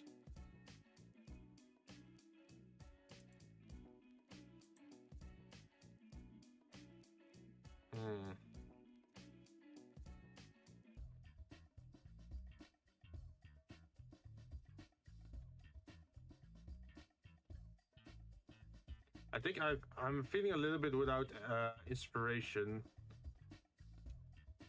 because I don't have the accessories needed to make it look nice, right? I feel like I should add some kind of arrow somewhere here.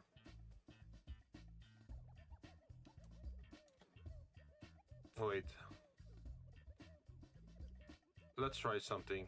Imagine we put this one here.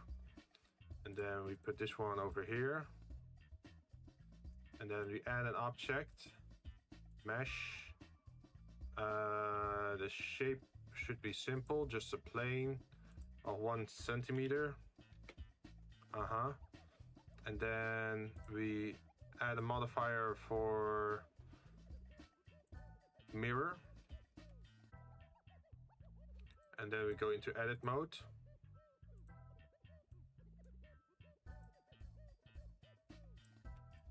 see. There it is.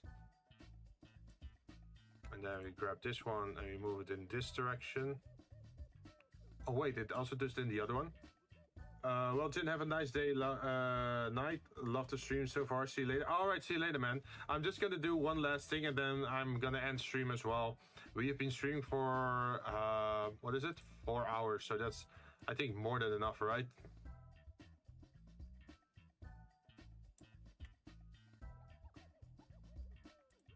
Okay, object mode. Let's move you up. Edit mode. So we can do this. And then do something like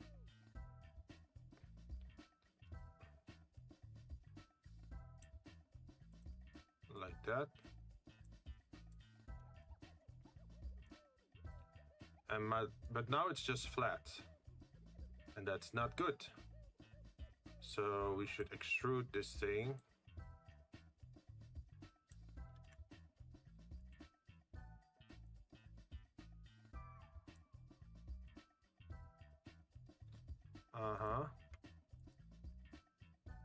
And then we delete. Do we delete it? Yes. Delete edges. Delete faces.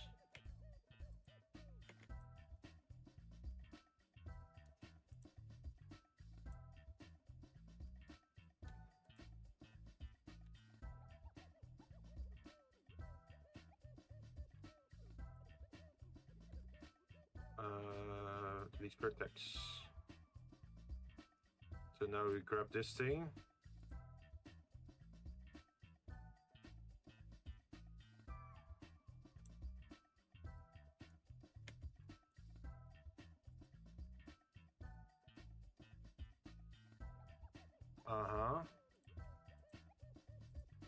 Now we grab these two and move them inward. Oh, grab two vertexes and move those inward.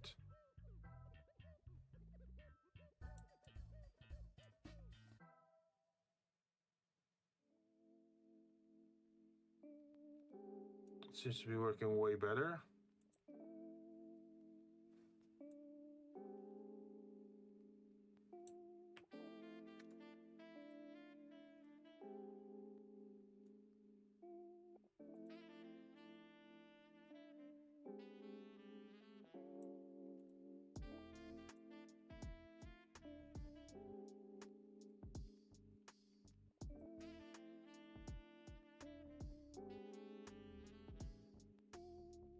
See, now we have to press 1, I think. And then, what was it? Shift E, Alt E?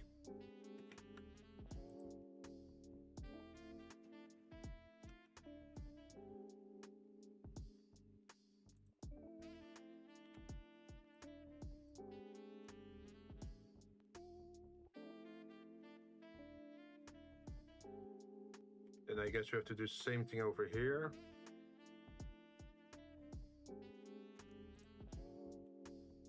Alt E, over the Z-axis.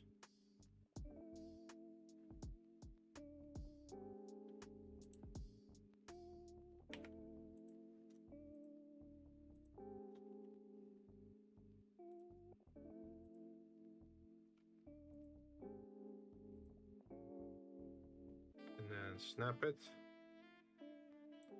like this.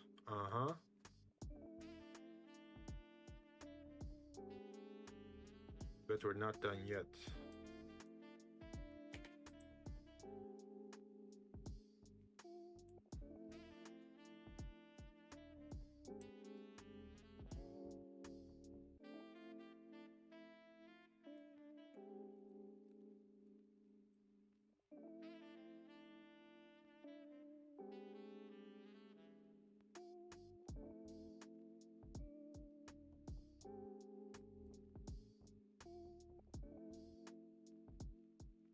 Okay, that looks like an arrow tip.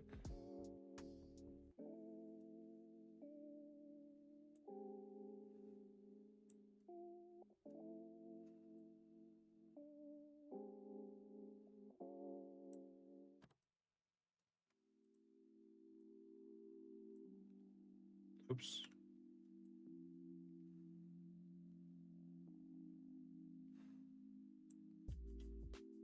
Turn this off again.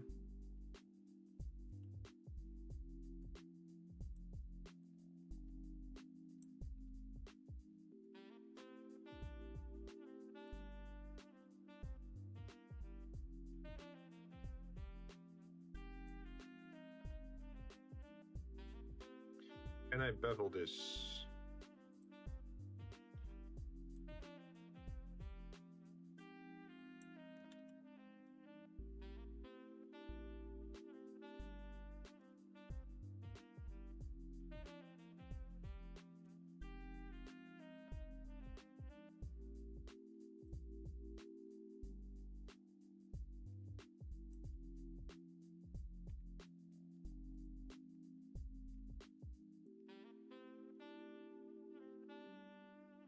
The y-axis.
And then let's see.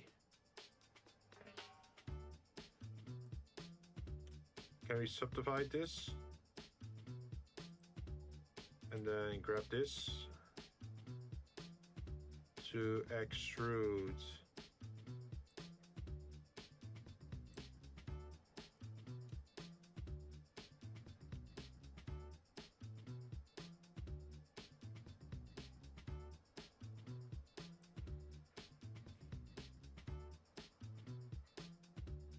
And then we can extrude again.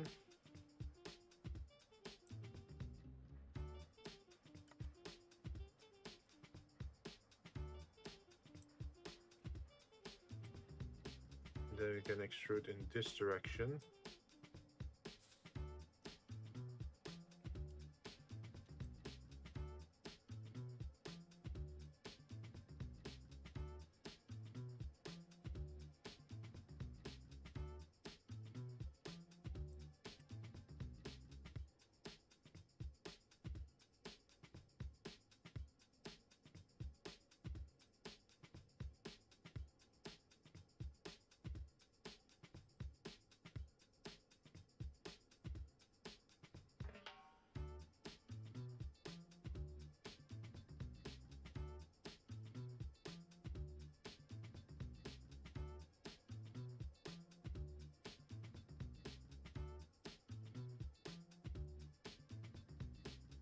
Okay, let me grab onto that and then move you like that. Wait, I should probably do it at the same time, huh?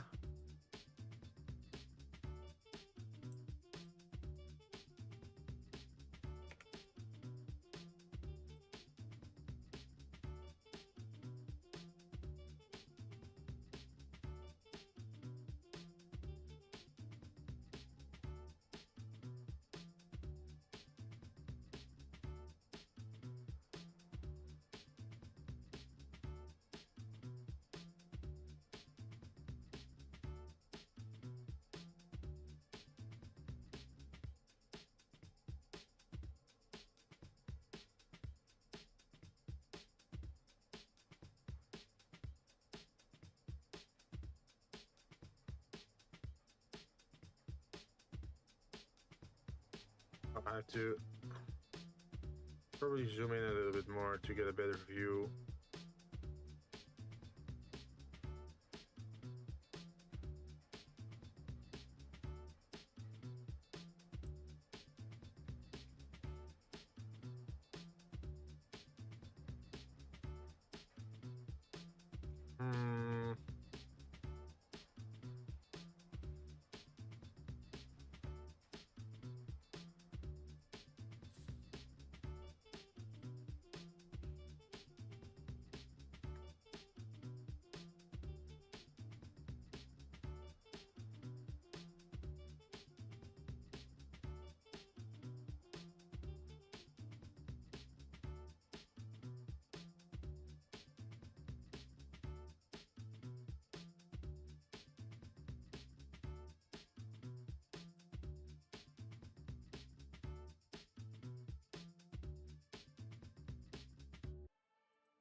Interesting. So if I now add loop cuts, what will happen?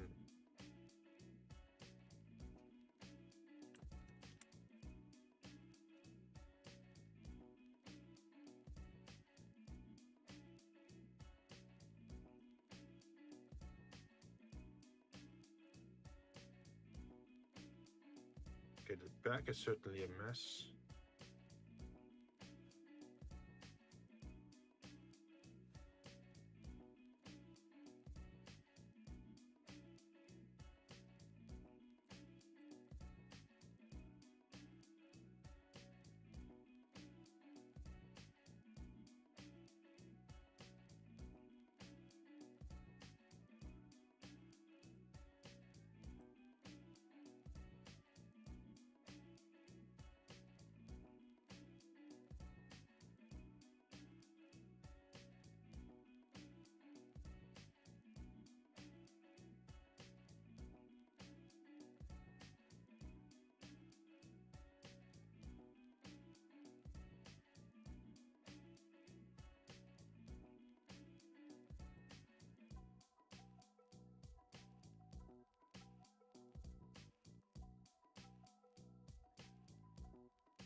Okay, let's turn it off for a moment.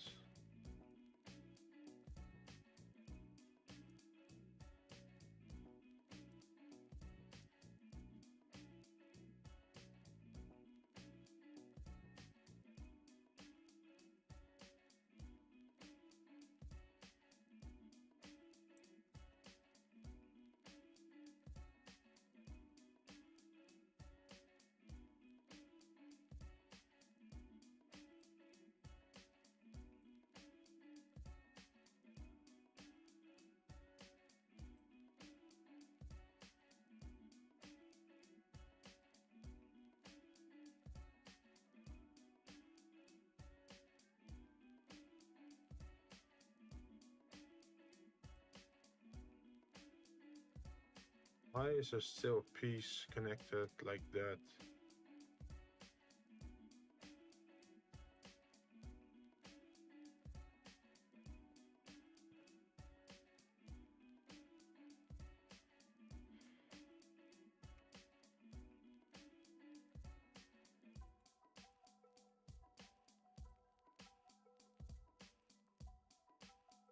I guess it's because of this.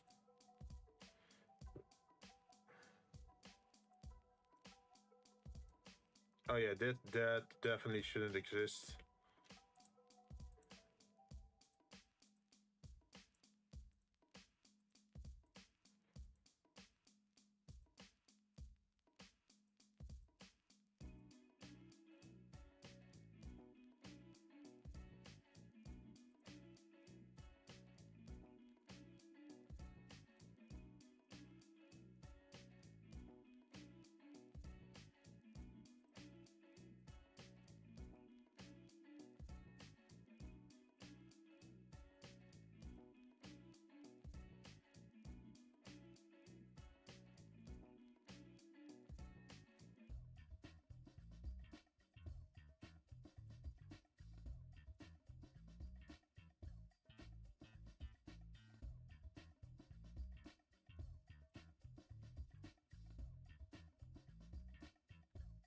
Delete edges.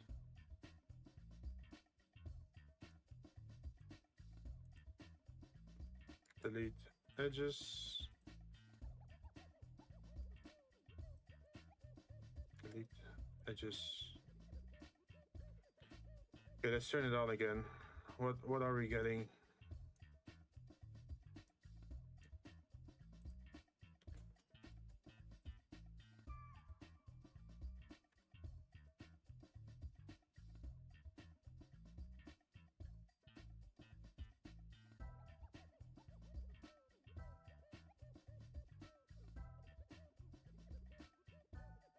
Seems sort of okay.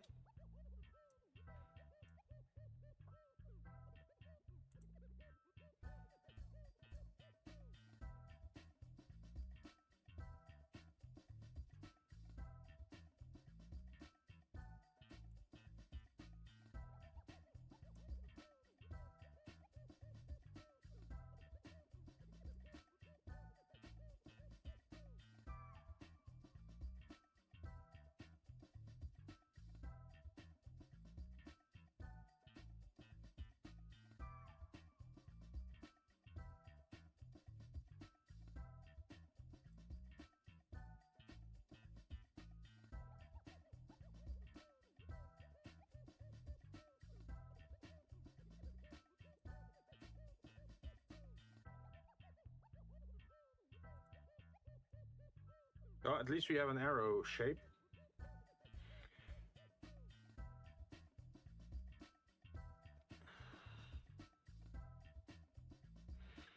Now we have to find a use for it.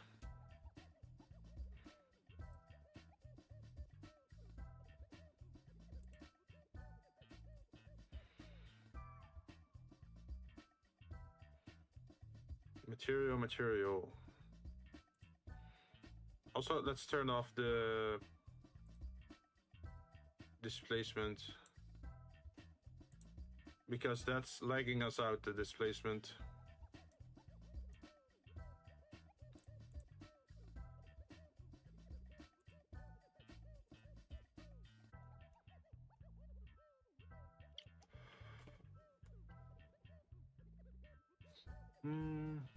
Oh wait, what was this one called again? Solid for flint.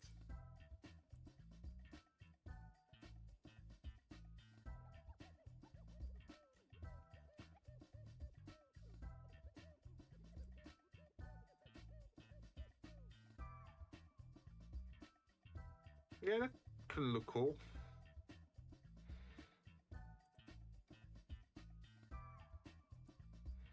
So let's dump it in the drink then.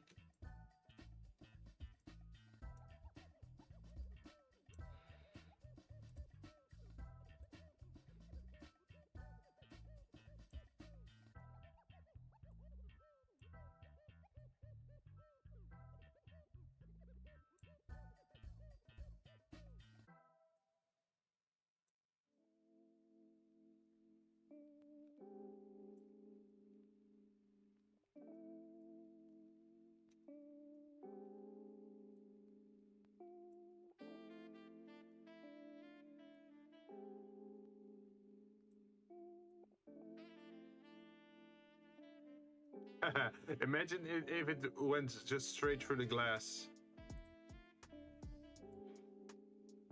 Like this.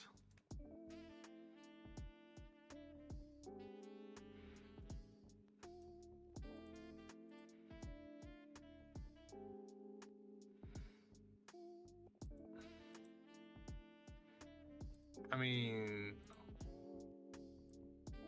what's stopping us from actually doing it like that?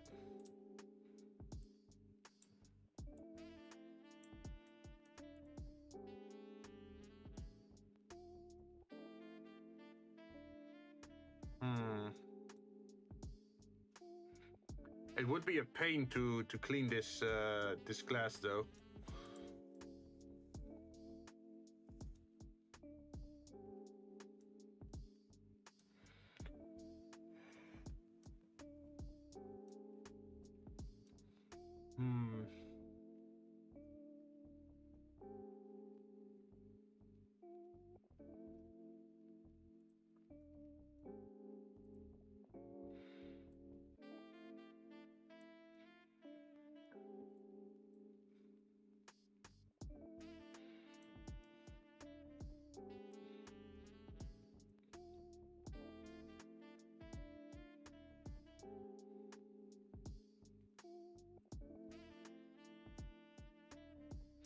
Hopefully we can see the arrowhead pretty well, even if it's like submerged in the water and behind the glass.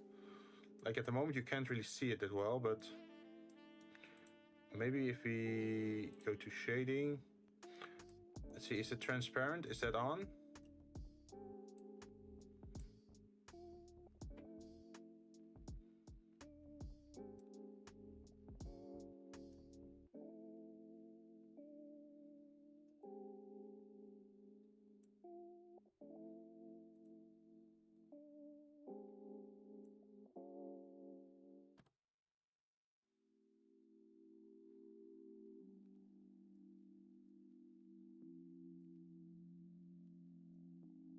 Yeah, you can see it.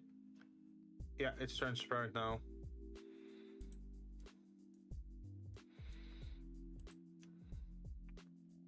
Wait, then I have to turn it on at the other drinks as well, right?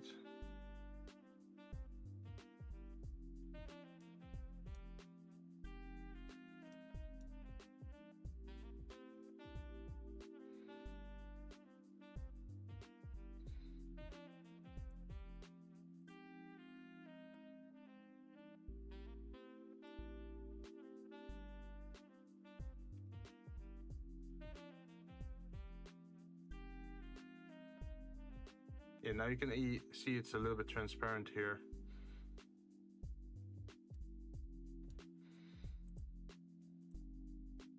Yeah, over here we already did it.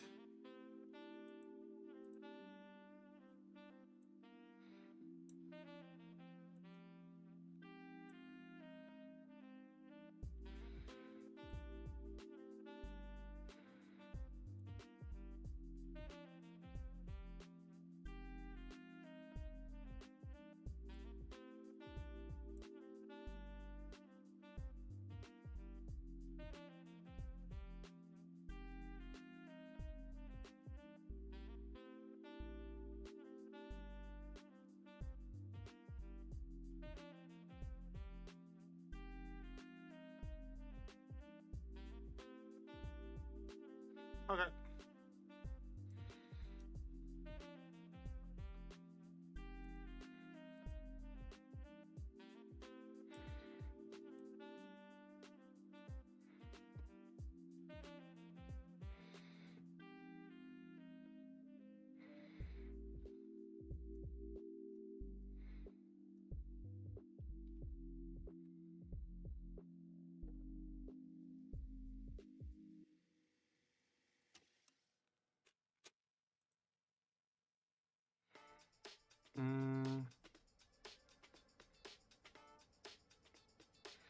Well, I like the arrow, but there still has to be something that this arrow has to be piercing. So maybe a piece of fruit that we can make later.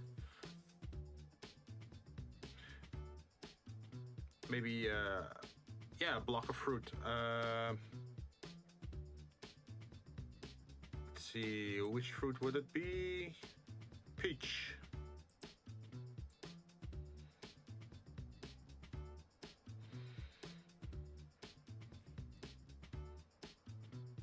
Yeah, I don't think I have the energy to do the last three, but Monday we're doing another creative stream, so that should be fine, right? At least we got some very interesting shapes for this glass. Looks very cyberpunk, very futuristic.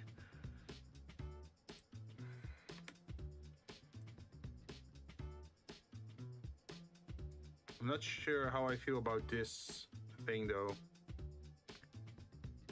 But hey, I can make some renders again, and then we'll see how it looks on the render after stream. I'm gonna be posting the images on probably Twitter, maybe Google.